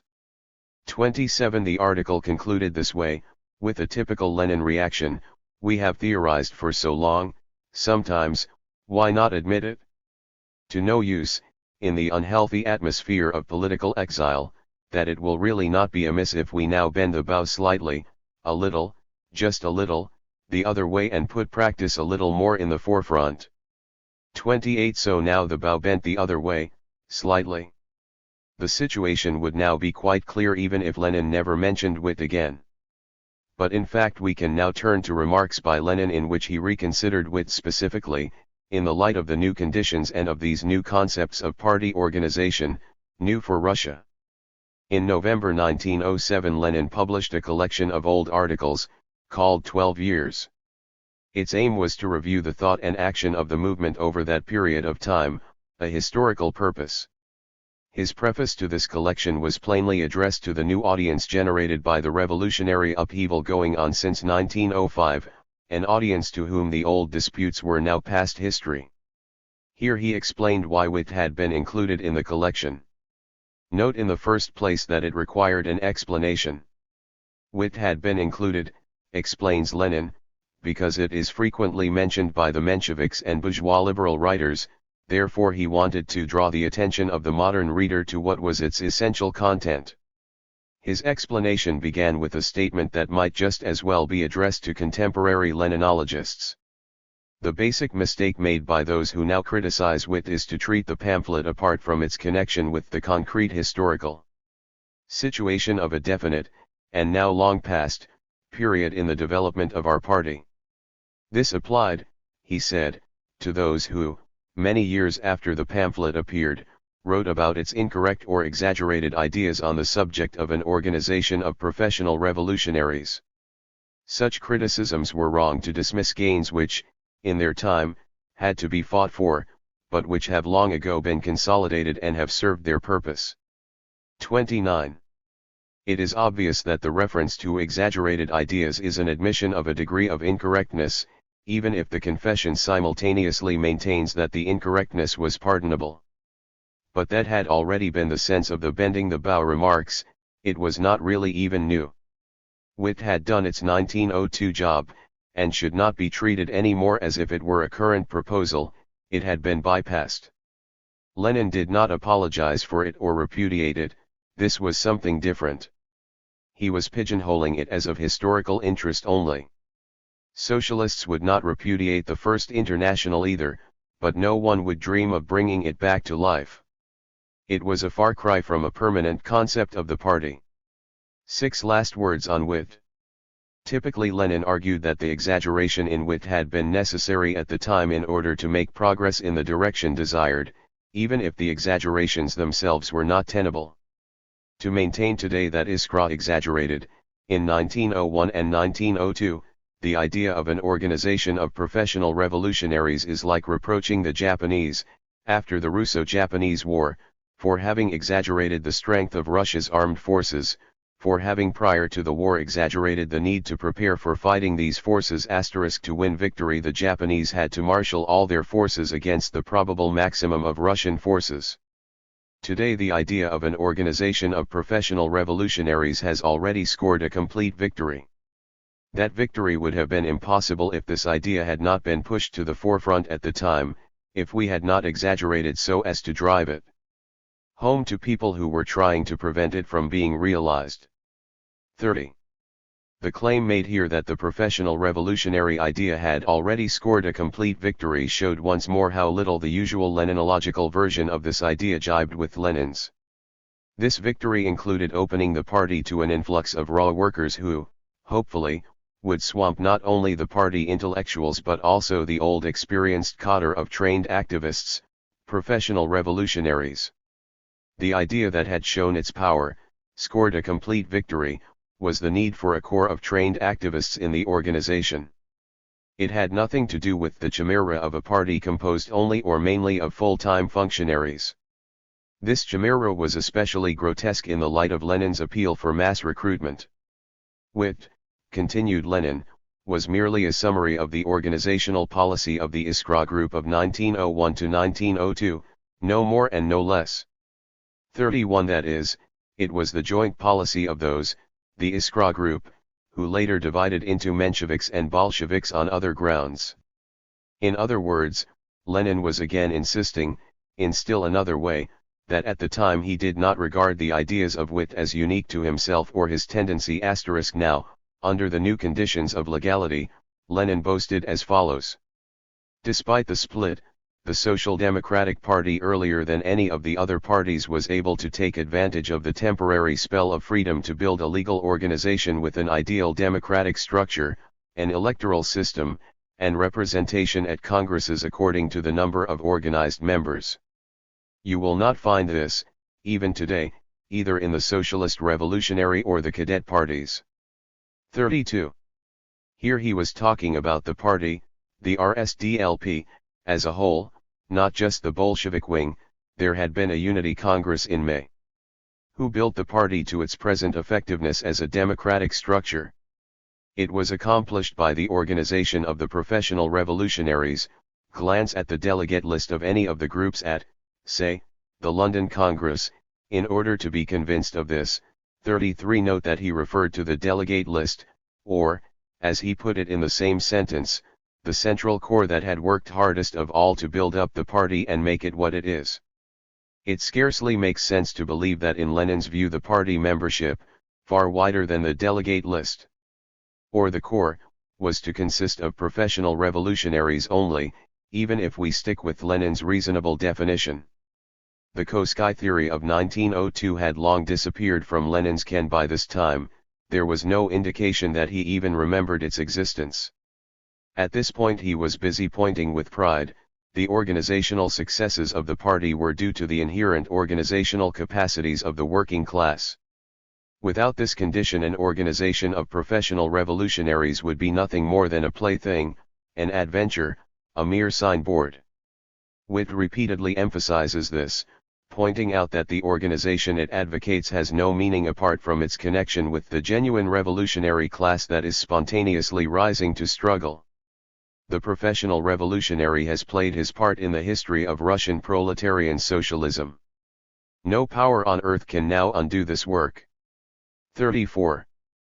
Throughout these pages, more often than we can reasonably cite, Lenin repeated the theme that the day of wit was in the past. In the historical conditions that prevailed in Russia in 1900 to 1905, no organization other than Iskra could have created the Social Democratic Labor Party we now have. This preceded the statement that the professional revolutionary has played his part. The bitter disputes within the émigré circles characterized a young and immature workers' movement.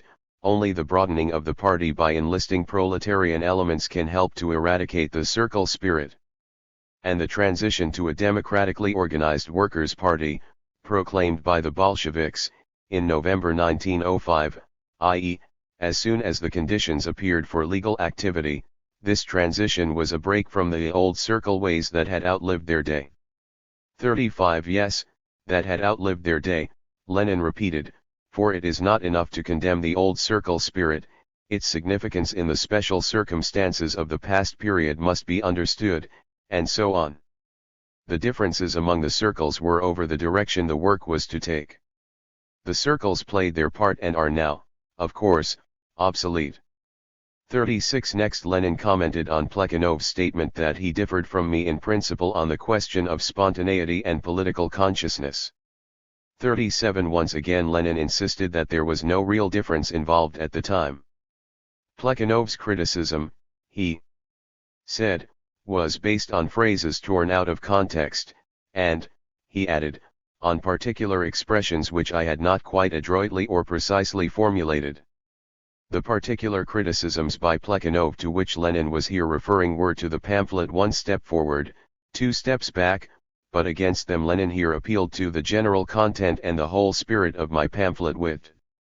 All of us had agreed, he went on to say, upon the formulation of the relation between spontaneity and political consciousness in the draft party program put forward by the Iskra group. And then Lenin made a statement which capped the whole problem. Nor at the Second Congress did I have any intention of elevating my own formulations, as given in wit, to programmatic level, constituting special principles. On the contrary, the expression I used, and it has since been frequently quoted, was that the economists had gone to one extreme. Wit, I said, straightens out what had been twisted by the economists. The meaning of these words is clear enough.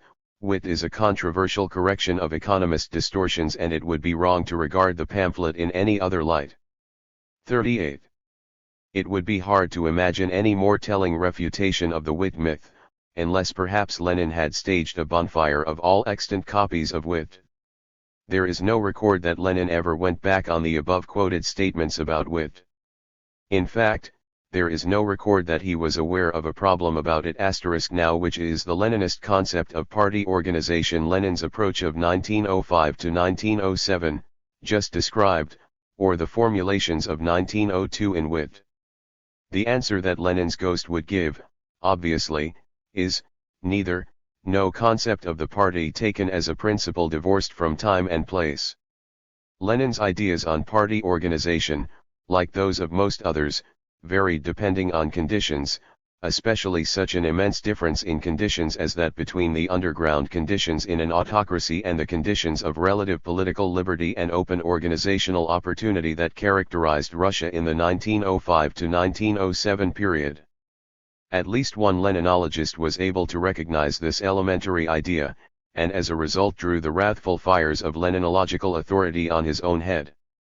Deviating from the consensus, John Plamenitz wrote this much. There is nothing specifically undemocratic about the opinions so vigorously expressed in wit. He never, when he wrote wit, intended that the party of the proletariat should drive and bully the workers, or even that it should make their revolution for them, and then govern Russia in their name but without taking the trouble to consult them. If it were not for what happened after the Bolshevik Revolution, says Plamenitz, we should not venture to call them the ideas of wit undemocratic, but merely say of them that they were advice perhaps well enough adapted to the needs of a revolutionary party active in Russia in the first decade of the 20th century. 39. Lenin's 1902 proposals for the Russian movement of the day may have been good or bad proposals. This discussion is preempted by the Leninological myth. Recognition that wit was not anti-democratic in its views still leaves open the belief, which Plamenitz for one holds, that Leninism took an anti-democratic turn in what happened after the Bolshevik Revolution. The point about the Leninological myth is that it makes discussion of these developments impossible. Political historical analysis is replaced by demonology. Amazing story. Yotechin's edition of Lenin's Wit. The preceding essay was in part drafted in 1963 for use in a book review. The year 1963 was a great year for the Leninologists, with the publication of 3 biographies of Lenin, plus a relevant volume of memoirs by Angelika Balabanov. Another event of the year was the publication of a new English translation of Wit, What is to be Done? Translated by S.V. and P. Yotechin. Edited, with an introduction and notes, by S.V. Yotechin. Oxford, Clarendon Press. 213p. This edition was noteworthy especially because it was, I think, the first example of a major Western publisher's recognition that Lenin's writings were at least as important for the history of socio-political thought as, say, those of Lactantius, Leibniz, Lilburne, or Luther. It was the first production, from these scholarly precincts, of a critical edition with scholarly appurtenances, annotation, etc. The milestone was the fact that it was done at all. The nature of the edition issued was of no mean interest. The job was done by S.V. Yotechin, author of Russian political thought and a concise encyclopedia covering Russia. The present note will not discuss the views expressed by Yotechin's introduction. These views were rather standard specimens of the Leninological consensus on the original sin of wit as the fountainhead of all Bolshevik deviltry. We will be concerned only with what editor Yotechin did to the text of Lenin's work. In the first place, the Yotechin edition does not present the complete text. This is doubly puzzling, because, 1. Lenin's brochure makes a fairly small booklet to begin with, and, 2. The amount cut out by Yotechin is not very great in bulk. The reason could hardly have been an overwhelming need for economy by Oxford's Clarendon Press.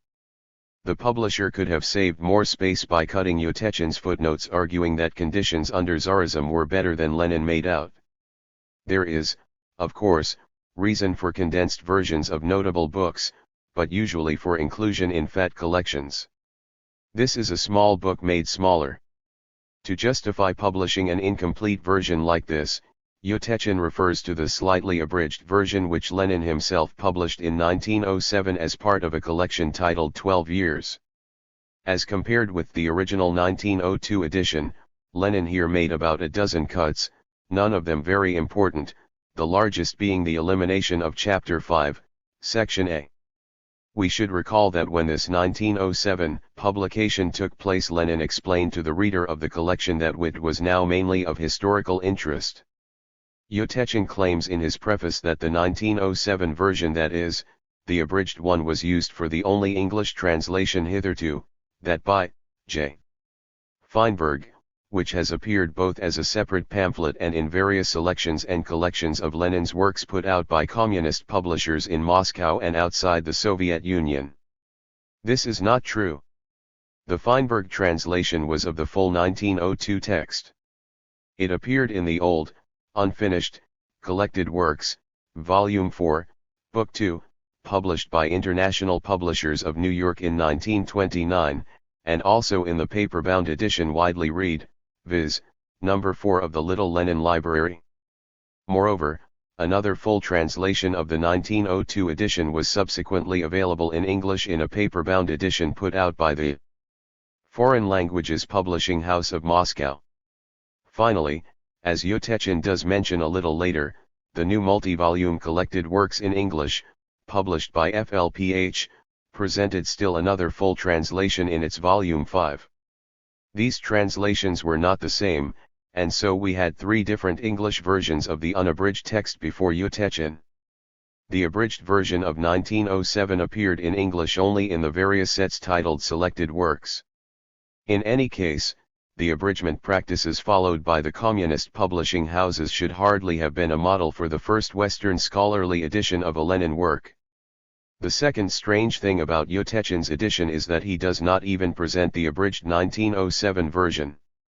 His surgical operation on the body of wit only starts with the 1907 abridgment, for he accepts all but a couple of the cuts made there. Then in addition he makes 32 further excisions in the text, ranging in length from over a page to a line here and there. Then, from the text which is left, he cuts 24 of Lenin's footnotes, some of them rather long ones and several of them quite important and interesting. The reader may wonder why Lenin's first Western scholarly editor snips his shears around the work like that, but he may assume that all of the cuts are of unimportant passages.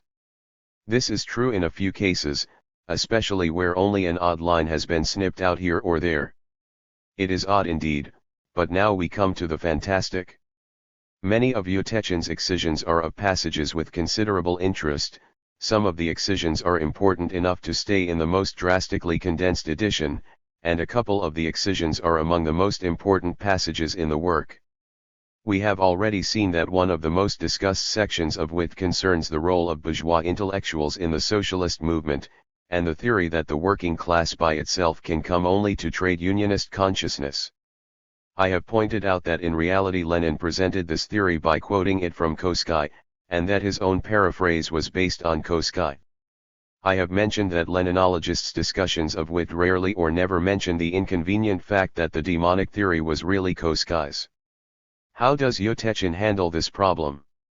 Easy, he simply exercises his editorial shears and excises the whole quotation from Kosky from the text of the book. The reader of this sanitized edition will never be confused by finding out that the very crux of Leninist deviltry actually started with Kosky, not Lenin. Fourthly, if the suppression of this crucial passage is bizarre, there are a whole group of cuts that are no less so. Here is an enlightening example. One of the disputed points in disquisitions on wit is the question of the origins of Lenin's thought. Does it stem mainly from the European Marxist tradition or from the Russian revolutionary past? Yotechin is a rather all-out proponent of the latter thesis. His introduction argues that Lenin's spiritual ancestors were Tikhachev and Ogarev in particular. The Tikhachev bogey is most commonly dangled before readers, for Tikhachev was a Blanquist-type 19th-century revolutionary of the vulgarist sort. The text of wit, writes Yotechin in this connection, is not particularly enlightening on this question. It was not advisable for him to refer to the text, for he has carefully excised from this text every passage in wit that fails to conform with his thesis, and that he can take out without ruining the continuity. Take the specific case of the bogeyman Tikhachev, Lenin's real ancestor according to Yotechin and Leninology. It would have been a kindness to Yotechin if Lenin had thrown into his writings a few enthusiastic references to Tikhachev, say about 1% of the number of references he constantly makes to his European Marxist models. It would have been a boon for Leninologists if he had published just one kind word about his real ancestor. But in all of the 45 volumes of Lenin's collected works there are about 5 references to Tikhachev's name in toto, and only one of these is a substantive passage expressing an opinion. This one passage bearing Lenin's view of Tikhachev occurs, as it happens, in wit. And it is distinctly hostile to Tikhachev as a protagonist of excitative terror. 40. Now what does a scholarly editor do when the text fails to conform to the consensus of Leninology? Yotechin strikes out of the text the whole passage on Tikhachev. This one and only passage in which Lenin actually expressed an attitude toward his real ancestor, leaving aside second-hand claims, must not be allowed to confuse the innocent reader. Not only that, in a couple of other places in the text, Yotechin cuts out substantial passages in which Lenin attacks terrorism and terrorist views. This bears only on one side of the question raised about Lenin's ancestors. As mentioned, Yotechin wants to play down the extent to which Lenin based himself on the European Marxist tradition. The text of wit, the text as written by Lenin, abounds in arguments taken from this arsenal. In fact, wit contains some of the most interesting material in all of Lenin. Showing his reliance on the European Marxist parties as models of party organization. It is this sort of material that Yotechin tends to strike out, though it is too voluminous to excise altogether. Yotechin's preface refers quite consciously to this practice of his. Omitted are chiefly details of polemics that are of no particular relevance to the main line of argument, and examples given by Lenin from the practice of the German social democracy in order to illustrate points he was making, examples which would now be more likely to obscure than to elucidate his reasoning. These passages not only obscure Lenin's reasoning, they ruin Yotechin's case. Out they must go, from the text. For example, there is the passage Yotechin throws out of Chapter 3, Section F, a eulogy of how the German Social Democratic Party operates. It is not true that this is only an illustration, as Yotechin claims, though he never explains why enlightening illustrations have to be struck out of his text. This passage is an argument which Lenin is making in favor of his proposals. Lenin is citing the most admired socialist party as his model. Moreover, in his account of how the admirable Germans work, he is implicitly also giving his own views on how a party should work, on the basis of a legality such as did not obtain in Russia. If one wants to find out Lenin's organizational concepts, it is important, to put it mildly, to find out his views on the organizational concepts and practices of the leading European Socialist Party. There are a brace of equally interesting references to the European movement that Yotechin throws out. But it is not really necessary to take the space to pile one enormity on another. Such is this first scholarly edition of Lenin from a major publisher, under the auspices of an eminent Western institution of learning, to reveal the lamentable original sins of Bolshevism. If a mangle job like this had been done on, say, John Stuart Mill by a Moscow publishing agency, we would all know exactly what to think, and Yotechin would probably not be behindhand in saying it. It would be called a work of falsification. But we must not be impolite. After all, there are few Leninologists who are in the fortunate position of being able to prove their interpretation of a work by pruning the text to suit the interpretation. This does not necessarily mean that Yotechin performed his operation on the body of wit with conscious dishonesty. It is far more likely that he knows only one way to read Lenin, through his own specially made glasses. The leading authorities of Leninology in the Western scholarly establishment are not different in kind from their blood brothers in the Stalinist professionate. 1990. Chapter 17. James Morrison and Working Class. Feminism. According to the mythology of much feminist history, advocacy of women's rights was the doing of certain enlightened intellectuals, almost exclusively Mary Wollstonecraft, John Stuart Mill, and so on. An accompanying tenet, implicit or explicit, has it that resistance to sexism can come only from the educated classes, while the working classes necessarily remain a hotbed of male chauvinist attitudes and practices. It is beyond question, of course, that most sectors of both the upper and the lower classes have been rife with sexist prejudices. It is the counterposition that is in question. Note that this counterposition contrasts enlightened individuals of the bourgeoisie with the mass ranks of sexist proles, whose enlightened individuals are seldom mentioned. This is methodologically invalid. One reason for this pattern is that the aforesaid enlightened individuals in the lower classes, however numerous, have not tended to write and publish books, which after all is the mode of existence of intellectuals virtually by definition. Wollstonecraft and Mill published books. The influence of the others must be sought in other activities, if it is not to be misleadingly ignored. The name of Wollstonecraft deserves special honor precisely because there was not even a tiny minority of her class that constituted a simulacrum of a movement for her ideas. From her class's point of view she was a pariah. This very fact adds to her stature historically, for all her limitations. We have seen that in revolutionary France there was no social tendency in the upper classes that spoke up in support of Condorcet, and that Olympe de Gouges was another pariah among her kind, while in contrast the women of the sans-culottes took a large measure of revolutionary equality in action into their own hands en masse, that is, as a whole social stratum.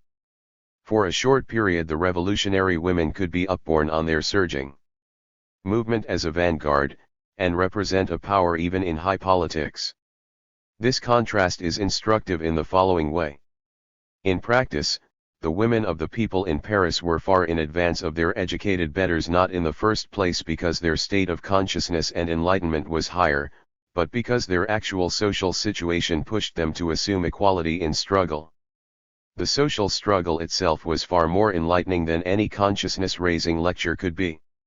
Historical experience, when it is not suppressed, tells us this, that when exploited classes and sectors of society emerge into view from below, take the public stage in times of crisis and upset, there also tends to be a sharp upsurge in the social forces militating against sexism.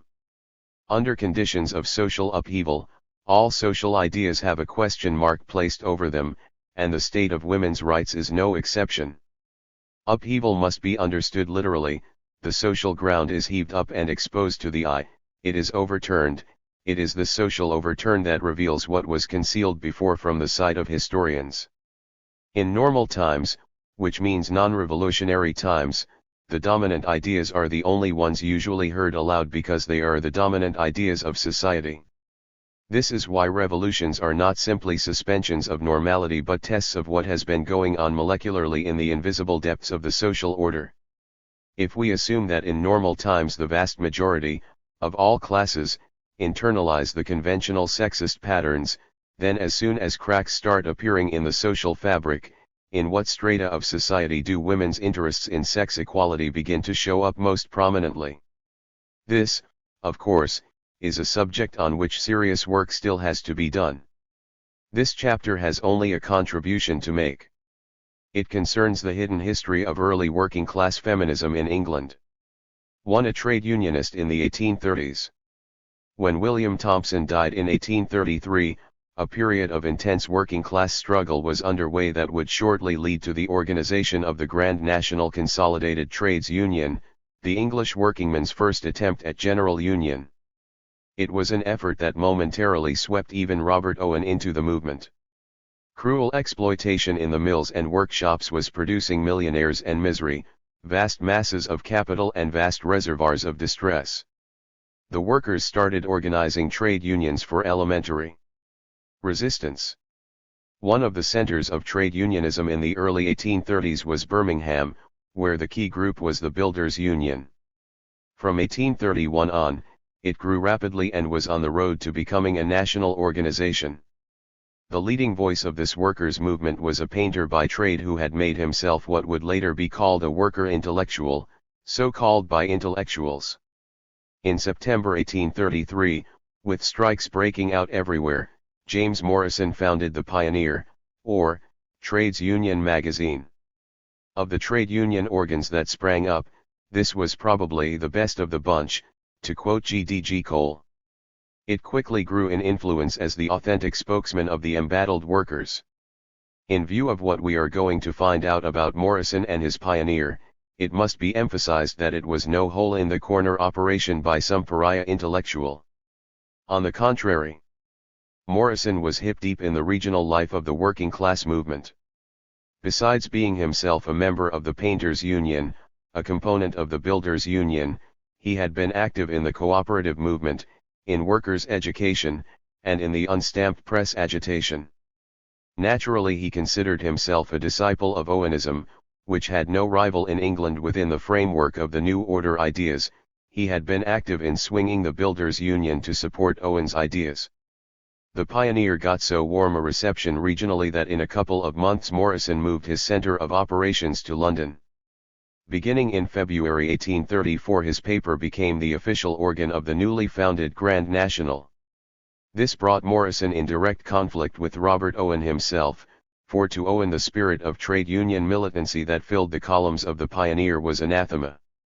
True, Morrison wrote sincere editorial statements in favor of class collaboration and peace between masters and operatives, as a consummation devoutly to be wished.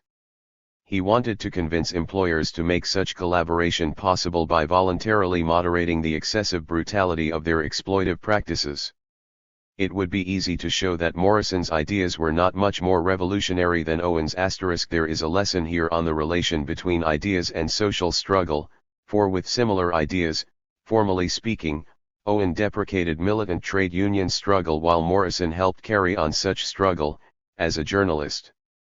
He transmitted journalistically the pressures that heated up the workers' life situation. At any rate, by the summer of 1834, Owen, whose prestige was still unchallengeable in the leading councils of the Grand National, got Morrison's Pioneer dropped as official organ, after Morrison had rejected the cool proposal that he simply hand over his paper to the Grand National leadership. The Pioneer came to an end in July. Soon the union started to break up too. Morrison came out of this racking experience broken in health. He died suddenly in August 1835, only 33 years old. Among the most frustrating of historical accidents are the two premature deaths we have had to record in the last pages, namely, the deaths of William Thompson and James Morrison, who both might have been able to offer a healthier alternative to Owen's leadership of the new socialist movement, and who did in fact start to offer this alternative. They died soon after coming into conflict with Owen, who lived on long after his positive impetus to the movement had turned into a fetter on it. 2. The feminism of the class struggle. Let us make an interim contrast. If one judges by a typical work such as W. L. Blease's The Emancipation of English Women, socialist feminism did not exist. Blease is more interested in admiring such giant strides toward women's freedom as the conquest of the right to ride a horse sitting astride, i.e., the great right to be bifurcated. Naturally, this achievement was relevant only to rich women. Yet, despite this bifurcation in historical concerns, it is possible to find out that the working class and socialist movements of the early 19th century were centers of the advocacy of women's equality. This sort of feminism arose, as it had done in France, out of a life situation of struggle. Women workers began to organize in the first trade unions as the century got started. Women demonstrators were killed, along with men, in the 1819 Peterloo massacre. Women operatives in the mills formed female reform societies about the same time, for electoral reform. Women went on strike along with men or by themselves, and in the trade union movement, when resolutions and decisions were up for consideration, they voted. Women's suffrage began inside the working class, just as it had begun inside the sansculottes of the French Revolution. If we compare these working women with the image of woman portrayed in Wollstonecraft, we might be on a different planet. Since this working class feminism was not a theory or ideology but an accompaniment of real life, it could and often did coexist with conservative notions about woman's place and about the family. In a way, the case is similar to the two sides of Morrison's ideas on class struggle and class collaboration. We are not dealing with intellectuals caught in the act of cerebratting, but with ideas and attitudes under pressure that were not necessarily congruent or consistent. In the real social struggles that went on, feminism was not primarily an ism but a condition. This point, as it happens, was made in his own way by G. J. Holyoake, an Owenite organizer in the 1830s, who later authored a fat history of the movement from a standpoint hostile to socialism. He testified, "To the honor of cooperators Owenites, they always and everywhere were friendly to the equal civil rights of women. The subject is never obtruded and is never long absent. It continually recurs as though women were an equal part of the human family and were naturally inclined in cooperation. There was no comparable state of mind about women's equality in any other section of society. This happened not primarily because the Owenite workingmen were advanced thinkers, as Wollstonecraft had been an advanced thinker even among bourgeois women. It happened because the women were in fact involved in the social movement of struggle on an equal basis. It did not happen because of Owen himself. Owen spent his life opposing the social and political powers that be and, in addition, fighting against the religious institutions of society, and this is enough courageous oppositionism for any one person. But he never made the woman question the special oppression of women, and the program of women's equality a part of his various crusades. However, we must add that Owen did challenge the conventional marriage institution, with its underlying sexual prudery and its double standard. Read, for example, his lectures on the marriages of the priesthood of the old immoral world, 1835. He was much concerned to plan for the emancipation of women from household drudgery, and he attacked the family as a basically evil institution. Thus he made it easier for elements in the Owenite movement to go beyond his own limited views. There is no record, in any case, that Owen ever advocated social and political equality now in the field of women's rights, as William Thompson had done in 1825 under Anna Wheeler's influence. But the more advanced ideas, having been loosed, were rife in the movement that went by Owen's name at a time when histories of feminism view these ideas as virtually unknown except among some marginal litterateurs. To find even a marginal advocacy of something approaching thoroughgoing support to equal rights, we must look ahead to John Stuart Mill's The Subjection of Women of 1869. It is no derogation of the great importance of this work, especially for bourgeois feminism, to reveal where the younger Mill got his ideas. Certainly not from his father, as we have seen. But he also knew the man who had attacked his father. Holyoake's history added the following to the passage quoted above.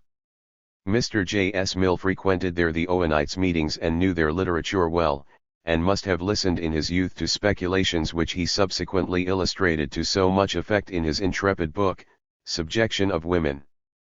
This passage in Holyoake's history took off from a mention of Mrs. Anna Wheeler's advocacy of women's participation in political affairs. But in fact the young Mill's youth was even better spent than Holyoake remembered. Mill tells in his autobiography that he, together with a circle of young Benthamite utilitarian disciples whom he frequented, regarded his father's article on government as a masterpiece of political wisdom, but disagreed with its paragraph on women's rights. A good trick, and not the product of pure logic, since this paragraph laid the basis for the rest, as we have pointed out.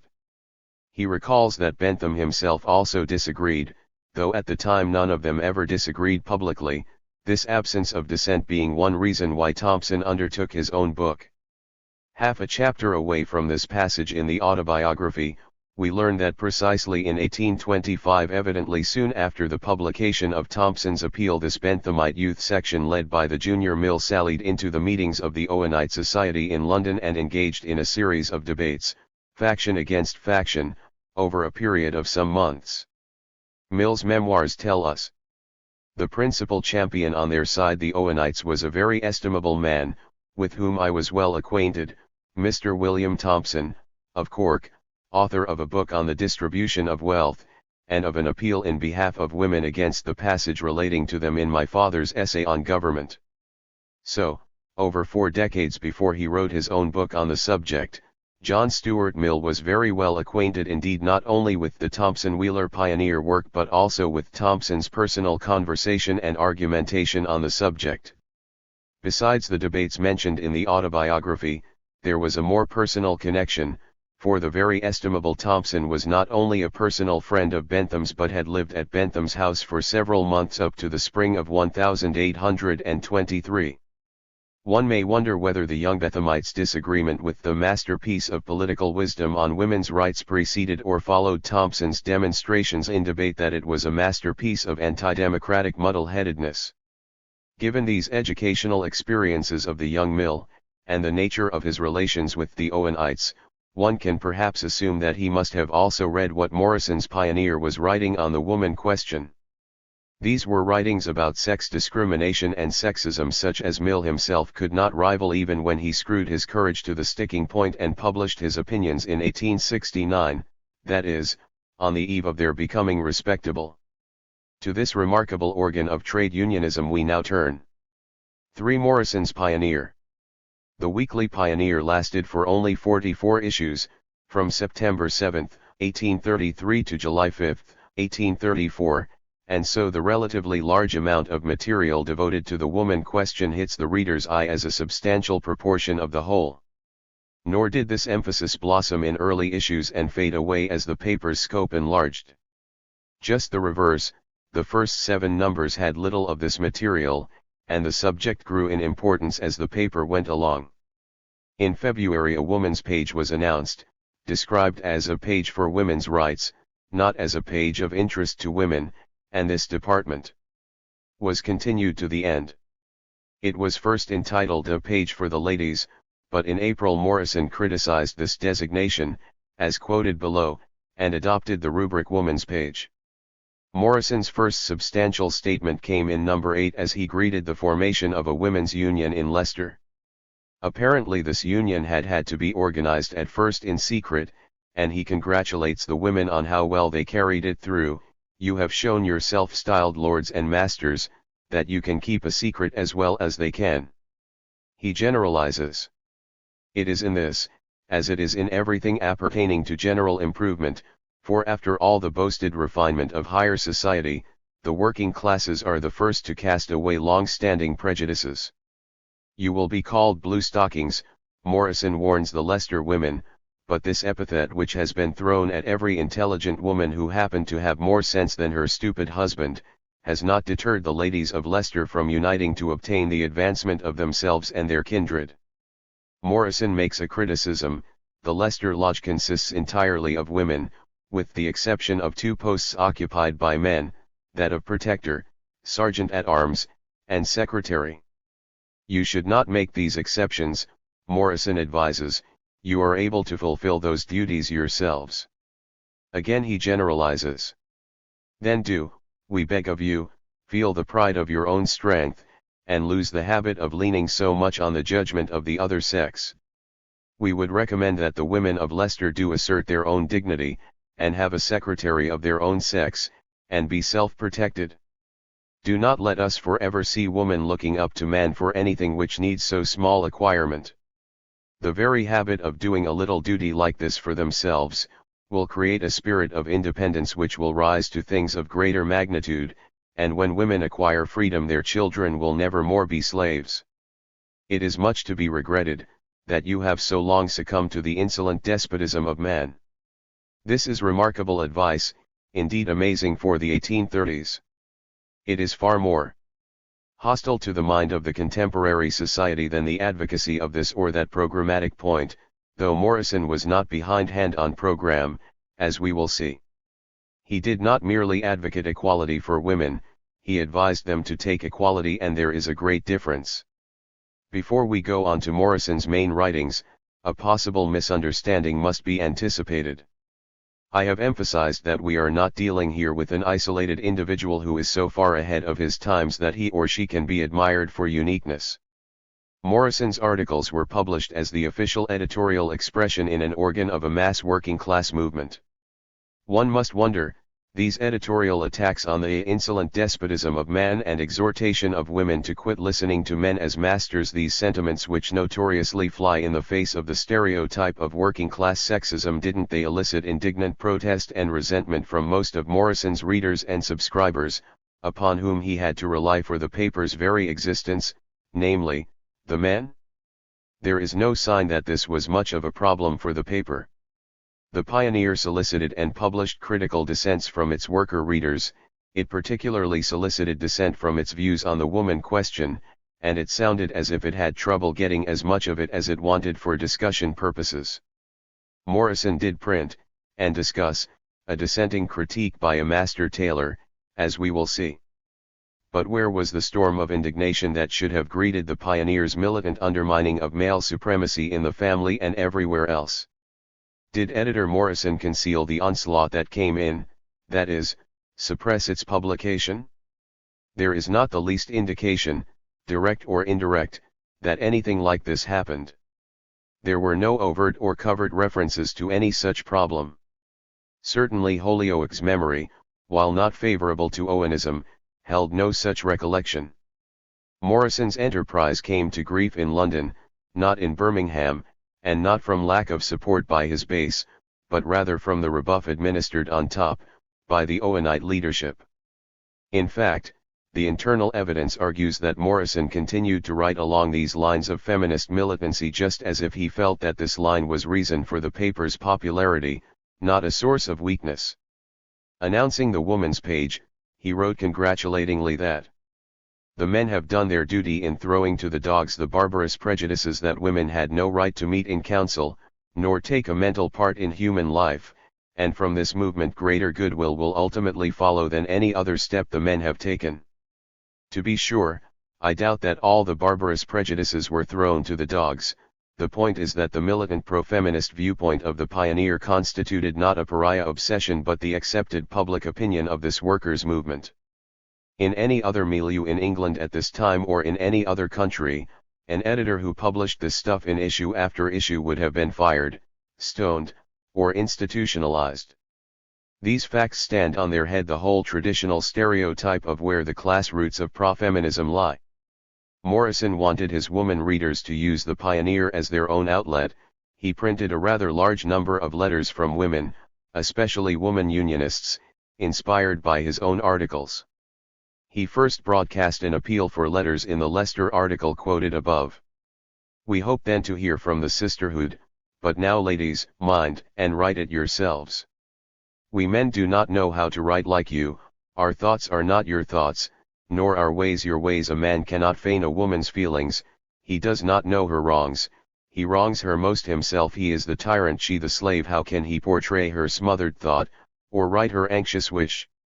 Write yourselves, then, write yourselves. A few months later, Morrison devoted a whole woman's page to this same theme, beginning with the sentence, "Ah no, we cannot write as women feel."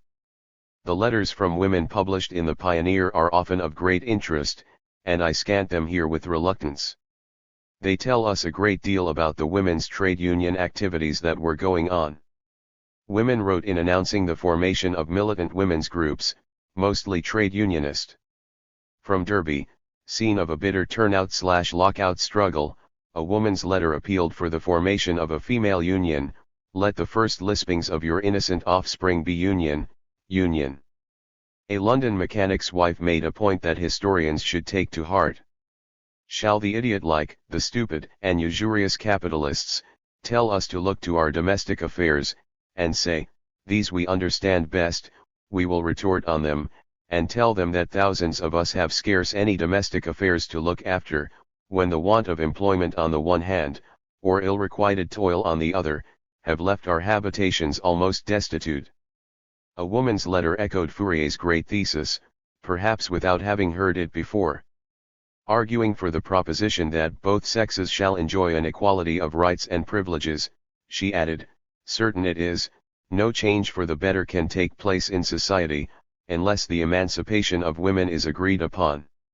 In proportion as woman is made a full sharer of the benefits of union, in such proportion will man discover his ultimate success will be hastened or retarded."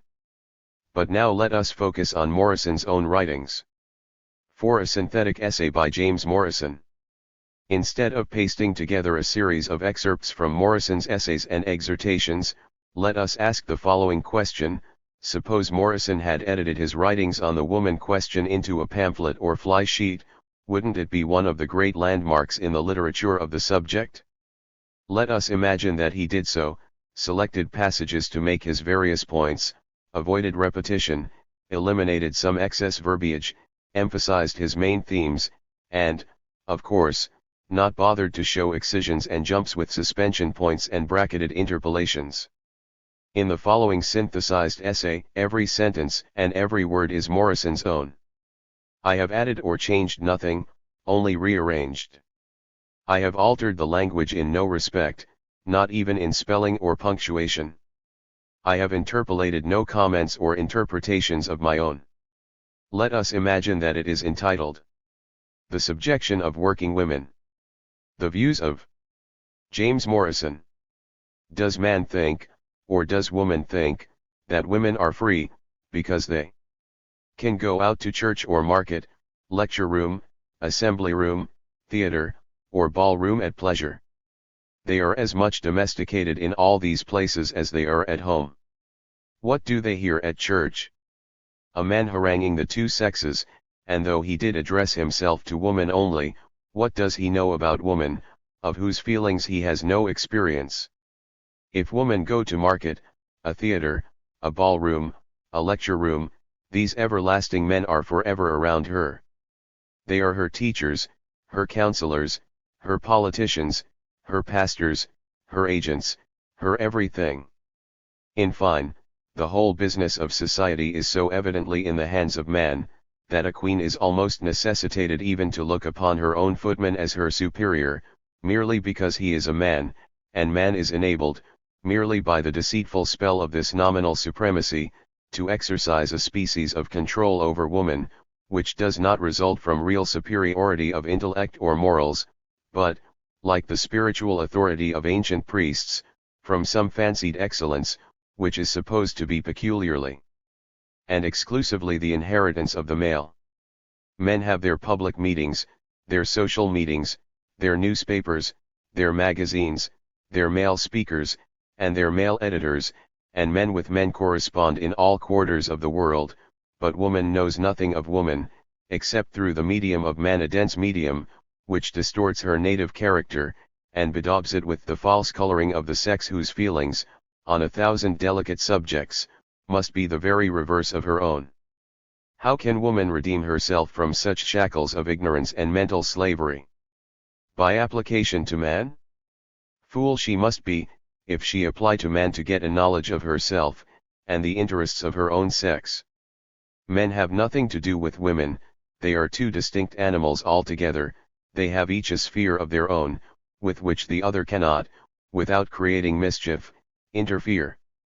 Therefore, we say, let woman look to herself, allow no male to enter her meetings, until she has obtained sufficient skill and experience to act in public, and then let her assembly rooms be thrown open. Some women say they are free, they do not want to be redeemed. But if they be free themselves, will their freedom bestow liberty upon the rest of their sex? Yet where is the woman who can say she is free? Why are the ladies so very reluctant to go out alone? Because, by going free, they subject themselves to reproach.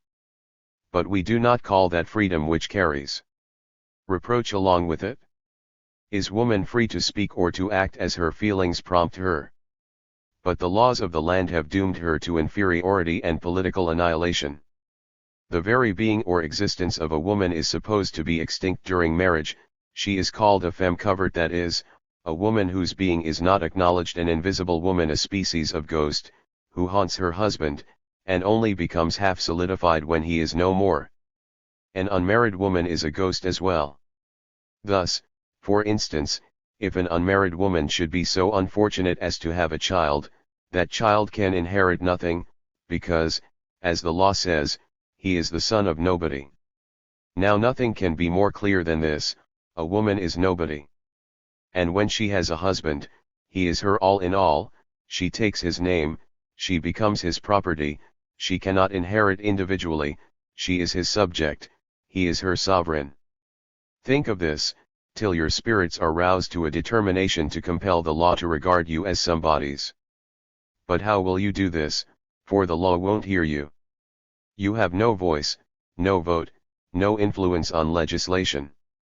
Then make a legislation for yourselves, a woman's law. We shall no longer trample upon your rights, we shall acknowledge your equality, we shall divide the kingdom with you, and, each embracing that species of employment which is suited to the sex, with no political distinctions of first or last, greater or less, we shall remove the curse which was inflicted upon woman, thy desires shall be unto thy husband, and he shall rule over thee. Woman is an endearing, social name, but lady has something shockingly aristocratic and unequal about it, it conveys the idea of superiority and control, it is the counterpart of lord. Whatever was its original meaning, it implied the same kind of inequality which is included in the counter-title lord, and it almost looks as if it was bestowed upon woman as a kind of soothing, flattering title, to atone for the deprivation of the real authority which the name implies. Man is the lord, without assuming the title. Woman has got the title, but wants the authority. A tailor has been rebuking us very severely for our preposterous absurdities about the women. This unionist scouts the idea of women's rights and privileges, and of their associating together to demand them of the male, and he says, that though not a profligate himself, if his wife were to go to legislate, it would be a certain way of making him a profligate. It is out at last. This is the spirit of the male.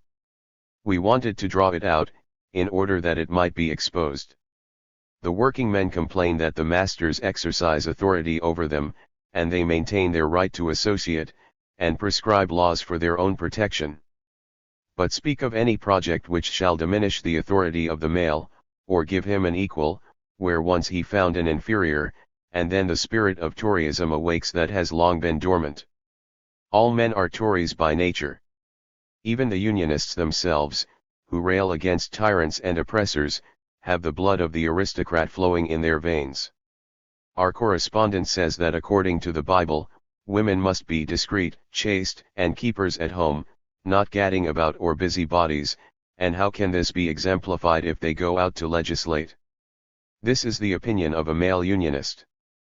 It only belongs to men to gad about and be busybodies. Women have nothing to do but to keep at home, and remain in ignorance of everything but cooking, washing, scrubbing pots, and see. Now the Bible, which has been quoted against the women by a master, may be quoted with equal authority against the men. It says, Servants, be subject to your masters with all fear. If our opponents quote from the master's page, let them quote from the servant's page also, or we shall do it for them. We do not want to set women a-gadding, but to prevent their gadding and their tattling. What is it that makes woman a tattler and a busybody, but the confined sphere in which she moves? She is individualized by the narrowness of her knowledge and experience. What is it that makes a villager less liberal than an inhabitant of the city? His confinement certainly. The only way to cure women of tattling and gadding is the way by which men are cured, enlarging their views and widening their sphere of activity. Our correspondent would have each woman subject to her own husband. He may go to a coffee house every night. He has a right to do this, for he makes the money. But what is the woman doing? She is working from morning till night at housekeeping, she is bearing children, she is cooking, and washing, and cleaning. And all this for nothing, for she gets no wages. Her wages come from her husband, they are optional. If she complain, he can damn and swear. And it is high treason in women to resist such authority, and claim the privilege of a fair reward of their labor. Good God! If we thought that the sex woman could patiently endure such a yoke of bondage, we should hate her most heartily. But how is she to prevent it? Why, by the very same means by which the men will prevent the tyranny of the master. Women will save themselves abundance of labor by association. Because we advocate the cause of female associations, do we therefore advise woman to cast off her feminine character, and assume the effrontery of man? If union is to produce such a corrupting effect, then, for heaven's sake, let the men beware of it, for man and woman are one nature, and are refined or corrupted by the same means. We assure our correspondent we are more and more convinced, that he has too much of the spirit of the master in him, a spirit which we are determined to resist, wherever we find it. But it is degrading to human nature to admit the superiority of one being over another, merely because the gender is different. What is this but aristocracy? If we admit the right of man to rule over woman, merely because he is man, then we may, upon the same principle, admit the authority of one man to tyrannize over another, merely because he is of noble blood, high-born. Certainly, nothing can be more unjust than that law of public opinion and of political jurisprudence which gives a fool, merely because he is a man, a political and domestic authority over a woman, who may, in every other respect except the circumstance of sex, be his decided superior. It is a tyrant's law, and is destined, for the good of both sexes, to be forever annulled. Now is the day of general redemption for all. Black slaves and white slaves, male slaves and female slaves, must all be freed. We warn all our sisters against every attempt in the male to scatter women and prevent their communion. Men will attempt it under every guise, the guise of love, of modesty, of religion, of chastity, in fine, every guise under which the male contrives to woo the female. But what is the consequence of your yielding to their insinuations? Why, you see the consequences already. The practice has had a fair trial. Woman is a slave, a servant to man. We burn, we weep to see her, as she appears to us daily. We know how to cure the evil, but man, and she herself, deceived by men, resist our endeavors, and cry out, like the landowners and the clergy, against all innovations. Man is stronger than woman by nature. What is the conclusion to be deduced? Is man therefore demonstrated superior to woman? Then, by a parity of reasoning, a black bear or a wild buffalo is superior to man. But it is by this argument of the strongest alone that the doctrine of male superiority is defended. Yet man must admit that, if superior to woman in physical strength, there is a delicacy about the female character to which the male can never attain, in fine, that there is a characteristic difference between the two sexes, so peculiar to each that the one would suffer deterioration by being invested with the character of the other. Now the query is, which of the two characters is the most valuable? A fine artist is much more highly regarded than a sturdy artisan, but the selfish male has not yet learned to apply the principle of action to his treatment of the female. A woman's wage is not reckoned at an average more than 2/3 of a male, and we believe in reality it seldom amounts to more than 1/3, and wives have no wages at all. Yet, is not the produce of female labor as useful? There are many departments of the arts which are peculiarly suited to the female hand, which is much lighter in execution, and by the skillful combination of the properties of each sex, the finest results in the department of human industry may be accomplished. But the discovery of this sexual difference of handicraft will only tend to bring the two sexes to an equality. This is the grand conclusion to which we must finally attain, that the two sexes are each distinct in their kind, that an equal proportion of both is necessary for the perfection of social happiness, and that the industrious female is consequently well entitled to the same amount of remuneration as the industrious male. The women have always been paid worse for their labor than the men, and, by long habit and patient acquiescence, they have been taught to regard this inequality as justice. The consequence is, that men are either obliged to work for women's wages, or lose their work. It is to prevent this diminution of wages that the male tailors have declared war against the female tailors. They do not want to deprive the women of their means of living, they would have a woman's work to be valued by the same standard as that of a man's, and equally well paid. This at least is the professed reason which the tailors give for their proposed system of exclusion. Were this to have the effect of raising the wages of the women, and still preserving to them their employment, we should give the tailors our hearty support, but where they wantonly throw out of employment a number of females, merely because they were women, we think this an encroachment on the liberties of humanity, which is too much to be tolerated. Has woman a right to reduce the wages of man, by working for less than man? Certainly not, were women considered equal to man, and did she enjoy the same rights and privileges, but since man has doomed her to inferiority, and stamped an inferior value upon all the products of her industry, the low wages of woman are not so much the voluntary price she sets upon her labor, as the price which is fixed by the tyrannical influence of male supremacy. Therefore any attempt to deprive her of labor, because she works at a reduced price, is merely punishing women for the cruel and pernicious effects of male supremacy.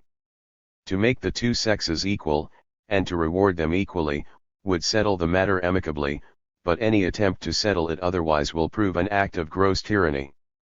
If the principle of resistance be justifiable in the male, it cannot be reprobated in the female.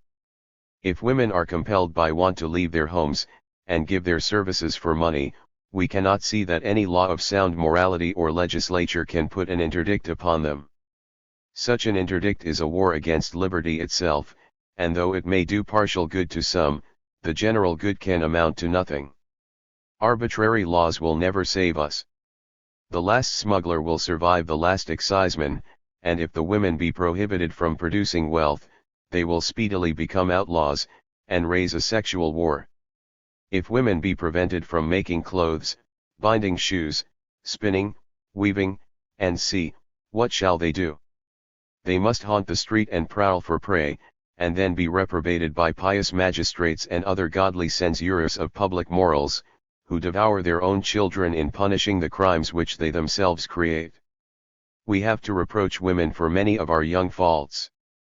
They encourage the masculine habits, as they are called, of the boys, and train them from infancy to domineer over poor little miss. Now, if women were uniformly to check this spirit of control when they have the little rogues under their immediate direction, it would encourage a respect for the sex, which in time would grow into a fixed habit, and if they treated the seducer with as much cruelty and bitter persecution as they do the seduced, they would save thousands of the sex from the horrors of prosecution. We have little esteem for unfeeling prudes, they are the occasion of more vice than the unhappy frail ones, for they are often the cause of her abandonment. Not that we wish to lay the whole of the blame on the sex whose interests we profess to advocate, but to show that women are in some measure the perpetuators of their own slavery. There is a nominal respect paid to the women of this country, but it is in most instances only nominal. How often have we been disgusted with the hackneyed, commonplace compliments, as they are called. The reform of these abuses must begin with the women themselves. They ought to train their little male brats to think properly of their mothers and sisters and aunts, and the whole of their feminine acquaintance, and to instruct the little Paulas and Sallys at the same time not to be quite so afraid of Masters Jackie and Tommy. However loudly the men may bellow out for their own liberties, they will never bestow what they obtain upon women until she demands it from her masters, as they were done for theirs, and whenever that struggle arrives, the men will be as tenacious of giving up their absurd domination as is any other power which exists of relinquishing its authority. It is fortunate, however, that the male part of the population cannot progress in real civilization without imparting the value of independence to those whom they at present consider their inferiors. A writer on the rights of women observes, that marriage seems ordained exclusively for the comfort of the man. Yes, and he has taken care to make the law as well as custom support him in his tyranny, for an operative may thrash his wife with impunity, and be in little danger of punishment for his brutality. Indeed, if the law were to punish him, the poor woman would become a victim for want of the means of his support. In making these remarks, we do not wish a thought to be entertained that we desire to set the sexes at variance with each other.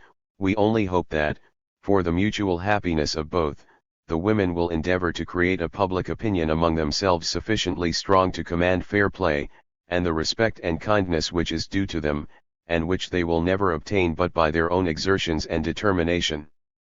Women would be no less amiable for being more independent, and mankind would be none the worse for a little of their gruffness being rubbed off to give place to the natural rights and privileges of woman. 5. Afterward, the male-female unit.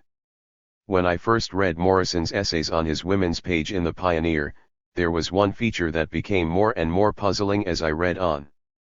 Some of this feature peers through the synthetic essay above, but a full appreciation would require reading the material in greater bulk.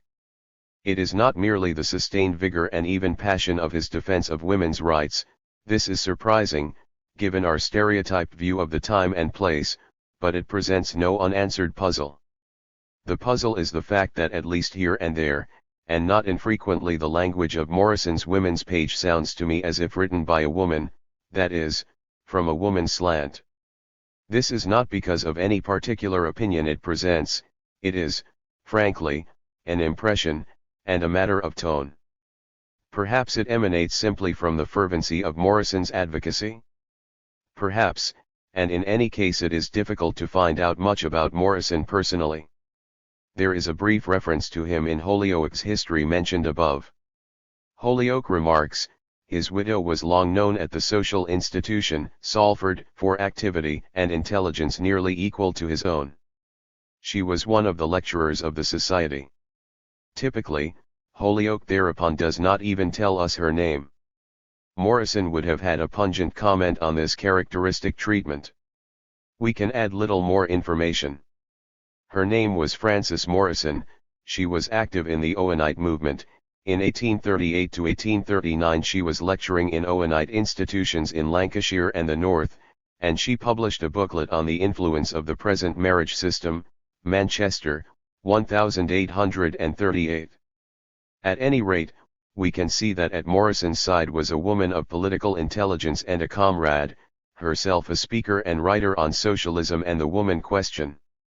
It becomes easier to speculate that Frances Morrison must have participated in the writing and preparation of at least some of the women's pages in the Pioneer.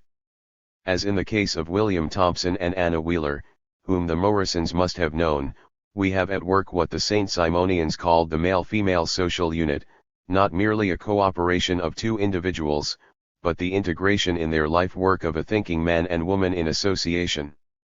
At this point it is possible to get lost on the seas of speculation, well out of sight of facts, but is it too speculative to wonder if the female part of the unit was instrumental in turning the male half toward his passionate identification with the cause of women's rights? Here is another corner to be lifted on the hidden history, the underground life of socialist feminism. Unpublished 1990.